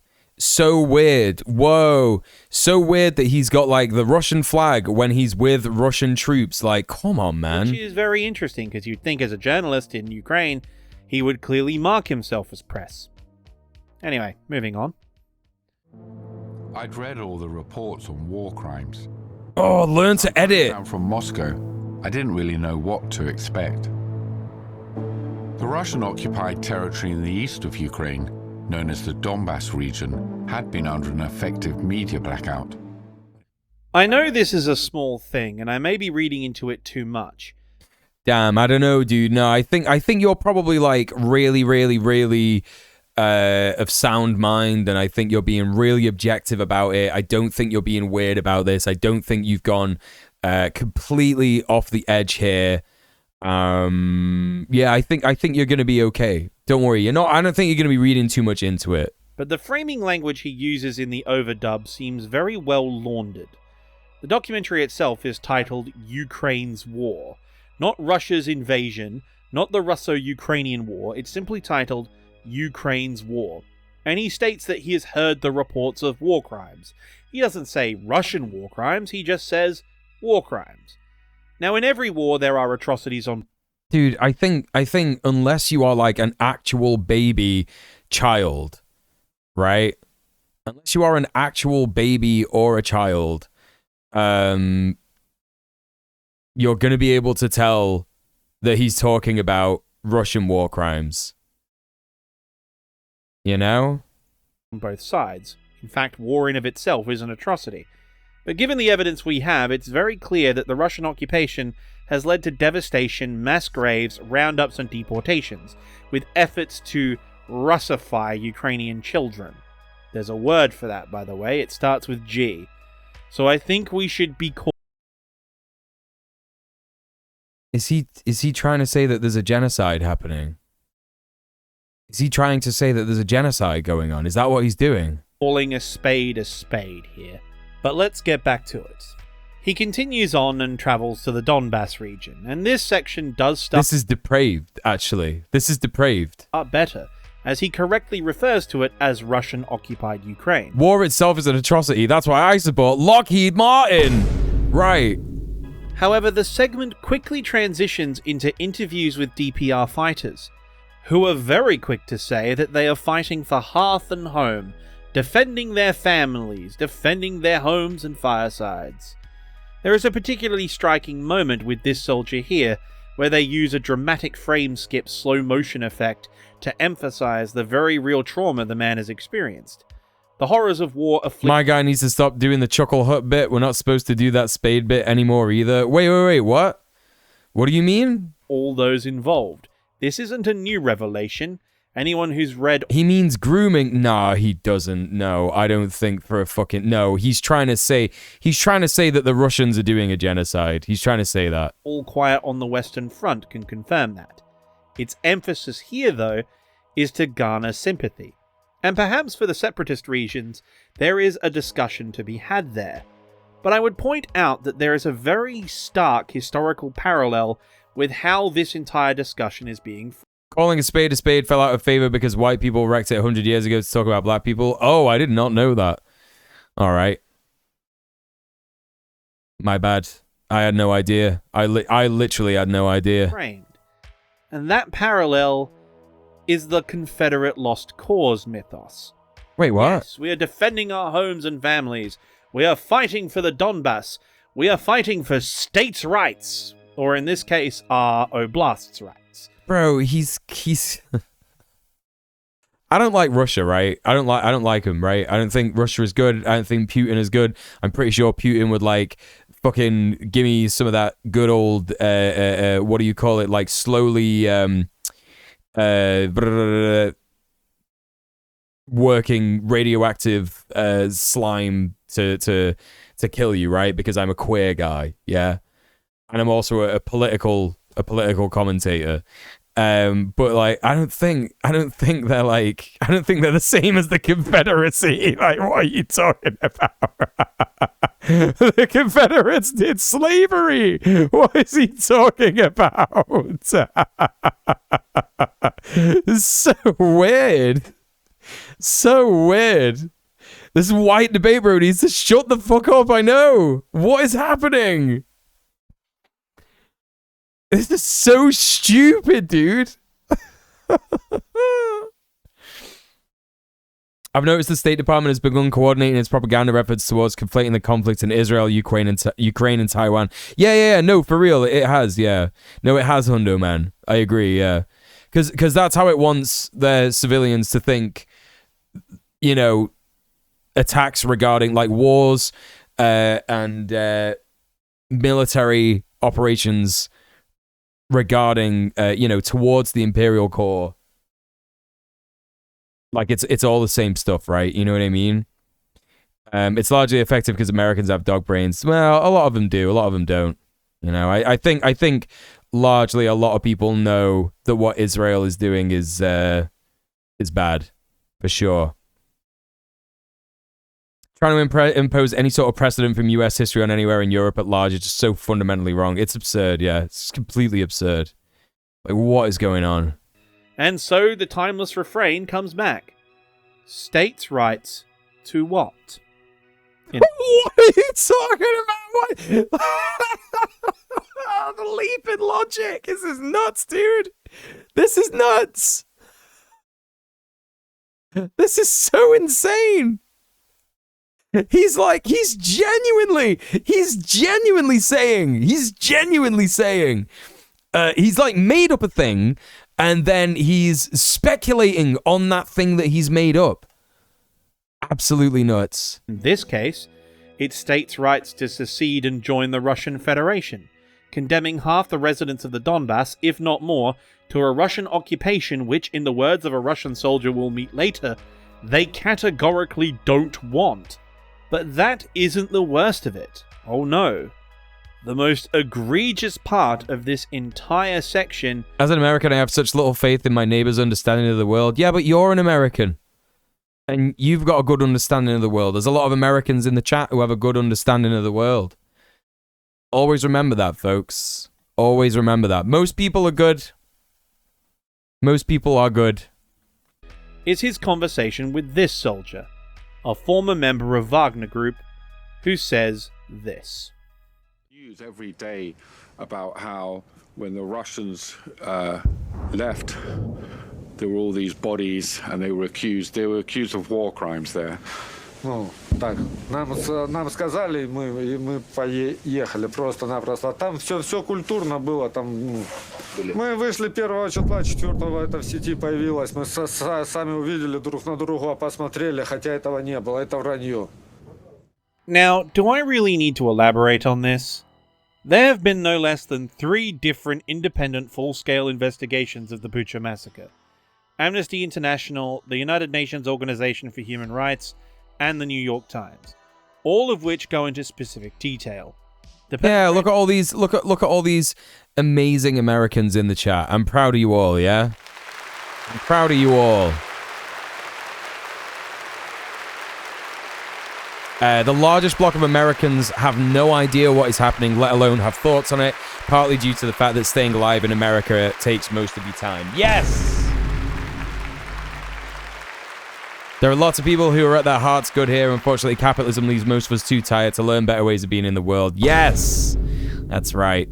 Hello, Great Crab. How you doing? Welcome in. Oh, this is so ridiculous. Traitors were identified as elements of the VDV, supported by the Wagner Group. Like, the point he's trying to make here is that this documentary is bad because it legitimizes Russian war crimes, right? Russian war crimes in Ukraine.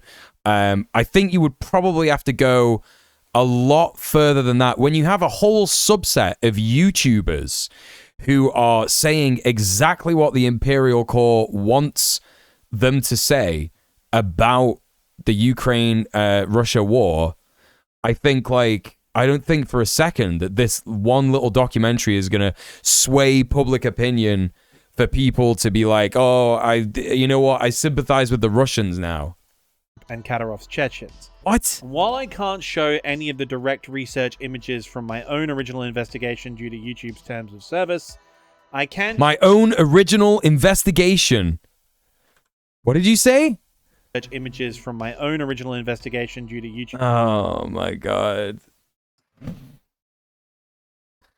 My own original investigation. My god.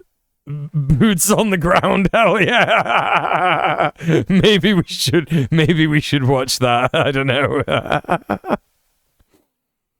Polling on Zionism is moving in the right direction despite intense propaganda. Yeah, for real. Yeah, it rocks actually, yeah. Even in the UK, and the UK has been madly Zionism pilled. I think the US is worse, of course. But yeah, it's just as bad here in the UK. He really does think he's a journo, yeah. His solution is just to not ever talk to a Russian. It just doesn't make any sense. It doesn't make any fucking sense at all. He's talking about his search history. That's right. That's right. YouTube's terms of service. I can show you this footage here. This footage was taken from Bucha during the Russian withdrawal from the area following their failed offensive on Kyiv. In it, you can clearly identify a BMD-2M, an air mobile... It is very, very difficult. I agree, Dr. Maggot. It is very, very difficult for older people to shake the neoliberal mindset. That is because it's exactly like Morpheus says in The Matrix. There are some people who just cannot be unplugged. If they were unplugged, they would die. They would demand to get plugged back into the machine because they can't fucking handle it. And that's that cognitive dissonance, baby. That's that fucking cognitive dissonance, you know? Infantry fighting vehicle operated by the VDV, painted in Russian invasion markings. You can see them firing on a civilian on a bike as they turn the corner onto the street they live on. Their body was geolocated to this exact location in Bucha by investigators entering the area after the Russians withdrew. This is a confirmed on-camera example of the intentional targeting of civilians by Russian. No, I'm not, Great Crab. I'm not saying that patriotism doesn't exist in America. I'm in no way saying that like people in America have problems. What I'm saying is the overwhelming amount of people, no matter where they are in the world, kind of just want to have their material needs met. That's basically all anyone wants. People want their material needs met, and they want to be able to live in comfort to some degree, right? They don't want to starve.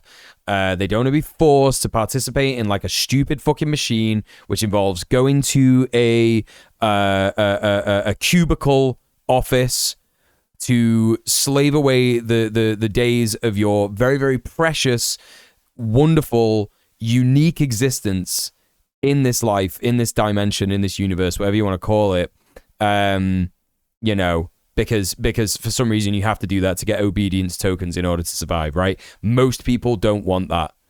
I'm not saying that the immense machines of propaganda don't exist and they aren't effective on people. What I am saying is that we have to be revolutionary optimistic, not just for our own well-being, right, and mental health, as leftist, communist, anarchist, whatever you want to call yourself,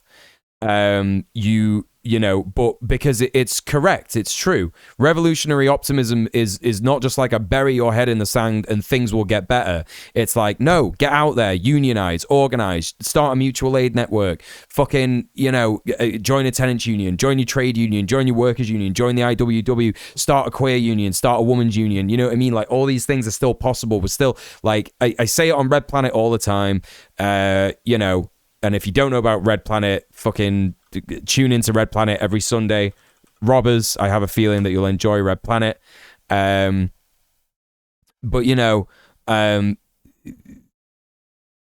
talk about this, like, everybody's terrified of the butterfly effect, right?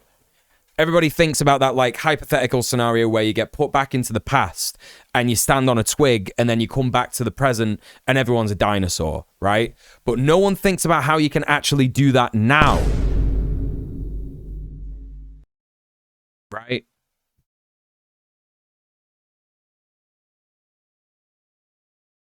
You can actually do those things now. A tiny little thing, even if you're just trying to tell your coworker that, you know, communism is actually a good thing and the only reason that it failed is because of imperial pressure and the imperialist hegemony and what do they call it when you control all the stuff? Monopoly on goods, you know, caused it to fall, right?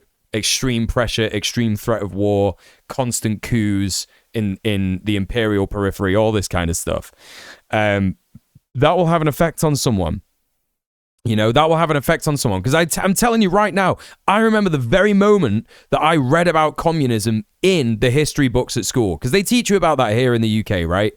And I remember very, very clearly, communism was a movement that said that everybody should be able to survive and have their material needs met in this world without having to work for it, right?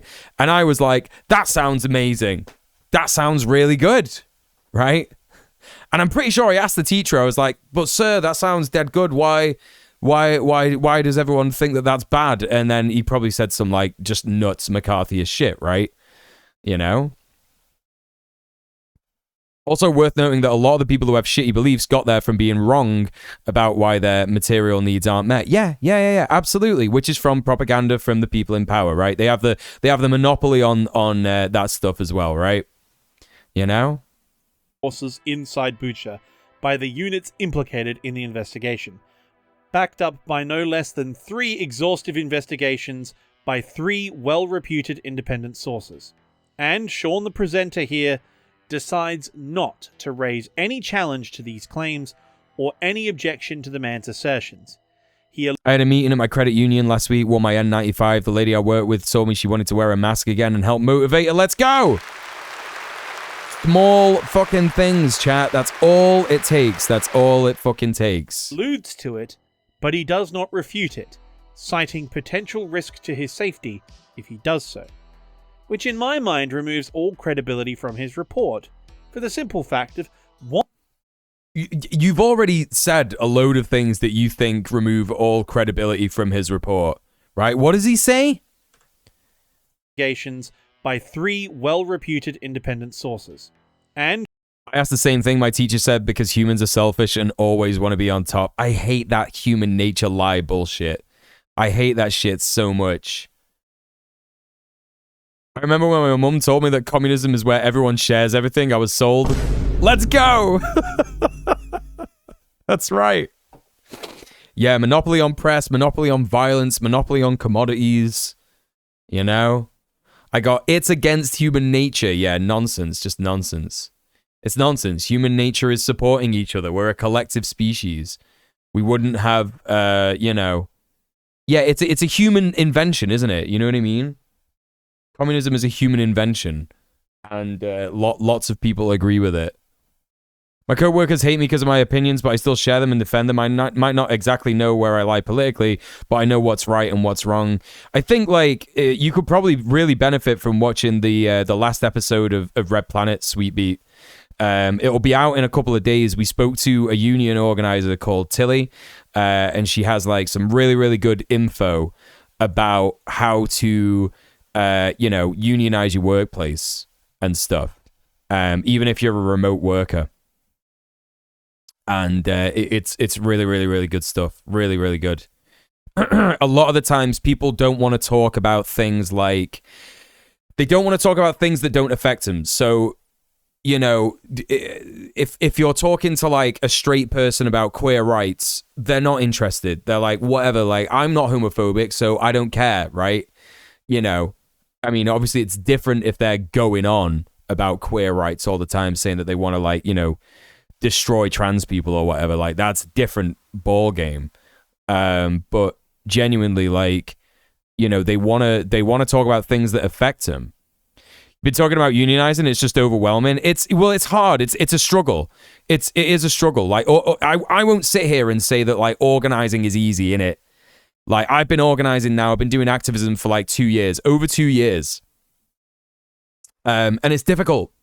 It's real difficult. It's a thing that you don't get taught about at school, so you don't quite know how to get about it, get around it, and actually do it properly. So everybody, literally everybody in an organization is just kind of figuring out a lot of stuff as they go. Right? And that's been true for me, but it's also been true for people who've been organizing for 10 years. And a lot of the times there can be disagreements, there can be conflict, but that's why there has to be the overarching idea of solidarity, right? We're doing this because we all think that what we have right now is bad, right? Doesn't matter what else you think, right? The one thing that we hold to be self-evident is that, for example, if you're in a tenants union, landlords are bad. Landlordism is bad and it should end, right? If you're in a trade union, we should own the means of production. We should own our company and be able to make decisions as workers and whatever suits us best, right? And everybody should have a share in the company and all the profits should go to us, actually, equally, rather than, you know, some guy who decides that we get fired or whatever, right? So you have to have that, like, important, you know, idea there, but perhaps it isn't quite as obvious. Like, to some people in the tenant union, I wouldn't say we want to end landlordism, because to them that's a bit like, oh, it's a bit of a radical idea, but it would just be the way that things are now is bad, right? My skepticism of the powerful and questioning why powerful people exist led me to communism after I assumed it was a flawed ideology as a child, yeah. I remember casually calling the dishy at my cooking school comrade every now and then, and he finally asked if I was a communist. The area he was from is massively capitalist leaning, yeah. Every worker is a comrade. Every single worker is a comrade, unless they're explicitly a counter-revolutionary. Because, you know, every single worker has the potential to be part of the revolution, right? Sean, the presenter here, decides not to raise any challenge to these claims or any objection to the man's assertions. Most of the co-workers listen to you. That's pretty good. Refute it, citing potential risk to his safety if he does so, which in my mind removes all credibility from his report, for the simple fact of what's the point of embedding with the enemy and going... For comparison, here's a woman interviewing the Taliban. Come on, dude. All the way out there, unless you are going to ask the hard questions, unless you're going to ask questions that we don't already know the answer to. I agree that that's a good criticism, but I don't think it destroys his legitimacy as a journalist. He just blows it off and moves on. So I guess this non-accredited YouTuber who just wants to make history documentaries has to do your job for you. Let's continue.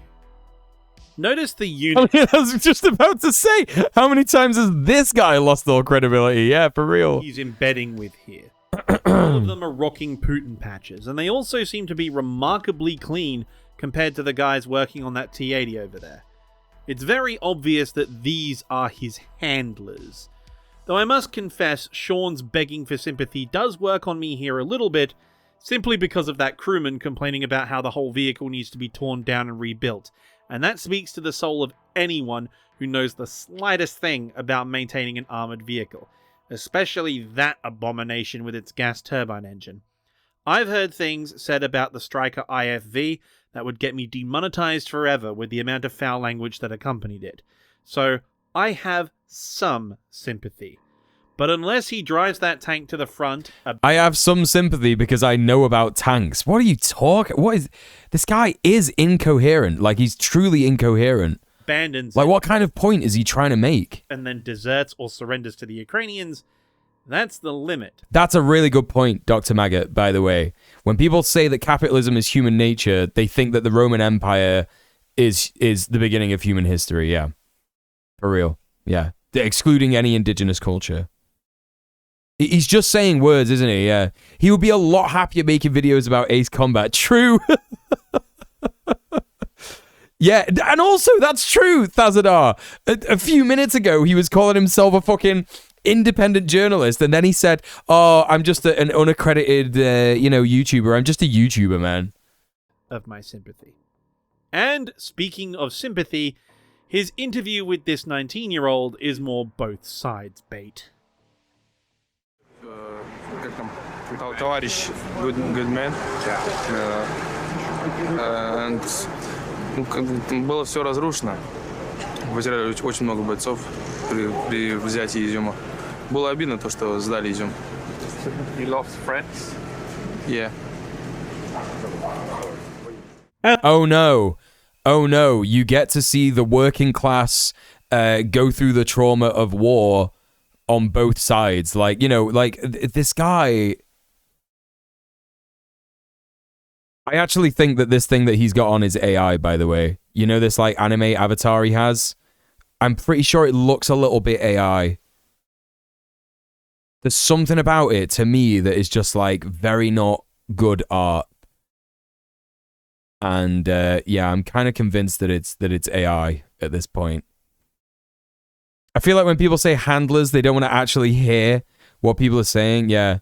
No, it's not the hands. It's this, little logo here. It just doesn't look right. There's something about this little logo here that's it just looks all scuffed and weird, and there's a little bit up here by his ear that's odd. I don't know. AI art would be 2 million times better than that.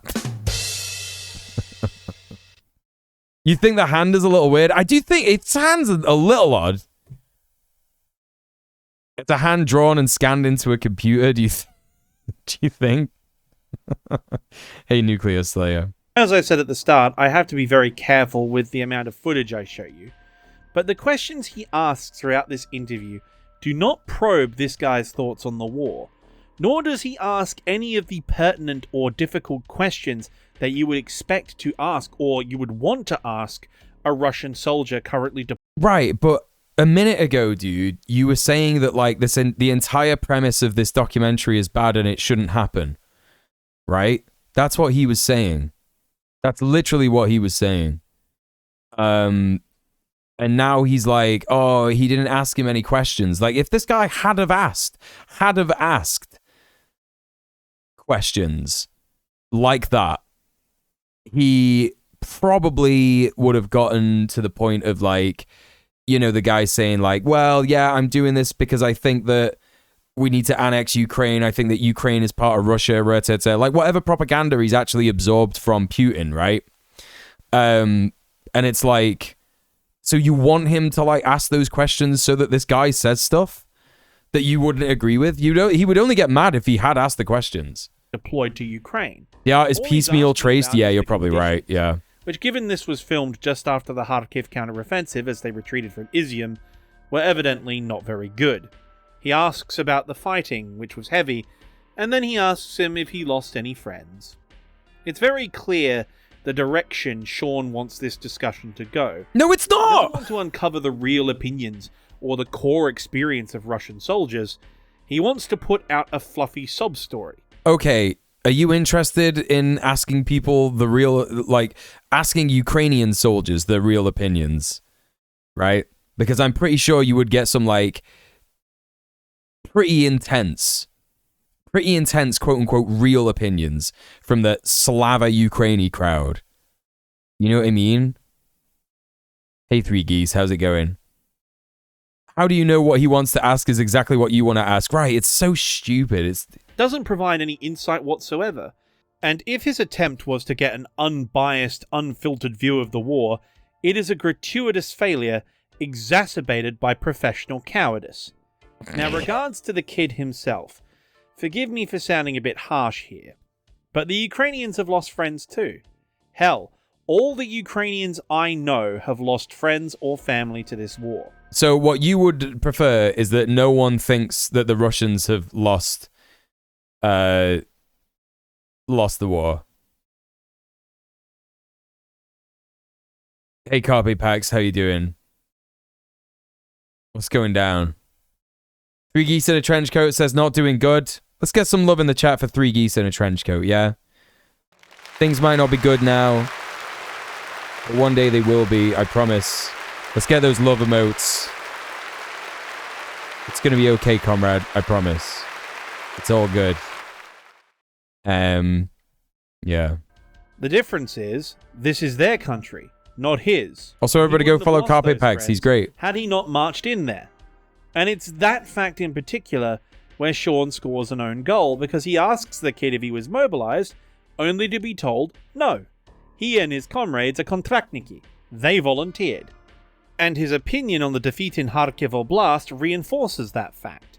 He does not regret the battle or the war itself, rather he regrets retreating from Izium as it meant his friends died for nothing. Bro, what do you think the guys in Ukraine are saying? Do you think that they're like regretting the war in general? And you think that they're like regretting, like, you know, not regretting when they have to retreat and shit like that? Like, come on, man. And while I can understand that sentiment, it doesn't change the fact that he's part of an invading settler colonial army. And the fact is... Oh my god, dude. Okay, like, to a degree, like, yeah, Russia did settler colonialism years and years and years ago, during the Tsar's imperialist days, right, when it's the Russian Empire, and they fucked over a bunch of indigenous people, all in Siberia, northern Russia, all that kind of stuff. I understand that. I get it. But he's so desperate to paint Russia as, like, the same as the USA, right? It's the same as the USA. That's what he's saying here. It's like, yeah, it's a settler colonial state. It's got the hegemony. It's this, that, and the other. Jesus Christ. They stopped asking Ukrainian soldiers about their real opinions because they kept saying stuff like the Russians are inherently lesser people, naming groups of soldiers the Lightning Brigade, showing pictures of the Black Stone. Yeah, right, exactly. Yes, His friends did die for nothing. They died for nothing but the vanity of a decrepit old dictator clinging to power in his shell of an empire that is slowly crumbling around him. However, in fairness, the very next segment is perhaps the only piece of decent journalism in this entire documentary. And it's not even due to the presenter or the production company. It happened... Like, at this point, it's just subjective. At this point, it's just subjective because I don't see how this guy going to Russia, right, and interviewing people on the ground in the Russian-Ukraine war, I do not see how that is any different from his homie, Dylan Burns, doing the same in Ukraine. Like, how is it any different? How is this guy any less of a journalist than Dylan Burns? How is Dylan Burns a journalist in actual fact? Completely by accident. Rather, it's due to this Kontraktniki sergeant, who is perhaps the only Russian soldier I've seen throughout this entire war who I have any respect for. Ну, то есть регионы, как говорят, типа, нас там пичкали этим, типа, 8 лет бомбили там Донбасс. Ну, как бы это тоже политика такая, там, это их регионы, получается, украинские, они захотели отделиться, но взять нашу, да, захотела Белгородская область, типа, все, мы хотим быть независимыми, что наш так их отпустит? Да никто так не отпустит, так же и начнется всякие силовые действия. This man sees through the propaganda the Kremlin is spewing, and he says so very clearly to a Russian press team. He disputes the old Vatnik catch cry of, what about the bombings in the Donbass, offering a counterpoint that Russia wouldn't let Belgorod or Rostov rise up in rebellion and secede. They wouldn't let that slide either. He relays to the press that his interactions with the local populace say they don't want to be a part of Russia, and that their presence here has made things far worse than they were before. I don't understand, like, what point is he trying to make here? Like, oh, there's a guy who understands that war is bad, actually. He is fucking NATO, isn't he? Like, that's a fact. Like, we know that about him. Like... Only piece of decent... Yeah, Vatnik up there with tanky levels of cringe. Yeah, it's so dumb, dude. It's like... ...journalism in this entire documentary. And it's not even due to the presenter or the production company. It happened completely by accident. Rather, it's due to this Kontraktniki sergeant, who is perhaps the only Russian soldier I've seen throughout this entire war who I have any respect for. Right, so let's skip this bit again. And what's he saying? What is he saying? Counterpoint that Russia wouldn't let Belgorod or Rostov rise up in rebellion and secede. They wouldn't let that slide either. He relays to the press that his interactions with the local populace say they don't want to be a part of Russia, and that their presence here has made things far worse. It's refreshing to see a Twitch leftist who doesn't sympathy Ukraine. I'm not interested in any kind of, like, nation state going to war. Like, I'm an anti-imperialist, I'm an anarchist, I'm a communist, I'm an internationalist, you know what I mean? I don't have any kind of allegiance to one state or the other. Yes, I feel incredible sympathy for the working class Ukrainians who are being forced into a war, having to defend their land. I also simultaneously feel incredibly sorry for the Russian working class people who are forced into a war. They have to die just because borders exist, etc., right? Do you know what I mean? Like, wow, war is bad, actually. You know what I mean? It's a pretty cut and dry. It's a pretty cut and dry opinion to just have about war, innit? You know what I mean? Like, you know, if you want my entire opinion on it, I just think that at this point, like, there just should be diplomacy and it just should end. You know what I mean? Like, that's the only good outcome, right? You know what I mean? It's in no way similar to, like, the Palestinian resistance. It's in no way similar to, like, stuff that's going on in Sudan. It's you know what I mean? It's like, you know? It's fucking ridiculous, man. Than they were before. He goes so far to say that 2 out of the 3 residents in Donetsk Oblast, one of the separatist regions of the DPR, half the people, if not 2/3 of the people, told him they want Russia to leave. They want the Russians out. He is here to do a job because he's been ordered to, and he will honor his obligations to do so. But he isn't political because, in his words, on both sides, it's all bullshit. Naturally, he is immediately countered by his Putin-loving press handler wearing a squeaky clean uniform with no combat patches, telling him he's wrong, as the voiceover tells us that his comments were edited out of the Russian edition of this broadcast. But while I wish to see him defeated and Ukraine to be free of the Russian invaders, he is the only man in this entire 40-minute documentary who actually speaks his mind and offers a substantive opinion and has something worthwhile or insightful to say. Unfortunately for our hapless presenter, the next group of Russians he meets are not so circumspect. So Sean rides along to the next location with his handlers and this discount Prigozhin looking motherfucker to a What discount Prigozhin? He's saying what? He doesn't look anything like Prigozhin. warehouse where they have 2 expended one-use anti-tank launchers on the the trunk of a car. One of them is an AT-4. Boot of a car. Fired. The other one I can't... You can hear the Australian a little bit. You can hear the Australian a tiny bit. really identify, though I think it's a Spanish C-90.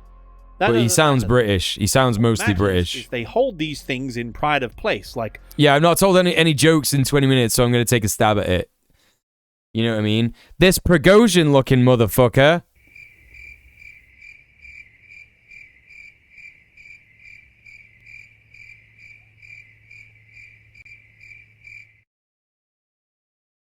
Yeah, do they not support Russia clapping that one guy, at least on that one alone? Right, that's what I mean. Like, it just doesn't make any fucking sense. It's so bizarre. Look what we have.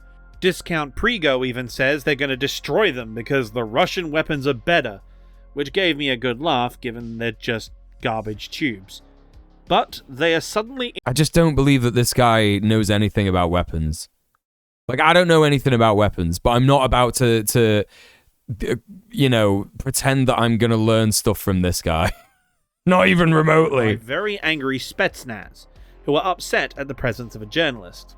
That is until our... Why is he saying Spetsnaz? That's a word that I am familiar with. What does he say? Spetsnaz? Special forces and task forces subordinate to ministries including defense. So is he being, like, correct here? I don't know. Listen, okay, I play a lot of COD. I know how a gun works, right? The presenter acts very friendly and asks for an interview. Given that he has been approved by the Kremlin, they grant it. And what follows is, as you would expect, to borrow a phrase from times past, the party line. The party line. Отступаем. Это тактический прием. Мы обязательно идем вперед. Пускай они так думают, что мы отступаем. И то, что говорят, что русские отступают... It's just Russia's special forces, right, right. Это неправда.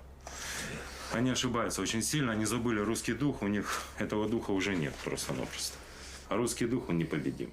Like, I don't know what kind of... I don't know what kind of point he thinks he's making by saying that this is the party line. Right? Wow, in war, people say what the propaganda wants them to say. I don't know, like, what I don't understand, man. They declare that their withdrawal from Kharkiv, and by implication their retreat from Kyiv, were tactical redeployments, not failed offensives, and that the Russian spirit is unbreakable. Morale is sky high, and they are advancing on all fronts. The enemy will find their death, and Mother Russia will reign victorious, etc., etc., blah, blah, blah. All this interview does is repeat the same propaganda that we see on pro-Russian Telegram and coming out of the Kremlin. The only difference being it's coming from a Western... Libs think Russia is the Soviet Union still, yeah. ...source, attempting to add legitimacy it most definitely doesn't deserve. Mercifully, however, after giving their spiel, they begin to leave, but not before once again dapping up the presenter, as though he is not a neutral investigator at all, but rather a friend of the Russians, which is immediately confirmed by this next segment here. Who uses Telegram? Not me, but I've thought about it. Mostly Russians. A lot of Israelis use Telegram. Listen to the music. The footage of his wife and kids. Yeah, a lot of people use it for organizing, how yeah. sad it all is. And then you look to the top left of frame and see the patch on that guy's hat.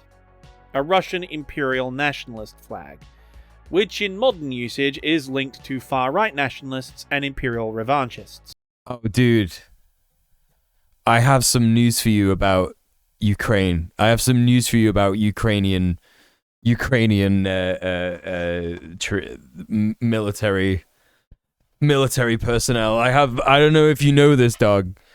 I'm not sure if you know this, dude. I'm not sure if you're aware of this, bro. Couple of patches on some of these Ukrainian guys that I've seen. Whoa, who'd have thunk it? There were, nationalists in the military, Navalny loved these colors, and also don't Google his opinion about cockroaches. Oh yeah, nah, he was horrible, yeah. Alexei Navalny, yeah. Ukraine Nazis, Russia imperialist, both bad, but Russia invaded Ukraine, no. Right, Three Geese. I don't know what you're fucking trying to say here, like...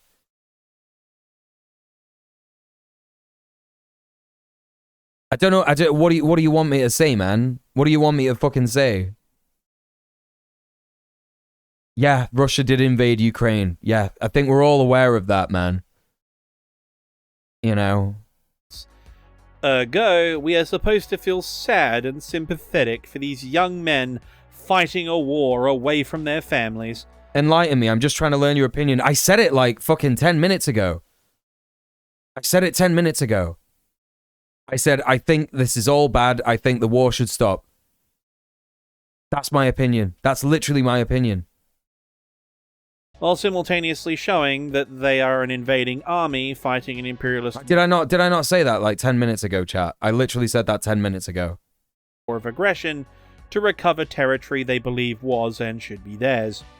But the best part of all of this is, they confirm that hypothesis themselves just before this sob-story takes place, as seen here. No, well, that's right as well. Like a lot of what is spoken about in Ukraine is ignorant of the history, right? As well, people talk about the coup that happened in 2014 and stuff like that. Like the history of Ukraine did not start in 2021 or wherever it was, right? Whenever it was. Right, I'm sympathetic to people trapped in their countries waging wars. Yes, right. This is where I'm at. That's my opinion.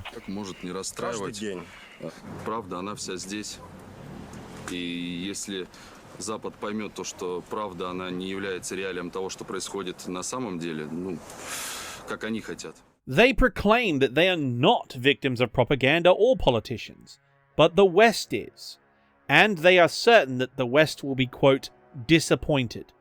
Also, side note, what kind of question is that? If you weren't... There's a larger geopolitical picture here that when the US says things like Russia should withdraw and surrender. To be clear again, Russia should not have invaded, but Putin was A, supported by the US in his rise to power, and B, was very clear that Ukraine was a red line. The US as hegemonic power, instead of saying, okay, how can we work through this without war? Shattered the Minsk agreements and spat on and diplomatic attempts since 2005. Whether you agree with NATO is a threat to Russia or not, it doesn't matter. That's what the Russians have said. It is clear that my country has, at the very least, done absolutely nothing to address the stated concerns of the Russian government. Long way to say that people shouldn't die for this bullshit. Right. Yeah. I think that sounds pretty like spot on. Yeah. How are we going to get them to stop except revolt?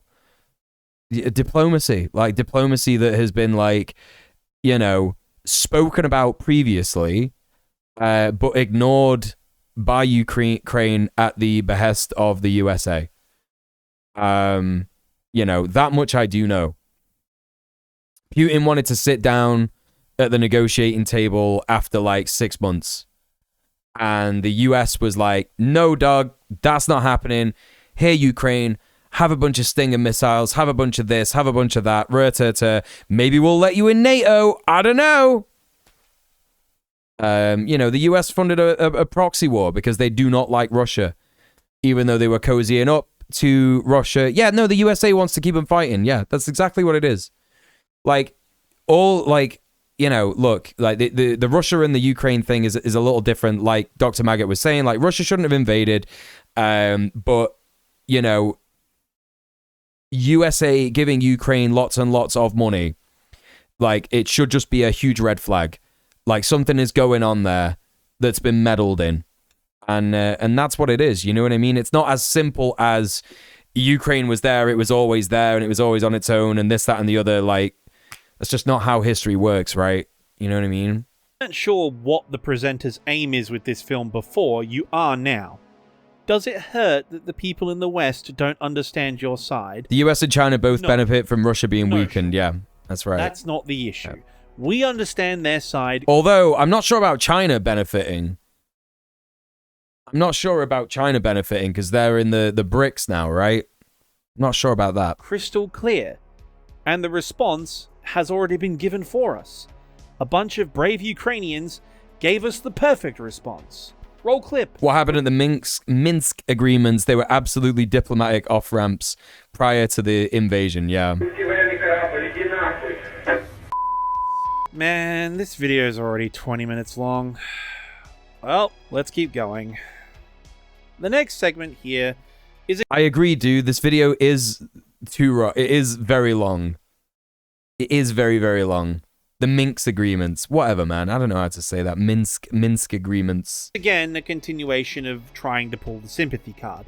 Though in this case, it does touch on an actual serious point. That being the close familial and cultural ties between Russia and Ukraine due to their shared history as part of the Soviet... Like, I just want to, by the way, like, I just want to compare the commentary that we are having in the chat, which is like a combination of anarchists, communists, activists, leftists, probably lurkers who are like liberals and not quite sure what to make of it and shit like that. And we're having these kinds of, conversations about it. And this guy, who is apparently an anarchist, is just overwhelmingly like, no, this never should have happened. No, this is very, very bad. No, we shouldn't be talking to... There should be no documentaries happening about Russia ever, right? I think China benefits in the sense of being on the side that doesn't lose anything vaguely. Maybe, yeah. Soviet Union. But it does lose a big ally if Russia gets weakened. So it does lose something. Днепропетровск. Все родственники там, они уехали в Польшу, сейчас вернулись. Они все воюют в ВСУ. Does he have children? Дочь. Она, у нас есть родственники на Украине, они перестали общаться с дочерью, перестали даже посылать фотографии. Вот. Ну, я понимаю, что это, видимо, из-за меня. This older Russian soldier, who apparently is a sniper with a British scope, remarks that his wife is Ukrainian from Dnepropetrovsk. He thinks the vertical red and black flag is anarchist. That's right. That's right. I apologize if I pronounced that wrong. His wife's family have since cut the Russian side of the family off completely and do not speak to his wife or daughter at all, while the male members of the family are fighting against him on the other side in the armed forces of Ukraine, which he, most likely correctly, assumes his family is falling apart because he volunteered to fight in the Russian army's invasion. And again, while having an opportunity to examine a crucial and very human aspect of the conflict, an opportunity to ask this man, your wife is Ukrainian, why volunteer to fight for the Russians?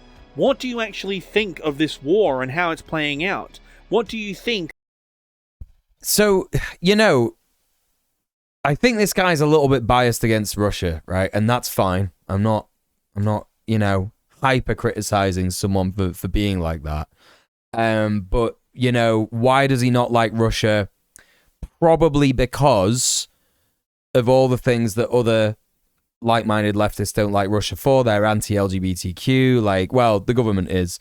They're anti-dissident, they're anti-this, that, and the other. They're a state, and they have a monopoly on violence, they have a monopoly on, the law and how people live their lives and shit like that.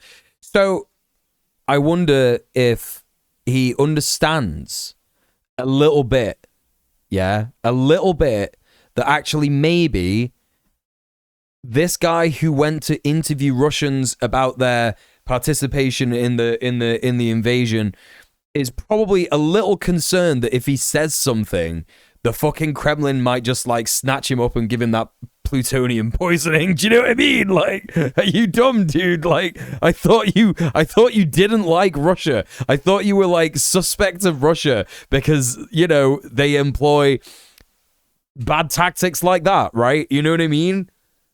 Come on, man. Do some fucking brain thinking. Think with your brain. Yeah, and this guy's just saying what he's fucking thinking.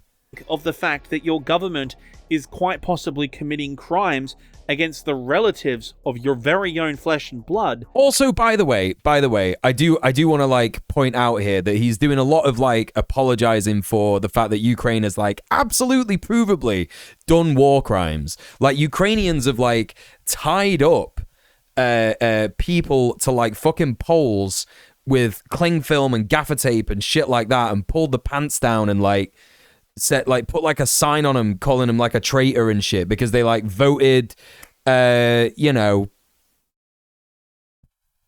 to have independence, right? But not even literally like confirming that shit at all. No, that's right. I agree, Hundo Man. Just because that's how the US act doesn't mean everyone else will. Yeah. I don't think for a second that China is going to be acting like the US when it comes to, you know, entering into an agreement with Russia. You know, I just don't think it's going to happen. Instead, he doesn't do any of that. He doesn't ask any of these questions. It is yet more sob story fluff trying to make us feel sorry for an invading genocidal settler colonial army. Oh, I knew it. I knew he was saying genocide. I knew it.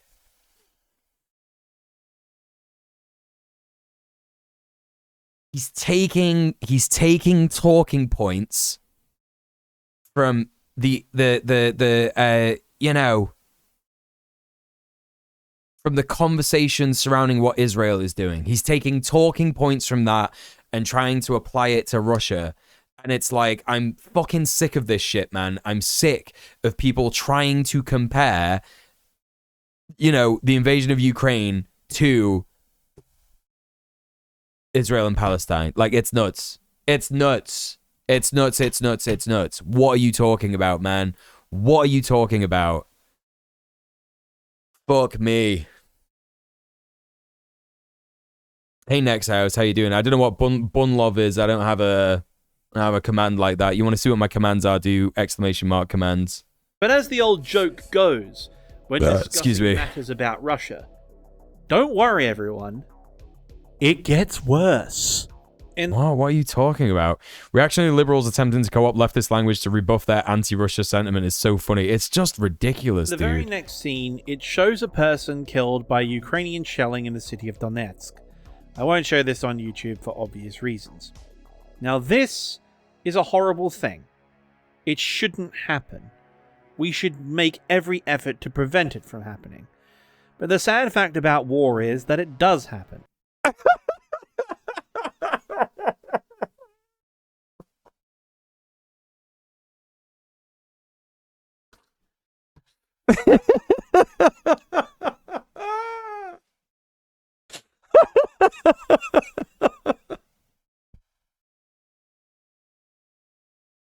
You are kidding me, bro. You are fucking kidding me.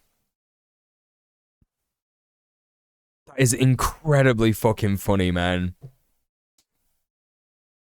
Oh, Jesus Christ.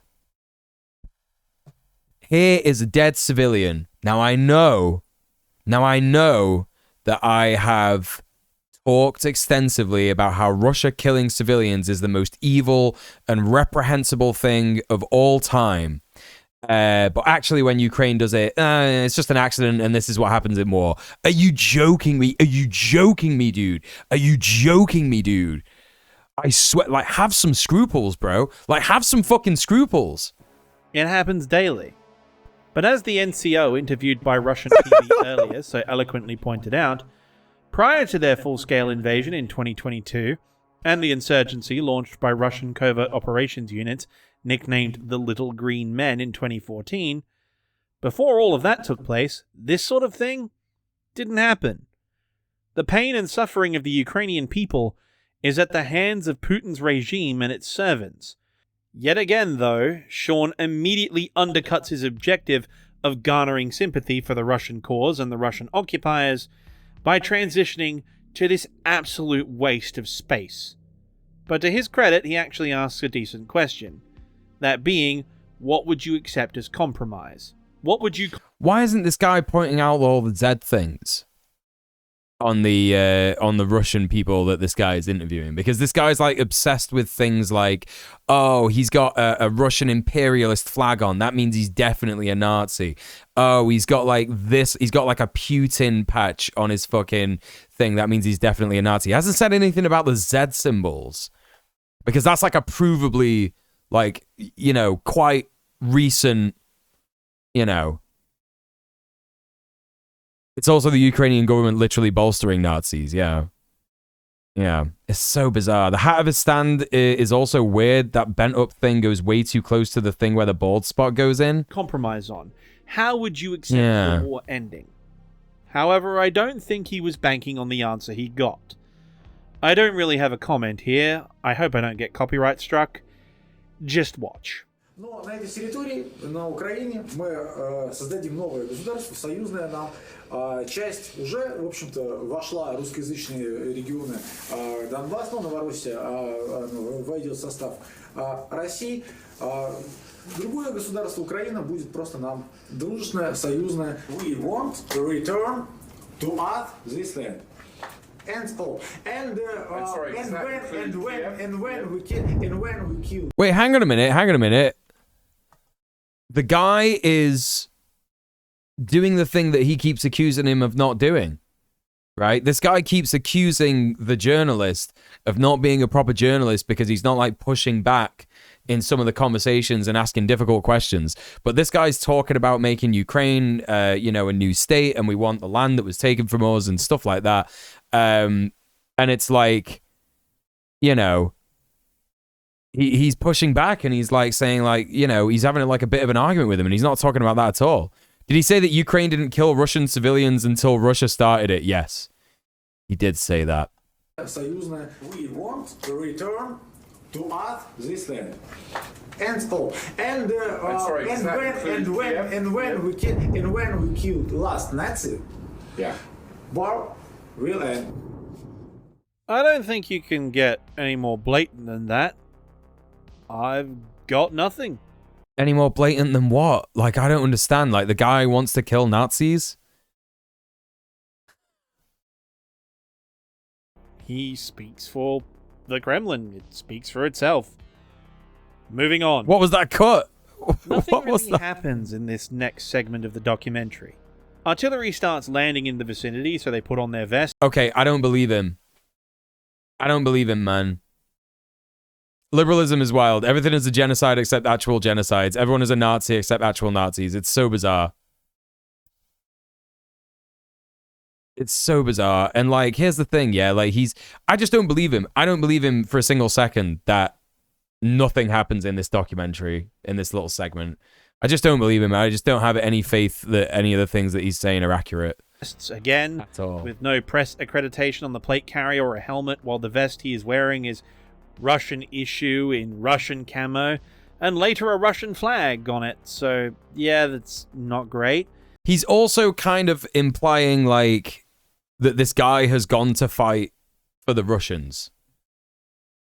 Goebbelsian propaganda techniques. It's just nuts. Truth negation, yeah. He then has this weird interaction with a woman walking her dog, and again, he doesn't ask any serious or substantive questions. He just says hello, introduces himself, and then asks someone in a war zone currently sheltering from artillery fire if they feel safe. Does she feel safe here? Вы себя чувствуете в безопасности сейчас? Ну, Здесь? Здесь нет. Нет. Most people in America right now probably think of Iraq as a dangerous country. Now, if I were to stand up, I might get killed. But to us, behind this wheel, it's pretty safe. So to us, Iraq is a safe country, right here. Feel pretty safe. Do you feel safe?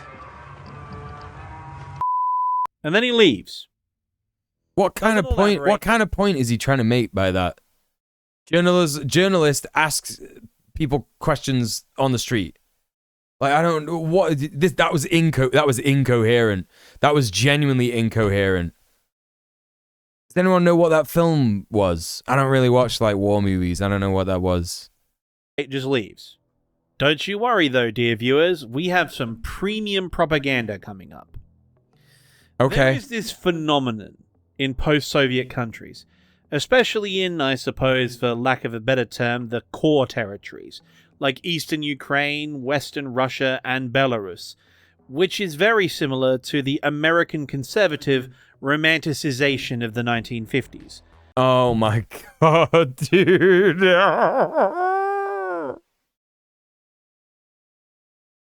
Oh no, what is he gonna say? What is he gonna fucking say, dude? We literally had a Russian guy in here earlier, yeah? We literally had a Russian guy in here earlier who said the majority of people, like, much prefer having their material needs met under socialism. Like, fuck me, dude. A debate pervert talking about the Soviet Union. What could possibly go wrong? What could possibly go wrong? We're boomers. That's right, comrades.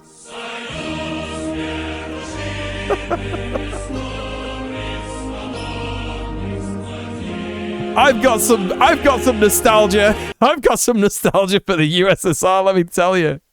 Fuck me, dude. It's so funny. Oh god. The film was Generation Kill. Okay, thanks, Muhanga. Hope you're doing okay. In Eastern Europe and those countries Oh, romanticize the Soviet Union or hold pro-Russian sentiment. The younger generations who grew up during the collapse and the post-Soviet world are not exactly keen for a return to the bad old days of the... Oh, I wonder why. I wonder why. The bad old days. My man's like, the bad old days. The bad old days. Like, why were they bad, bro? USSR.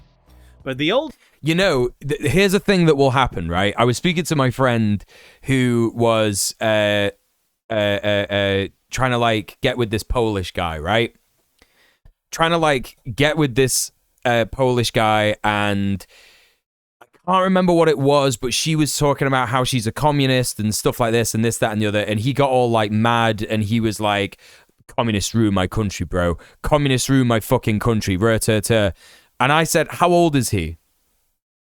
Yeah? How old is he? And she was like, he was like 30, 32. And I was like, right, okay. So he's never experienced Soviet Poland. He's never experienced it, ever. Even remotely.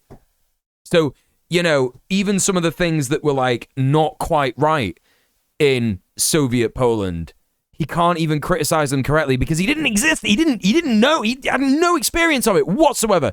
Absolutely no experience of it whatsoever. The post-Soviet era was terrible because it was being systematically dismantled by Western capital. Yes, literally. Yeah, they grew up during the collapse. Hey, how do USA? Hi, how you doing? Welcome in. Fucking Rube, I know, it's so stupid. Yeah, we long for the days when everyone cared for another when we weren't so alienated. Yeah, it's just like MAGA, bro. It's exactly the same as the Republicans. What the fuck is he talking about? older generation missed the era of their youth in the Khrushchev thaw, resulting in this weird situation that in Russia, and until it was banned in Ukraine as well, the Communist Party are actually right-wing traditional conservatives. Oh my god, dude. Jesus fucking Christ.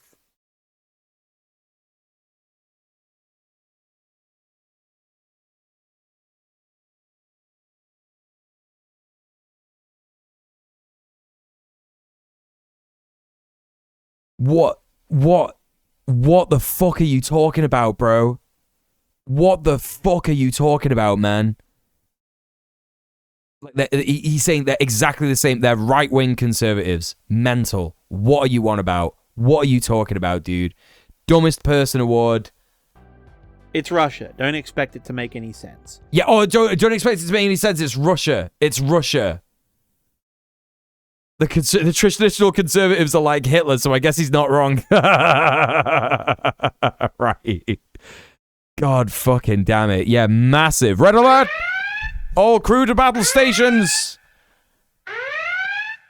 Red alert on the bridge. The reason I bring all this up is he runs across an old babushka and interviews her. And she... Bro, why is she a babushka?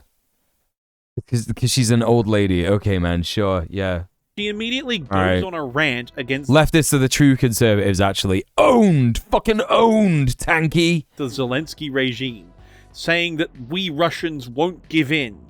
And when she realizes that she is speaking to a British reporter, she immediately pivots and says... Right, the kind of guy that he wants those people to be would be like Tsarists, right?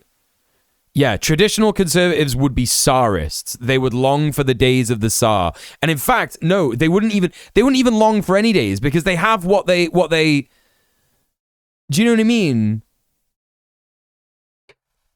They have what they want right now. We shouldn't be enemies, we should be friends. You should join up with us and help. It's very on the nose. What do you mean it's very on the nose? Like I don't doubt her sincerity, but if you were to ask this question of a young Ukrainian or even a young Russian, I've seen interviews from the 1420 Project, I think they're called, who are in Russia and ask young Russians what they think about this whole situation.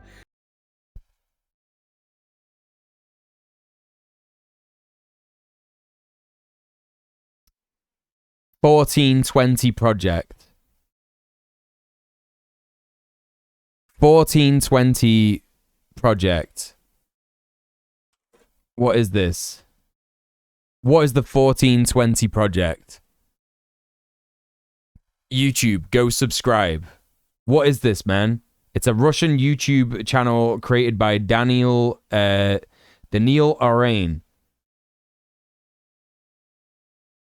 Channel loads videos of interviewing Russian people on random subjects. Right, okay, sure.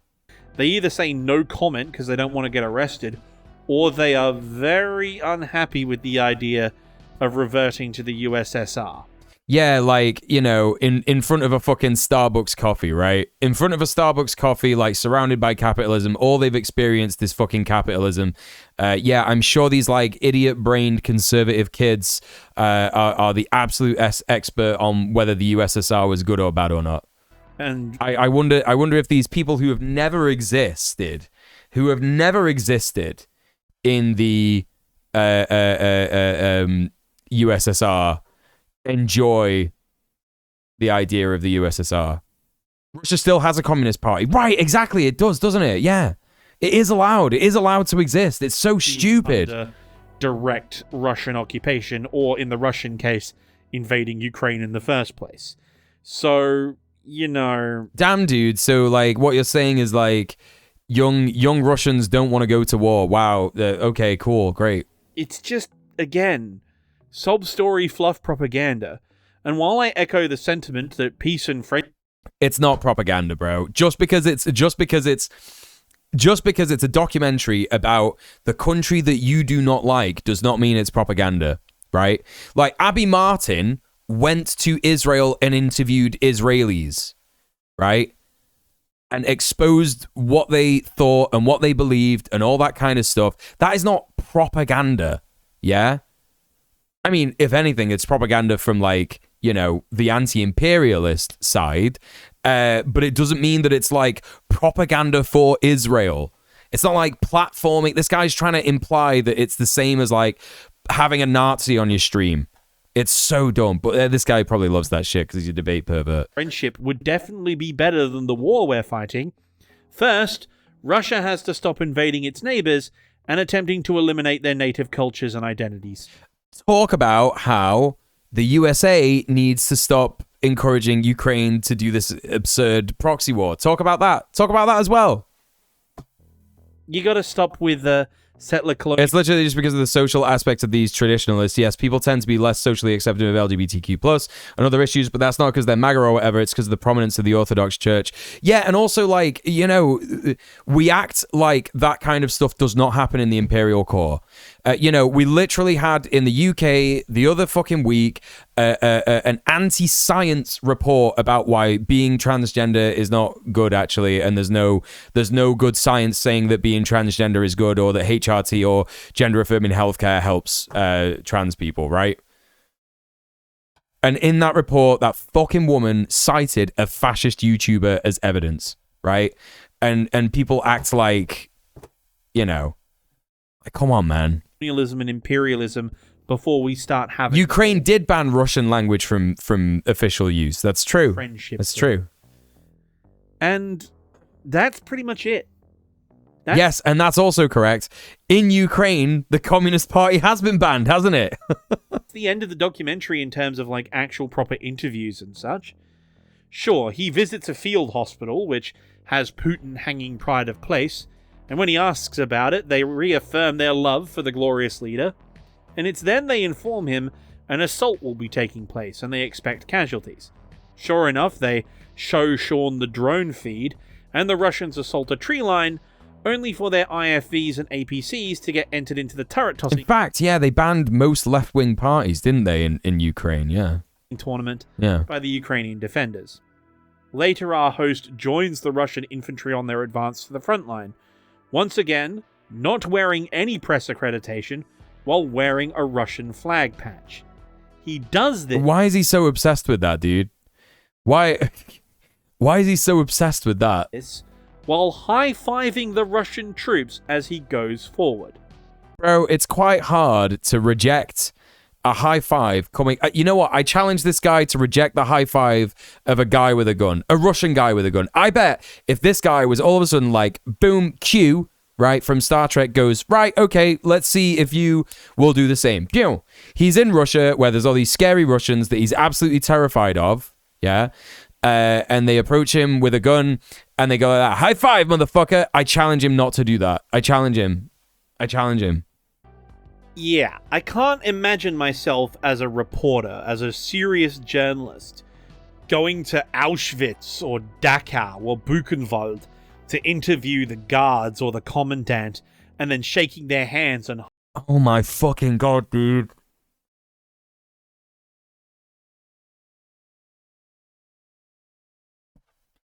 Like, what else can we expect from someone who calls themselves the Lockheed leftist? What else can we expect from someone who calls his channel Animarchy? Anime Anarchy. This is nuts. Liberals care so much about genocide, they cheapen it at every turn. It is completely fucking gross. It's completely fucking gross to liken Russia to like actual what happened in the Holocaust. Like, what are you talking about? What are you talking about? What are you talking about? Insane. Absolutely insane. I genuinely can't believe it. Like, if we're going to talk about the history of, like, I don't know, man. It's so bad. It's so bad. High-fiving the guards in the tower as I walk past, you know? I can't imagine doing that. Yeah, that's because that's not what's happening. It's actually so demonstrably not what's happening here that I'm fucking losing it a little bit. And yet this guy does exactly that. No, he doesn't! No, he doesn't, dude! What do you mean? And then, once again, when he gets to the front line, when he gets to the frontline trenches and meets the troops at the front of the Russian advance, he asks the same useless sympathy bait question. Oh, sure. What are you on about? Sympathy bait, bro? That the West doesn't understand what you're doing here? Do you Bro, the call's coming from inside the house, man. think that the West is bad and evil because they just won't listen to your side of the story? Bro, you are like, he's doing the thing. He's like being ignorant and obtuse about Russian people, right? And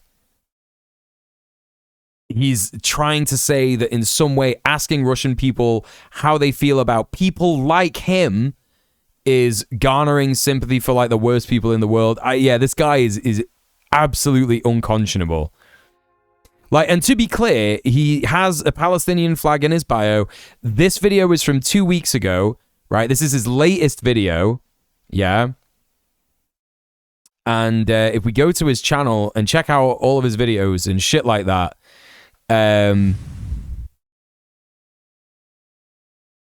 absolutely zero. I tell you what, let's do a thing.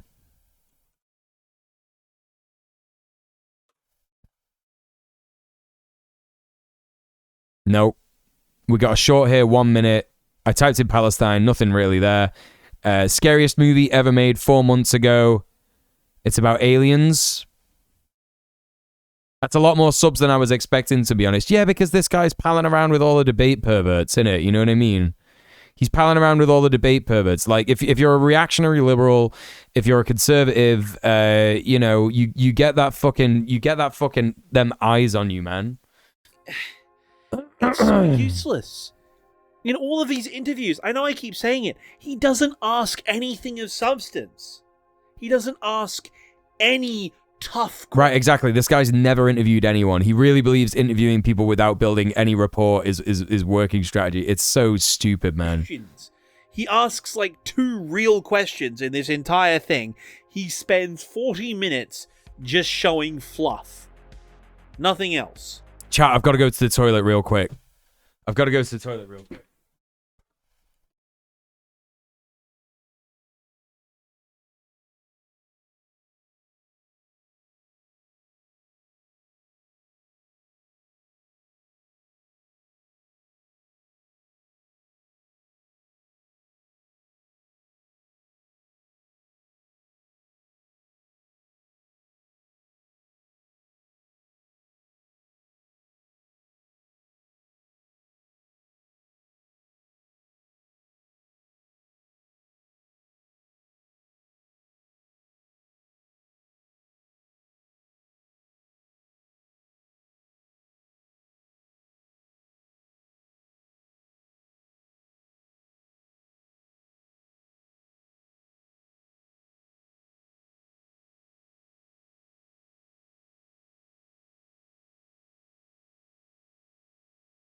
Short stack sphere of influence.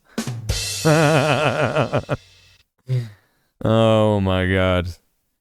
Mr. Piece of Work says, I was 20 when the USSR was dismantled. Now that I have thought a lot about it, I would have hated very much that happening to me and mine had it been so here. Yeah, right.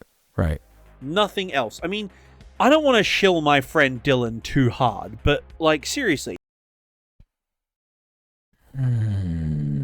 If you look at some of his documentaries, he'll go up to like a member of Azov or Pravi Sektor and then ask him about neo-Nazism.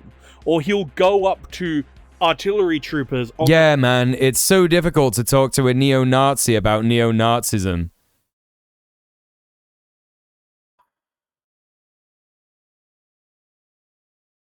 It's so difficult. Like, they don't want to talk about that.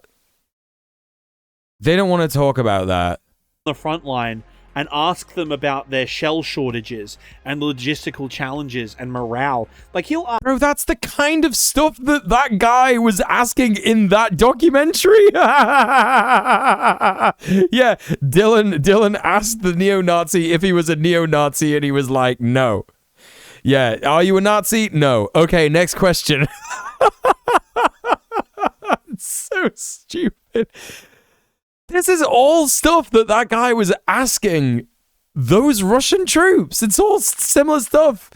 How does it feel? What's your morale like? Like, oh god, dude. This guy went out there to get the I'm so certain that Dylan Burns was asking tough questions, man. truth and the Russian side of the story, and then asked a bunch of fluff, both sidesy, oh, please feel bad for them questions. And then... Well, what's Dylan trying to do? What's Dylan trying to do in Ukraine? Is Dylan not also trying to make people feel sympathetic to Ukrainians? Like, I guess working class Russians who are forced into the army just don't deserve that same stuff, right? Like, he was a journalist for like 2 minutes. Out of a 44-minute documentary, he was a journalist. I'm going to go ahead and say this, right? And some people might think this is controversial, but Sean Langan, who's been employed by the ABC to do this documentary, I think is probably a bit more of a journalist than Dylan Burns. I know that might sound controversial, everybody. I know that might sound controversial, but I think actually, like, you know,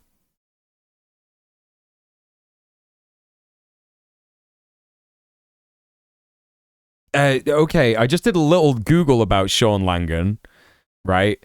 BAFTA nominee Sean Langan, 43, was working for Channel 4's Dispatches television series when he was abducted by the Taliban on the Afghanistan-Pakistan border. What? He's been... Hey, Kill Panic, how's it going? Like, Langan was held hostage by the Taliban for 12 weeks after trying to make contact with Al-Qaeda's second-in-command. He searched for associates of Osama bin Laden. Langan believed Channel 4's paid compensation to those who held him for his release. His first broadcast interview since the release, Channel 4 news presenter Jon Snow asked whether a ransom had been paid. Langan replied, no. I think it was a bit of compensation. All right. But he's done a bunch of stuff. BBC 2, Ukraine's War, the other side, ITV1. Wait, hang on a minute. I thought this guy was saying it was commissioned by ABC. But it's on ITV. So to be clear, this guy has been working since 1998. He's done, war stuff, Behind the Lines, Nightmare in Paradise, in Zimbabwe, some stuff obviously in Mexico or South America, Travels with a Gringo. Mission Accomplished. I don't know if that's about like Iraq or whatever. Afghan ladies driving school, meeting the Taliban, and he was abducted and shit. African Railway. He's done all this stuff. He's been working for years before Dylan Burns was even born. Yeah, like 1998. I think Dylan Burns is like 26 or some shit, right? Yes, you see, the Russian people are descended from the Mongol hordes. You're getting it, Mule. Yeah, well, that's the way that they talk about it, right? That's the way that they talk about it, which is extremely fucking, like, racist, because Mongolian people still exist, right? And they're not really, like, that interested in imperialism or whatever. Anyway. So bad. For 2 minutes. God damn it. He achieved nothing. Absolutely nothing. Anarchist, probably. I like people who weren't abducted by the Taliban, right? Anyway, as the documentary closes out, this is what he says. Putin has failed to bring Kyiv to heel, and the invasion has only strengthened Ukraine's sense of national identity. All right.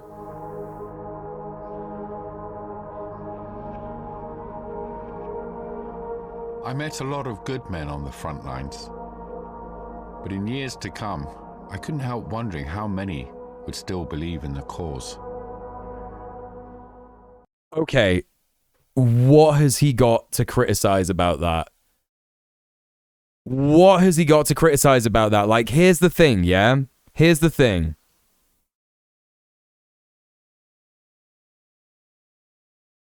He's mad at this guy for being too sympathetic to the Russian cause. That's what he's mad about, right? That's what he's mad about. But this guy was like trained by the BBC. He cut his teeth with the BBC. He's been doing imperial core, imperialist reporting for his entire life. And he ends out the documentary by saying, like, yeah, I think that, like, these people probably won't be so into the war years later. There were some good men, but also, like, they've done nothing to bring Kiev to heel, right? You know what I mean? Yeah, maybe also he's conscious about his questions because he was actually abducted in a separate war zone. Maybe when Dylan Byrne gets fucking abducted by, I don't know, when he goes to like interview the IDF because actually Hamas are the wrong people or some shit, whatever the next fucking bullshit excursion Dylan Burns has got planned or whatever, and he gets abducted by fucking, you know, Hamas. Which would be fucking funny as fuck, to be honest. That's a joke. That's a joke, all right? There you go. So that's how you know it's a joke. But, you know, maybe then, Dylan Burns will understand actually why you need to be a bit more careful about what you ask people who are in a war zone. I don't know, dude. I don't know. I don't know about you, but referring to men currently waging a blatant war of aggression, categorically saying throughout the documentary that they are doing so for nationalist, imperialist reasons on the orders of a known dictator, saying that they will only accept taking Kyiv. You know what I mean? I don't know. Like, what? I don't. What you? What? Like, I don't understand. Like, they will only.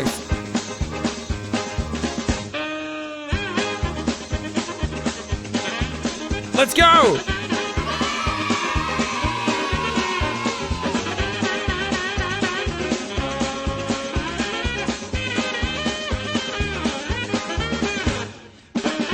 It's not over, that's right. Why are you crying? The longest fucking alert.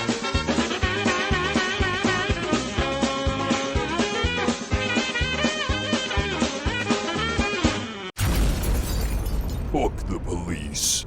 Prince Infidel, thank you so much. Thanks for suffering through this hell. It's my pleasure. Thanks for suffering along with me. Thank you for subbing off Twitch. Thank you for supporting the stream. Please, chat. I've been streaming for over 5 hours. 5.5 hours. Please consider subbing off Twitch. Please consider donating directly to my PayPal. Don't sub on Twitch. I don't want that. You're free to do it if you want, but I would much prefer you spend 100% of the money that you spend on the stream on me, particularly your boy. If you like what you're watching, if you've laughed, if you've had fun, if you've learned something, please consider donating to my PayPal. Help me with my bills, my rent, and the boy as well. Consider the boy. If we get another £7, we'll put the Tom cam on. Yeah? Think about that. Little cat. Aww. Right up there. We still got more content to get through, chat, you know? Still got more content to get through tonight, so, you know, we're not going to be ending stream anytime soon. Describing them as... Thank you so much, Prince. Thank you for subbing off Twitch. Thank you for supporting the stream. There you go. There you go. Men, and then referring to the invasion as, quote, the cause, really doesn't present an Bro, this guy is reaching so hard. Unbiased. He's reaching so hard, man. War from the Russian perspective. Throughout this entire documentary, no valuable historical insight was gained. That's just incorrect. That's just completely incorrect. What's he got to say for like the rest of the video? There were no substantial or difficult questions asked. That's not true. Literally all fluff. He's made me want to watch this documentary, chat, by the way. What is the cause? No, I think the CC was wrong, or you heard him wrong. It's cause as in, like, the cause. Our cause is a just one, right? This whole thing is garbage. I didn't even have to do any debunking. You know what I mean? Like, normally this is where I would get my source. So what you're saying, yeah, what you're saying is, I didn't do any debunking, right? Vibes-based analysis from this MI5 limited hangout asset. Yeah. List and cite a UN report on something, but besides for the Butcher segment, I didn't have to do any debunking. I just have to point out. No, the thing is that, like, you didn't do debunking because you did incredibly, like, yes, vibes-based analysis. Just how garbage this documentary is. In your opinion, subjective. You had a subjective opinion about a documentary because you're incredibly neoliberal pilled. You know, you are desperate to, like, just appeal to your follower base that is entirely radlib, idiot, debate pervert morons who don't want to think about anything that remotely challenges their views about society or the world we live in or imperialism or anything like that. You know, and you call people tankies on Twitter for supporting anti-imperialist forces like the Houthis. And that's what's wrong with you, actually. By submitting a request to the Kremlin PR department. We are getting the party line. We are getting Tucker's interview in a much more condensed version. In fact, all we are getting is the simple, we have Vladimir Putin's story at home. Like, this is just the party line of the Kremlin with his... Say party line again, man. Like, you know, I don't know about you, chat, but this guy saying the party line is beginning to sound a little bit like the party line. Hey, that's right. That's right. That's right. That's right. I'm here all week. I'm here all week. That's pit. I'm here all week. I'm here all week. I'm here all week. I'm here all week. Ha ha. That's right. A long history lesson left out. That's all this is. It's we're doing this because it's the right thing to do, because this was always right. You enjoy that. We're doing this because we're fighting for our friends and our family and for freedom, because we want to annex all of this territory. And all of them say it. All of the people interviewed here, most of them are volunteers, if not all of them. And they all say the exact same thing. It's just, he tries to generate this sympathetic view and it just blows up in his face. Not only is it a bad documentary... None of you people remember party lines or landlines at all. What are you talking about? I had a landline for fucking years. What are you on about? How old do you think I am? Kill Panic. That's a compliment, by the way, actually, so I will take that. Sonic will never again be a pain in my ass! Muhanga! Thank you so much for summing off Twitch. Thank you so much for supporting the stream. Yeah, I'm done with this. I'm done with this video, by the way. I'm done with it.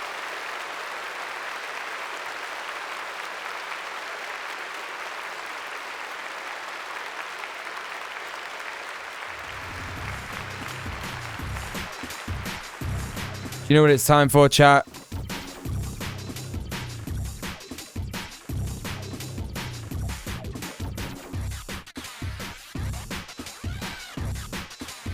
Let's get the boy out. Let's get the boy out. Get him out. Yeah, you all want some candy? How about a little cat? Little cat fella?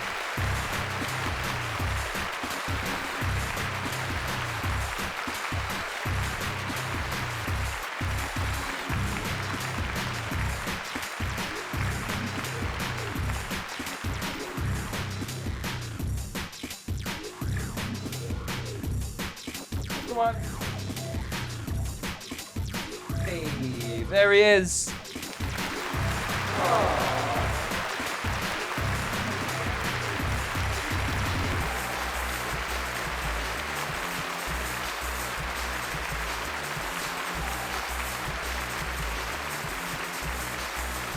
No. No. He's being very, very cheeky. Being a very cheeky boy. No. Come here. Come here. Come here. Good lad. Right. Okay.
There he is, everyone.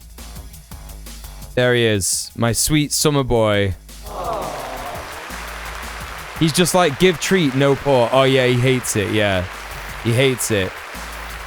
No, yeah, I taught him paw. Like, he won't give me his paw. No. Back here. You stay there. Stay there for the people. The people need to see you. I've been teaching him paw for ages. But, like, he won't, like, give me his paw on his own yet. Unfortunately.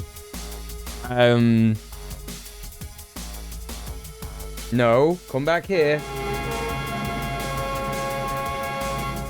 He thinks now he can just, like, have all the treats. That's what he thinks. All right, chat, it's time to enjoy some proper content. Proper bit of content for you, yeah?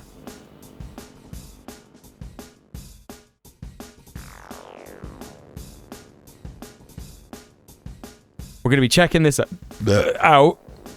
I'm interested in this because I'm a film nut and I'm a weirdo, and I hope some of you in chat are as well. Don't worry, Tom's coming back because we're going on this screen. That's right.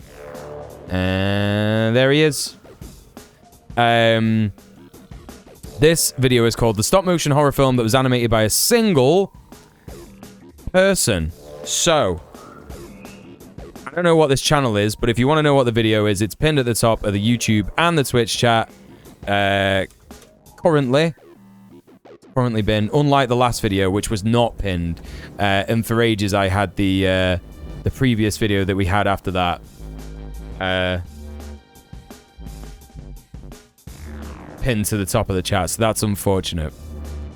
I was having fun melting my brain with Western leftism. Yeah, there's only really so much fun you can have with that, I think. All right, let's get started with this. The stop-motion horror film that was animated by a single person. Pretty excited to check this out. Any stop-motion fans in the chat?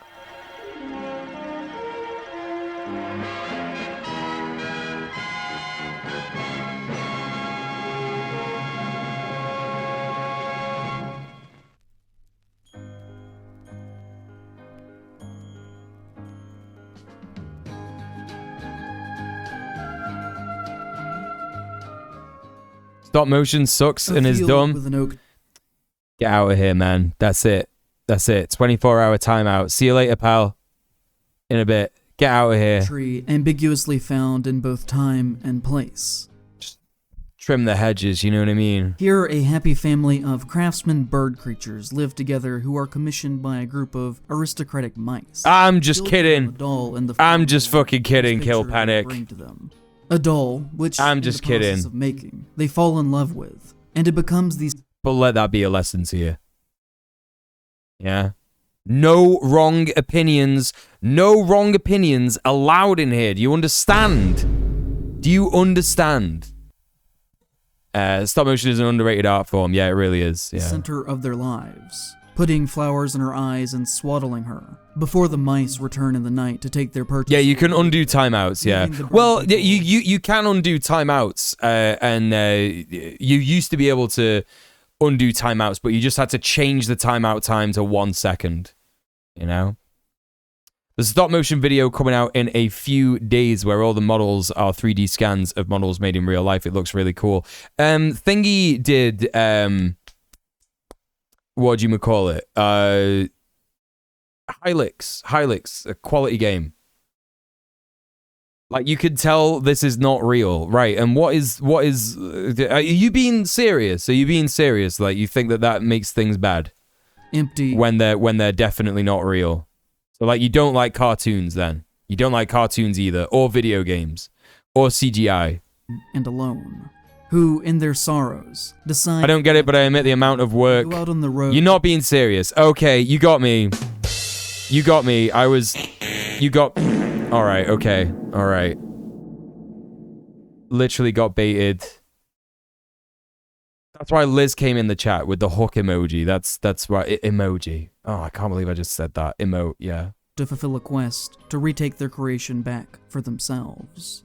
It is a strange adventure, one of Debated. magical frogs. Of Can't fathom the amount of willpower that people have to make landscapes stop vast and animation varied happening. with It's great, yeah. A cake. There's a good film that I watched called Stop Motion recently.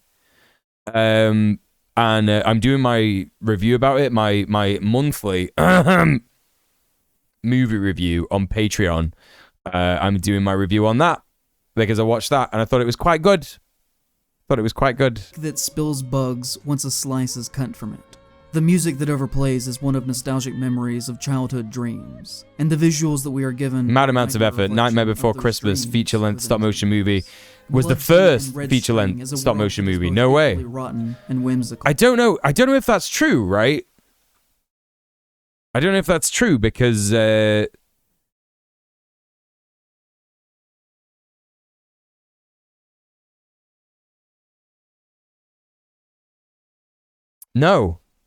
Jan Svankmayer's Alice in Wonderland was feature length. So it wasn't Nightmare Before Christmas wasn't the first feature length stop motion movie. The marriage of the iconography of childhood innocence. If you don't know who Jan Svankmajer is, you probably do actually. Jan Svankmajer did a bunch of these like. You've seen that too? Yeah, it's pretty good. It's pretty good. Whenever I think of stop motion, I think of this scene from Parks and Rec. Hey man, you want to go for a jog? Just sort of kick out the cobwebs, get some endorphins going? Oh, no thanks, Chris. Kind of tearing this claymation video a new one right now. Nah, it's all good. I still got I it. really think you need to take a step back here. I think getting some perspective would be good. What are you talking about? I've known you a long time, and right now you need help. With my Okay, this is the plot of the movie Stop Motion. It's like someone gets obsessed with a stop motion project, and their friends and boyfriend and all this stuff are saying like, yeah, you need to stop doing this. It's bad for you. Claymation? With your life, you are wildly, insanely depressed. Depressed? I'm the furthest thing from depressed. This is the entire plot of Stop Motion. I mean, look at what I've accomplished. Do you see him? Do you think a depressed person could make this? No. I'm sorry, but the Ben Wyatt that I know, I just don't think he'd be happy sitting here faffing around. I'm not faffing around. I've sunk myself into my hobbies. Here, I'll show you my claymation project, okay? Now, I've been working pretty hard on this, and I think it's really good. So just hang on to your hat, okay? Okay, here it goes. Stand in the place where you live. Please don't destroy my VOD on YouTube.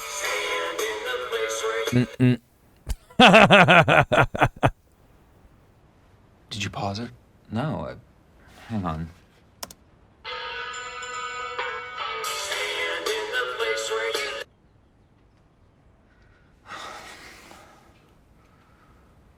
Oh my God.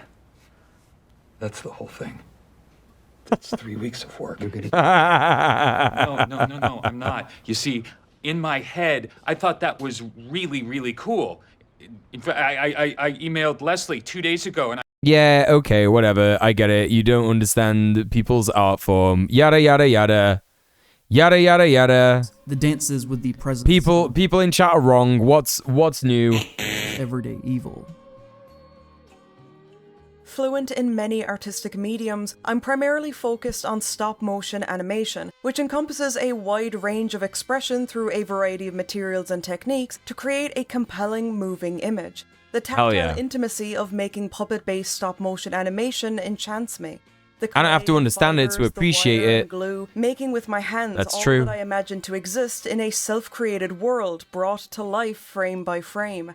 The heart of my work lies somewhere between fable and fever dream, where anthropomorphic creatures follow their own illogically logical pursuits, and mysterious... Now, for some reason, I don't know why this is, but you can watch the movie Alice. Oh, maybe this stuff is why. maybe this stuff is why it doesn't count as the first stop motion feature length animation, because Nightmare Before Christmas would have probably all been stop motion. Like, this is actual live action footage, isn't it? So actually, you might be right, Woodborg. You can watch Alice. It's all here. Yeah, there's these live action bits. Řekl bílý králík.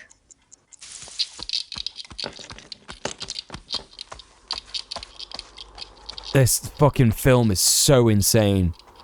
Have you seen Wendell and Wild? It's a stop motion from 2022. I think I might have, yeah. Tim Burton is a show-off. Yeah, I agree. And he, like, went insane and lost his mind after Nightmare Before Christmas. And everything he did after that was bad.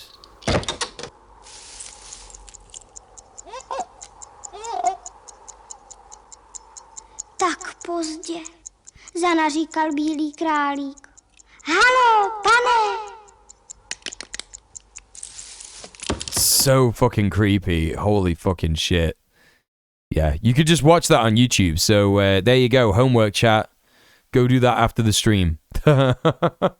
Wondering if I should rewatch Anomalisa now? What's that? There was stop motion stuff way before Nightmare. Yeah, that's what I'm thinking, right? Like, has there not been like a Pingu movie? Wait! First Wallace and Gromit movie. A Grand Day Out, 1989. Was it feature length? Yeah, the rabbit was no good.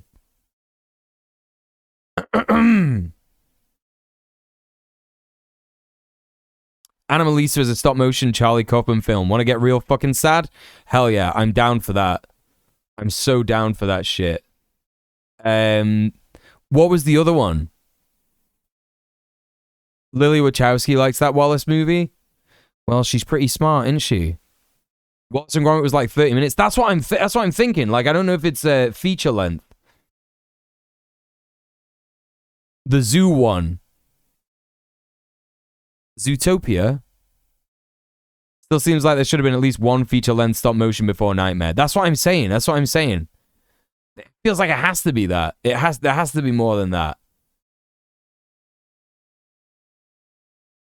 Seems like someone would have beat him to the time limit. That's what I think, yeah. Serious actions have Woodborg, look what you've done! Dire consequences. Characters who live through my art come to me in unguarded moments, finding their way into sketches and journal writings. Those who can speak for the silent parts of my experience come back again and again to stand as symbols encoding my personal history, drawing the thread of a story into the tangled interior forest. All of my artwork contains some level of Tom's cranky because he's finished his raw food, and we're not getting another delivery till next month because it's very expensive. Deeply personal and anchored in our cultural. So he's gonna have to have wet I follow dream logic pouches and flashes of inspiration, along with themes influenced by my research into the mythology of cultures worldwide. Why? The archetypes of Jungian psychology and the pre-grim versions of our familiar fairy tales. Christian Sagamsky is a fascinating artist to me for a number of reasons. The first of which is her very clear hold on her gothic personal style. Also the fact that next to no information exists on her online outside of just a handful of interviews that have been conducted over the past 20 years. As well as the idea that all of her projects are done entirely alone in her home. Thousands upon thousands of individually posed and crafted 16mm photographs, dozens of puppets, as well as handcrafted outfits for those puppets. Sets, paintings, effects, all done in her garage by herself.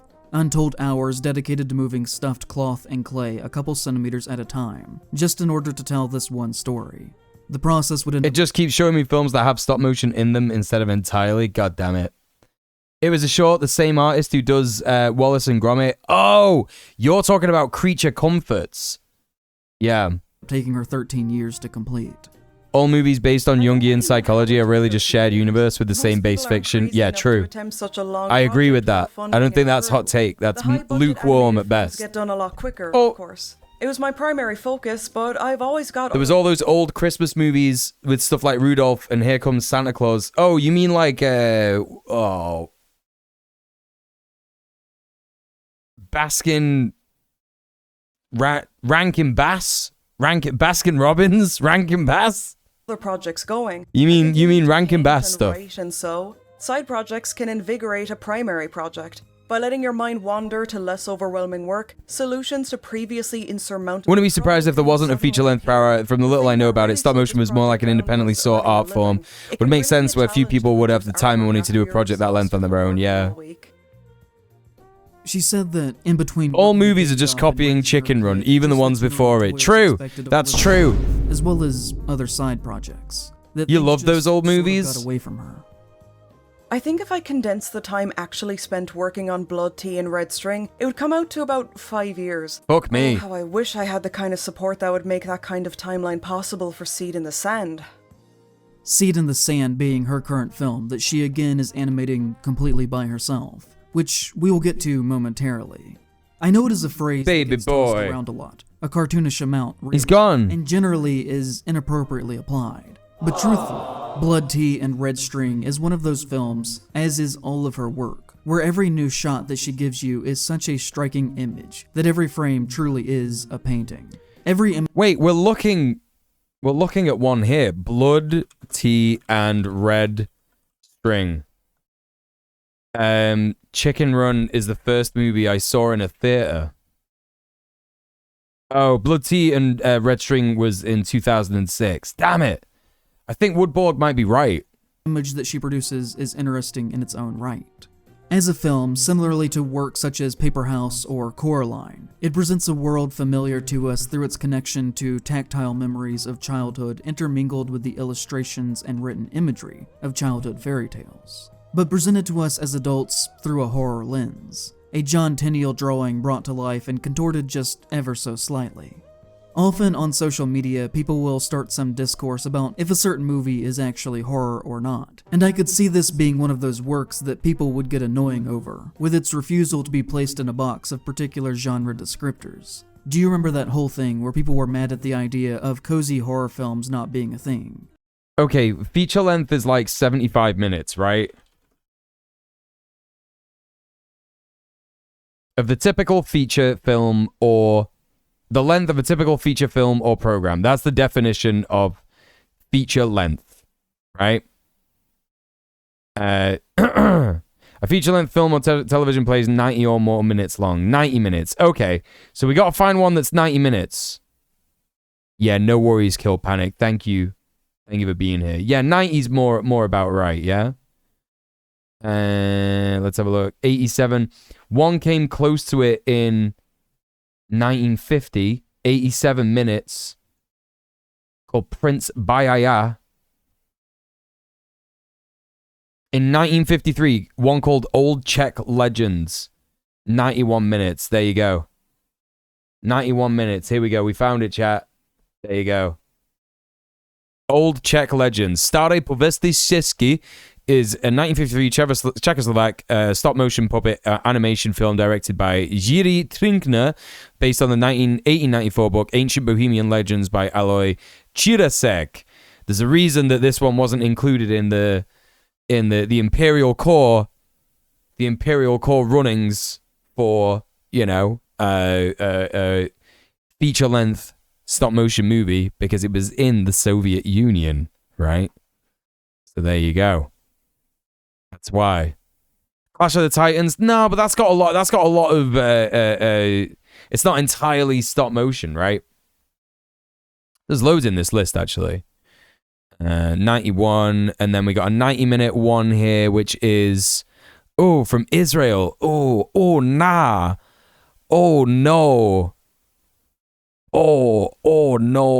called Joseph the Dreamer, by Yoram Gross. It's just the story of Joseph from the Bible. Whatever. Cringe.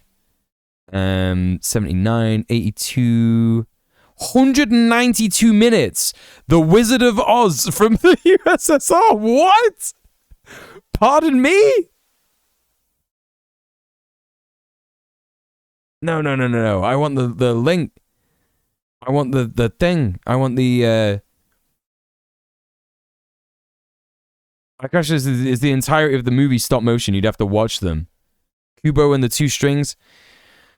The Wizard of Oz from the USSR, a cartoon about the adventures of a girl, Ellie, of her little dog, Totoshka, who, because of the evil Ginger Nima, ended up in the magic country where incredible creatures awaited them. So it is just the Soviet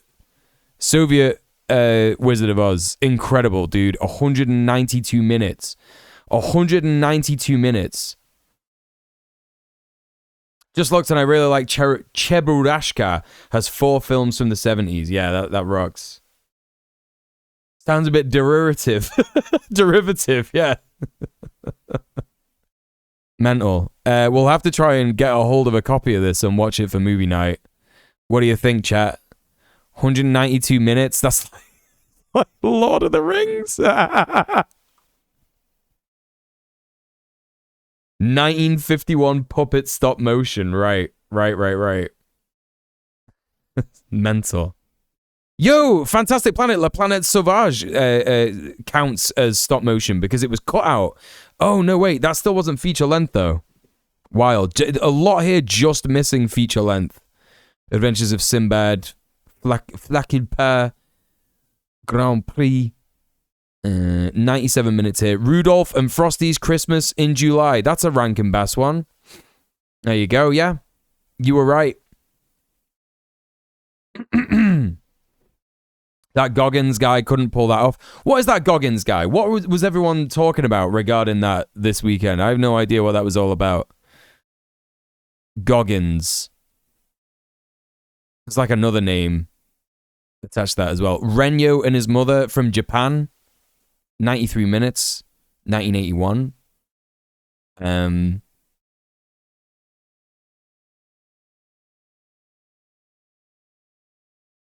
Walton Goggins from Fallout. Great actor, but trending now because of his role in Fallout. Walton Goggins. What else has he been in? I'm kind of interested in watching the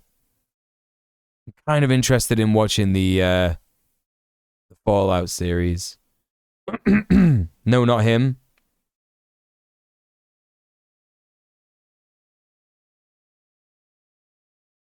Fool's Paradise USA, 156 minutes. Fuck me. 80 USSR, 80 minutes. My favorite time. 350 minutes. The Boys of Summer movie. What is this? He was in Righteous Gemstones. David Goggins, the guy that people... excuse me. The guy who people idolize a lot for his endurance stuff. Okay, that's... David Goggins. Built, not born. Can't hurt me. Master your mind and defy the odds. Goggins has completed over 60 ultra marathons, triathlons, and ultra triathlons, setting new course records, regularly placed in the top 5. All right.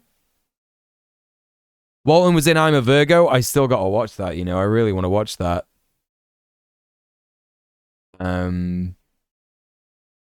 Oh, he's an Iraq and Afghanistan vet. Excuse me. All right. What else do we got here? UK, A Tale of Two Toads, 1989. 60 minutes. Juijiang de Calaiban, China/Germany, 90 minutes. He's cringe. I'd say tell an ultra marathon masochist to make 192 minutes of stop motion. Yeah, could never do that. The Miracle Maker, UK, Russia, 90. Chicken Run. Wait, where's Nightmare Before Christmas?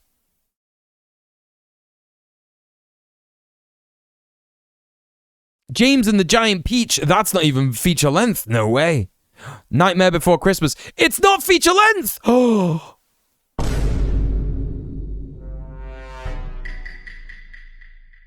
My God. It's not even feature length. I can't believe it. This is fucking wild. We've been lied to. We've been completely lied to. This is so sad.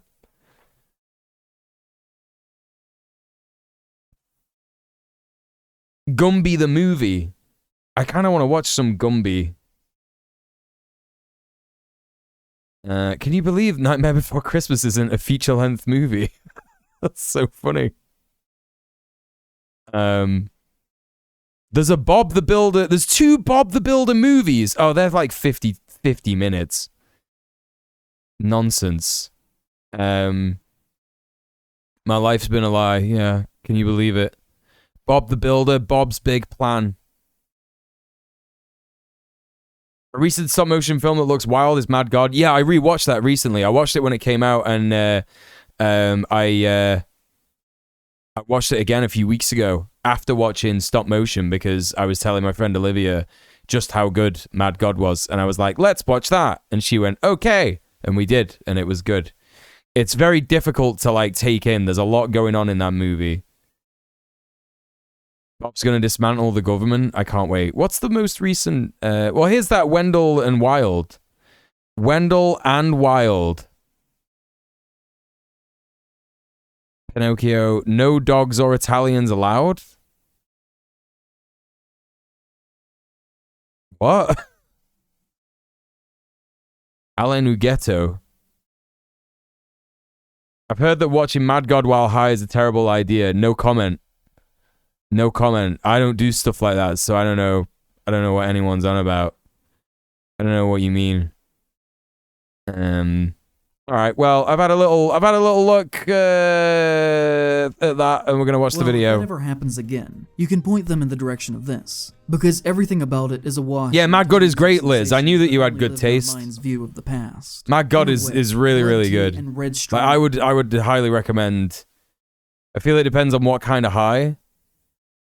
Okay, yeah, all right. To clarify, I would definitely say if you were to trip while watching Mad God, that would probably be really bad because it is like so. It's quite a depressing movie. It's quite a depressing movie. What you've got to remember about Mad God, yeah, is that it is the product of 30 years of a guy who, he worked on it for 30 years. He didn't have the funding for it. It's got sort of not great politics. It's just kind of like very nihilist. I mean, the politics is like not so obvious, but he seems to think that like, he seems to think that like anarchists are bad, just as bad as people fighting in war against each other. No Italians allowed sounds like a good time. That's true. It's true. That's right. Night you all. All right, Pitsy, thanks so much for being here. Appreciate that. Yeah, Mad God is wild. It's really good. Is unlike most works of art that have ever been made. Like, I reckon if you're smoking weed, which you should never do because it's illegal and wrong, then you'll probably be fine. Conventional methods. You'll probably be fine. And that is what makes it worthwhile as art. It is what makes it engaging. It is closest to the 1988. Maybe if you had an edible, that might be a bit more intense. Some significant ways that it departs from what that work did. And any comparisons, I think, truly only serve critically. Oh, there's Alice! Level. This is less overtly horrific and nasty in general, or should I say grim. It is gothic, but is less concerned with an overbearing sense of maliciousness in the world. Evil exists here, as presented in beings that are obsessed with money and vices, who are compelled by coveting what others have and have made. But so does good, in the communal living of these artists who create when and what they want to, and spend their days in the sun enjoying the company of each other. There is love, and there is desire, and in that, there is not one that has more power than the other. There is a balance to everything, as seen even in the faces of the flowers, and this general personification of nature, that does not only comment on us, but the very idea of nature itself. This is sounding like it's getting a bit political. And red string, but I would not want to live in the world of Alice. I don't know about you. That one, like Carol's original novel, is steeped in the concept that the world is an overwhelmingly terrifying place, where the constant threat of physical and sexual violence can be found every day, and where strangers should never be trusted under any circumstances. It is an overall paranoid work, whereas this one, to me at least, is largely about the joy that an artist can feel in the process of creation. where the doll that they have made becomes pregnant due to an egg that they have placed inside of her, and their creation gives birth and takes on new forms of life. A clear statement, I think, about art taking on a shape and essence of its own. Socks with teeth is a mood, yeah. Entered those of its audience. It's pretty cool. Words and ideas change their meanings and impacts on a personal level once they have left the speaker and are considered by the listener. There is not a single line of dialogue spoken in the entire film, unless you count the inflection of the different noises that the anthropomorphized animals make.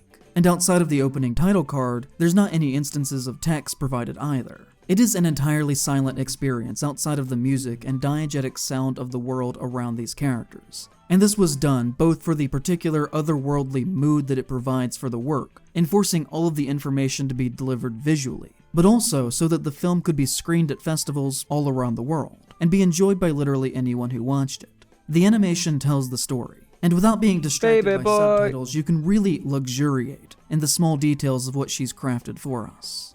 In 2006, the movie was a very successful hit on the festival circuit. Variety said of her work, 13 years in the making, Christian Sagovsky's very handmade stop-motion feature, Blood Tea and Red String, is an enigmatic. Does she also do all the music and sound herself? I wonder. Few will think suitable for children. I wonder. Though it's close in macabre spirit to the original versions of many classic fables, suggesting a David Lynchian fever dream on Beatrix Potter terrain. Often grotesque, though never in the sick. Right, chat, can I ask a question?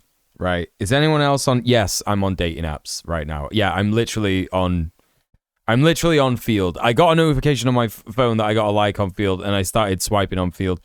Right. People in here, no, stay on there. Come on. People in here are on dating apps, right? Do you ever come across these like accounts, and they're saying things like, "I'm also on Quick Holes. Are you on that as well?" Right, and then there'll be another one a couple of likes later, and it'll be like, I'm also on Hump Local. I'm also on Fanny Match. I'm also on these insane names, and I look for these apps and they don't exist. Like, it obviously sounds like some kind of bizarre, but I kept thinking, like, is this like a thing for sex workers, or is it like, yeah, Quick Holes? It's like you know when you watch like a porno on Pornhub or whatever, right? It's kind of like that, like when you see those like adverts and it's like, you know, yeah, it sounds scammy, right? I don't think it's real. That's why I'm asking. I'm like, I tried to Google about it, and it's like, no one knows what's going on. I quit the apps and started going to singles mixers, IRL. You can do that? Singles mixers, Manchester. Okay, the speed dating. Oh, in 2 days. Speed dating, ages 30 to 45. Okay, that sounds like that's for me. Queer men's singles night in West Didsbury. That's fucking ages away. No, come here. Stay on here. No. Oh, he's not interested. You've never encountered that? What's wrong with me? And twisted juvenile gross-out mode, dreamlike feature is as lovingly crafted as it is unsettlingly sour-sweet, with Mark Groudon's avant-garde folk score in perfect sync. The New Gay speed dating, 1st of May. Let's fucking go. I'm going right there, chat. York Times said, Do you think that they're gonna let me in if I'm bisexual? Even though it says gay speed dating. A wordless stop-motion animated feature shot. Yeah, it's literally hot singles are waiting in your area. Yeah, it's the same shit. A work of sculpture as of cinema, old-fashioned as it is. This dark fairy tale is perfectly au courant, seamlessly in step, in its herky-jerky way, with the artisanal ethos, moody nostalgia, and vogue for gothic motifs. Right, I'm gonna stop swiping. Sorry. Taxidermy, rampant on the gallery. If they're cool, they'll let you in. Yeah. And yet, despite the acclaim of her film, and the widespread recognition of its merits as a work of art from some of the most prestigious publications of its time, and the talent that she clearly has. Just don't let them know that you're a gamer. Relative obscurity. I'm not though. What do you mean? Twitter and 15,000 on Instagram, and she still to this day is seemingly struggling financially to finish her passions and projects. I wish I had a good PR person. I kept encountering men pretending to be women on dating apps, or just women loving women, or couples looking for a third. I had to quit. Like, there's so much bullshit that you have to go through on dating apps. It's absolutely wild. Like, for me, obviously it's going to be different if you're, you know, it's going to be different for everyone, I think. But like, specifically as a bisexual man, especially if you're open and honest, not only am I bisexual, I'm polyamorous, and I'm sober, right? I don't like going out and getting drunk. And I just think that limits your options so fucking much. And as a man, unfortunately, like, this has been proven by, you know, apps like Tinder and Bumble, and I'm not sure how it works on Field, but like, you genuinely get like seen less as a man on those apps. And I don't know why that is. It's because apparently that keeps men using them for longer. Like, women want to get off them quicker or whatever. I don't know. So yeah, just like all the combination, it's so absurd. Like, I'm very lucky that I've still got, like, you know, what do you call it? Sober men, truly the most oppressed race. No, you're not listening to me. I said bisexual, polyamorous, and sober. Like, come on, man. Like, you okay. And for a second, I'm not saying that sober men are oppressed, right?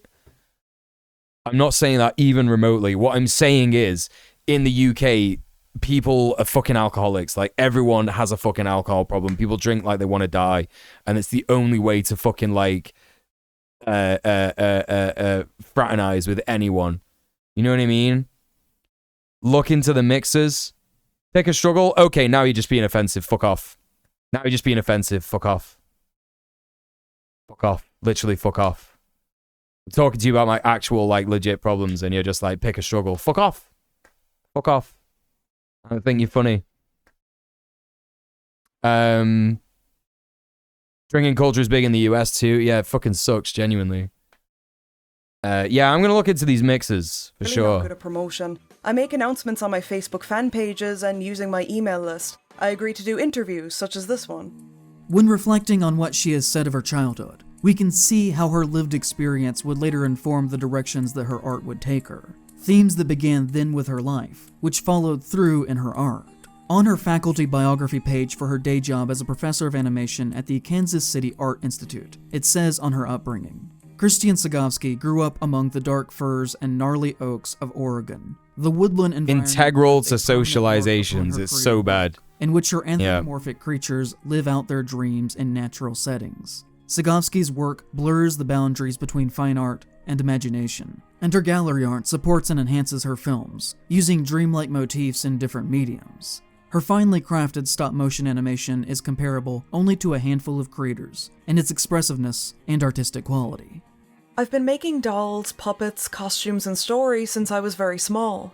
I learned to sew with the help of my mother and grandmothers, and spent a lot of time with my father helping him make things in the garage. I've made dolls and puppets since I was tiny. The very first doll I remember making was a little Virgin Mary out of my mother's sewing scraps when I was 5. Mental. I was soon followed by Big Bird and Oscar the Grouch. Since my mother and grandmother sewed, it seemed like a natural thing to do. I just took it in a different direction from them. My parents provided me with plenty of craft materials, and I spent my free time making dolls, doll clothes, doll houses, doll food, and other items. I was also encouraged to draw and make stories. By 5th grade, she had already made her first animated short. At 17, she was among the youngest to ever be admitted to the Drinking and being gay is even worse. Are people, like, not listening to me? Like, do I not count as being queer? Like, you just don't see my queerness even when I say it. Even when I say out loud, I am a bisexual man, like what's happening here? I don't understand. What's going on? Is this am I making this up? I don't understand. The San Francisco Famously bisexual men, like, you know, not included in the queer Art Institute, where she would study community painting before dedicating herself to her love for animation, producing a short titled Blood and Sunflowers while in college that would act as a precursor to her work on Blood Tea and Red Strings, expressing a similar mentality that Lynch had in the era when he made Eraserhead and his short works, that he saw as an extension to his period in art school as a fine artist painter, that film was merely a way to convey visuals, and in effect, a method of making paintings live. Something that is even more evident in her most recent work that is still in production, Seed in the Sand, the proposed second film in a trilogy that makes up this strange fairy tale universe that takes what she did in that film and pushes the boundaries of it to a further You think that was supposed to be a commiserating comment? I'm sure Willada can speak for herself. Mastery. Every single detail in her work on this project is pristine. What few clips that she's shared on her YouTube channel demonstrate a level of artistry that gay is an umbrella term, should have thought about biphobia. Right, so you were being commiserating, yeah. Okay. I appreciate that. Yeah. I thought what you were doing was like coming in going like, oh, actually being gay and being sober is different to being bisexual and being sober. Okay, I get it. All right. I'm on the defensive a little bit. Sorry. Would be impressed by if it were to come from an entire studio of workers and wasn't just the labor of a single dedicated person working alone in her home. She has even gone so far as to invent new technology to hand animate stop-motion sand, to create a sequence where they find a desert that has waves like the ocean. She began early storyboards for this project in 2003, and then started animating it by herself in that same garage in 2008, using the same process that she had made her first feature with. She said in 2016 that she hoped to finish the film by 2022. This single, fairly simple shot took her a 9-hour day to animate. And that isn't considering the time taken to it looks great. build the sets and puppets. I really want to watch it too, Gubs. 2022, hopefully. Yeah, 2022, if we're all still here in the world. And the third film, you know, it's anybody's guess. The last public update on the film's blog was in 2019, where she posted about finishing a puppet that was skinned. When's this video from? 3 days ago. Oh no.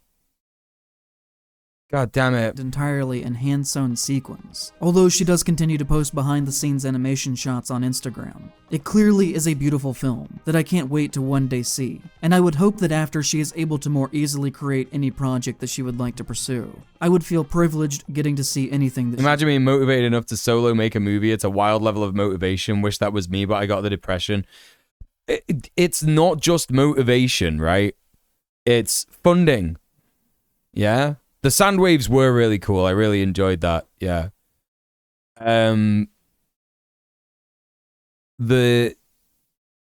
It's having the money to do it. Like whatever has happened to this person in their life, whether it's money from their previous films or whatever, like, yeah, it's motivation and means. It's motivation and means, you know? Funnily enough, when you have a lot more money, you also get a lot more motivation. Don't know what that is. Don't know how that's related to one another. I'm not sure. But I do know that in my more, I guess like my less poverty-stricken times in my life, I do actually think that I've been way more motivated to do things than I haven't. Like I was doing pretty well for myself before I made the Berserk video. And that took like a lot of time in it. Do you know what I mean? I was doing really well with streaming. I was doing really well with, you know, Patreon and YouTube videos and stuff. So yeah, that's that basically. Yeah. Created. I've just finished a script for a live-action film I'd like to make. What are you doing, buddy? There will, of course, be a little animation. I've got my legs up. You can't see him because they're just off camera. But he's like sniffing my leg. Oh, he was trying to look for a way down.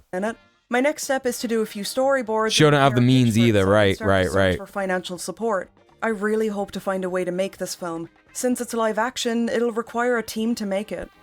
Anyway, Willada, I should have said hi to you. My apologies for being a little sensitive. A little different than toiling away alone in a garage for years, so I can't just dive in without help. This was said 13 years ago now, and the film so far has yet to be made. I can find no other reference to it online.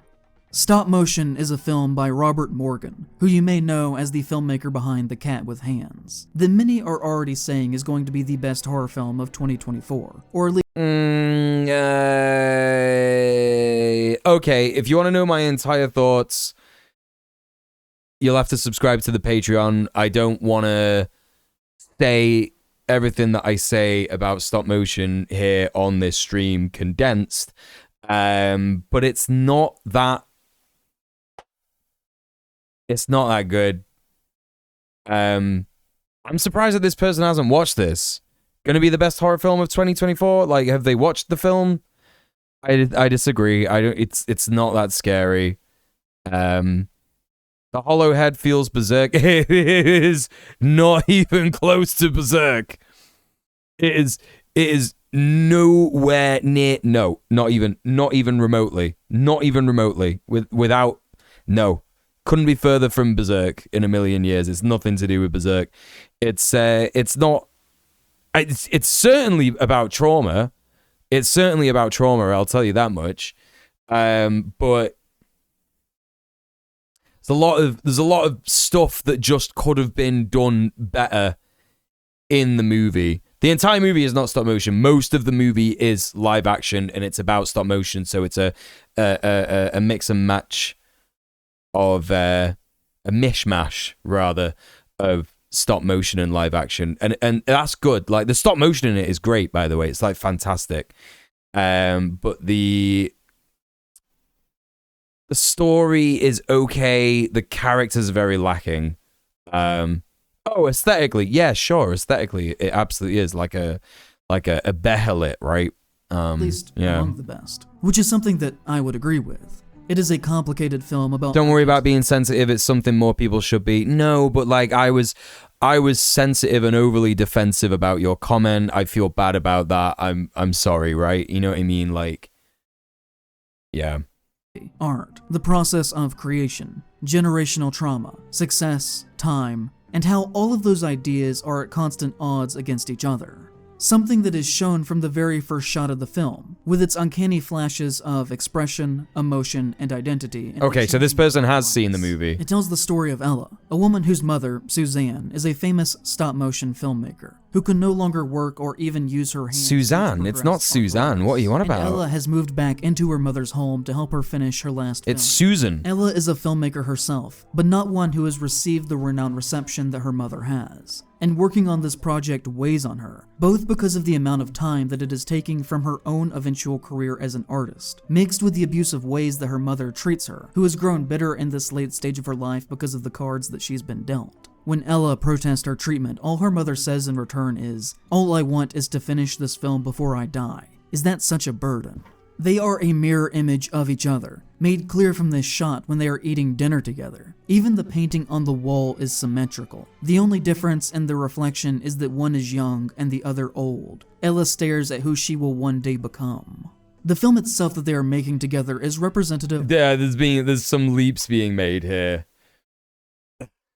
Of the amount of time required to produce art, meeting the realities and limitations of the human body. The story is about a woman Cyclops, who practices a very difficult craft, who trades one of her eyes to the gods in order to see her own destiny, only to be cursed with the knowledge of her death. It isn't long after we meet the two that Suzanne dies, unexpectedly, and Ella spirals into being lost in a depression. She throws out the work of her mother's film, destroys all of her old props and puppets, and begins to finally work on her own project in a studio apartment that she rents, where she befriends a young girl who lives in the complex, who is interested in the animation process, who soon takes her place that she once took in her mother's creative life. There's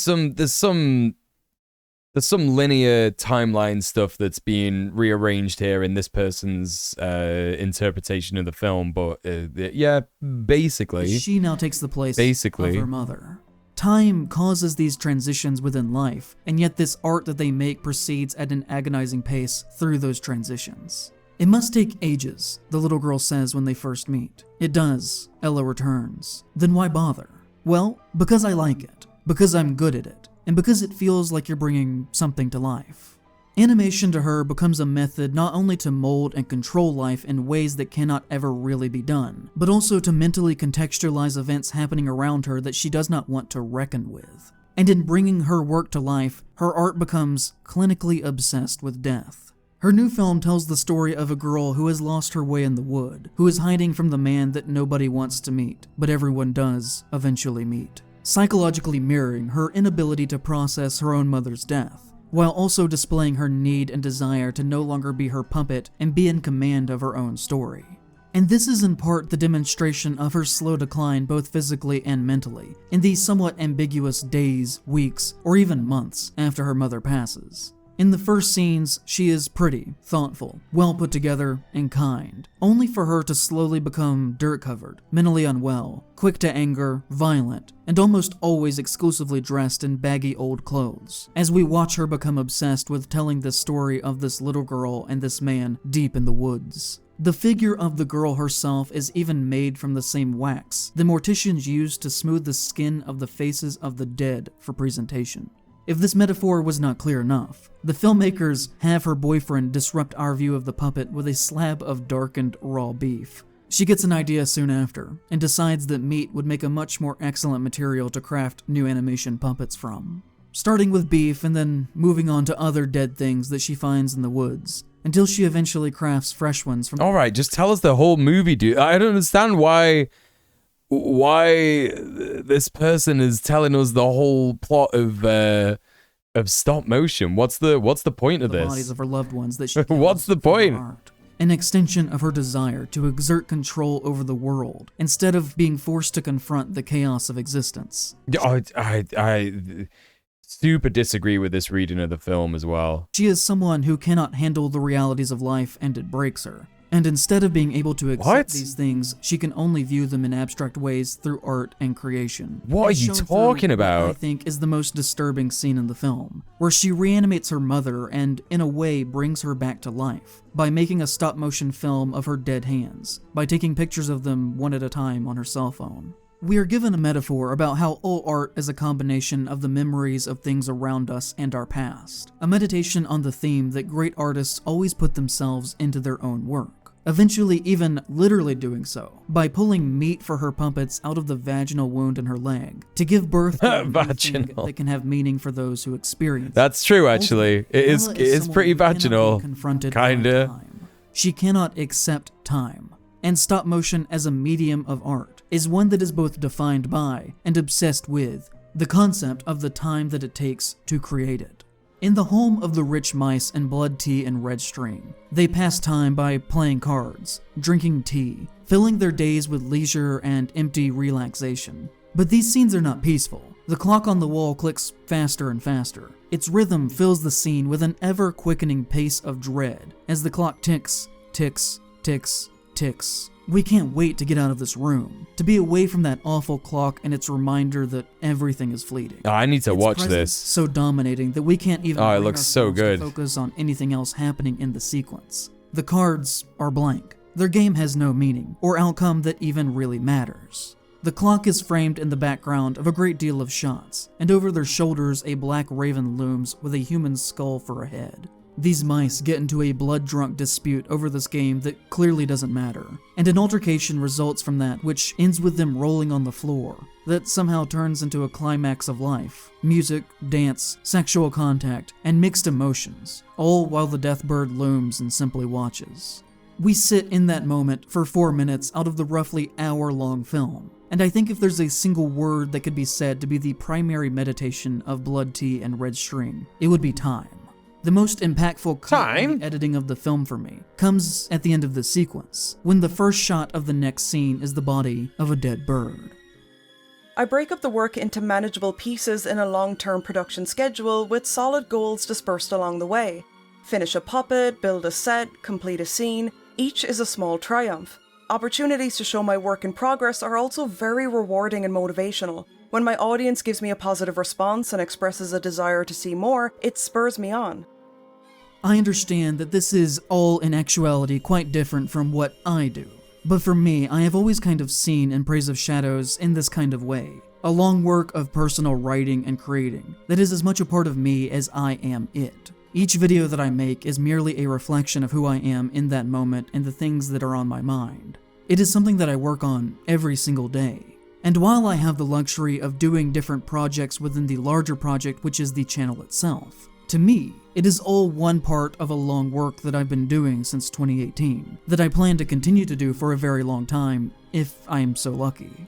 I've even talked about these kinds of things before, most notably with Strangehaven and The Evil Within, and they've always been to me one of the most unique forms of art that a person could make. A singular work that spans their life, or a great deal of it. Which is why I've decided to do a short series of 4... Like, that's definitely what I would call Mad God, right? That's definitely what I would call mad god.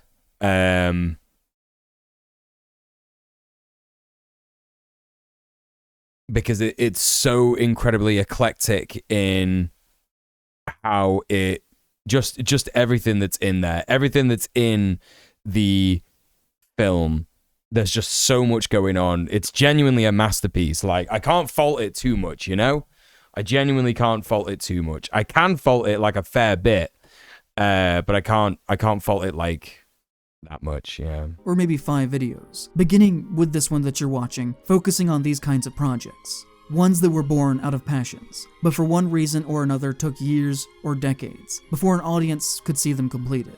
So please, join me over the next few weeks as we look at the history of some of the genre films that have taken the longest for their creators to produce. Alright, cool. Talk about what that means for them as artists and us as audiences. If you'd like to help me with this, you can always support me on Patreon, and I'll see you again very soon. All right. That's pretty good, chat. Go and follow and subscribe. Support that person on Patreon, In Praise of Shadows. Pretty good. Quite like that. Disagreed with their take on stop motion. But if you want to know what my take on stop motion is, check out my link tree. Check out my review that I'll be uploading very soon, possibly tomorrow, not entirely sure, no promises. All right, chat, thank you so much for being here. Listen, we're gonna go ahead and raid out. We're gonna go raid my good friend Avernus. She is streaming. She's streaming. That's it. That's the end. That's the end of the sentence. It was art school meaning through symbolism finding? Yeah. I mean, I don't know. You'd have to watch the movie and decide for yourself. I'm not sure I agree entirely. There were some things that I agreed with, but I'm not sure I agree wholeheartedly. My friend Avernus, she is playing Bloodborne. We're going to go ahead and raid her right now. She also has a cat cam, so that's really, really good. Thank you so much, everybody, for everything today. It's been real fun. Thank you for the raids. Thank you for the follows. Thank you for the support. Thank you for the chats. Thank you for the lurks. Thank you for all the donos. If you've been watching this VOD on the VOD channel, please consider liking, commenting, subscribing. That stuff really, really helps me out. And I will see you in the next one. Mwah! Stay excellent to each other. Peace, peace, peace, peace, peace.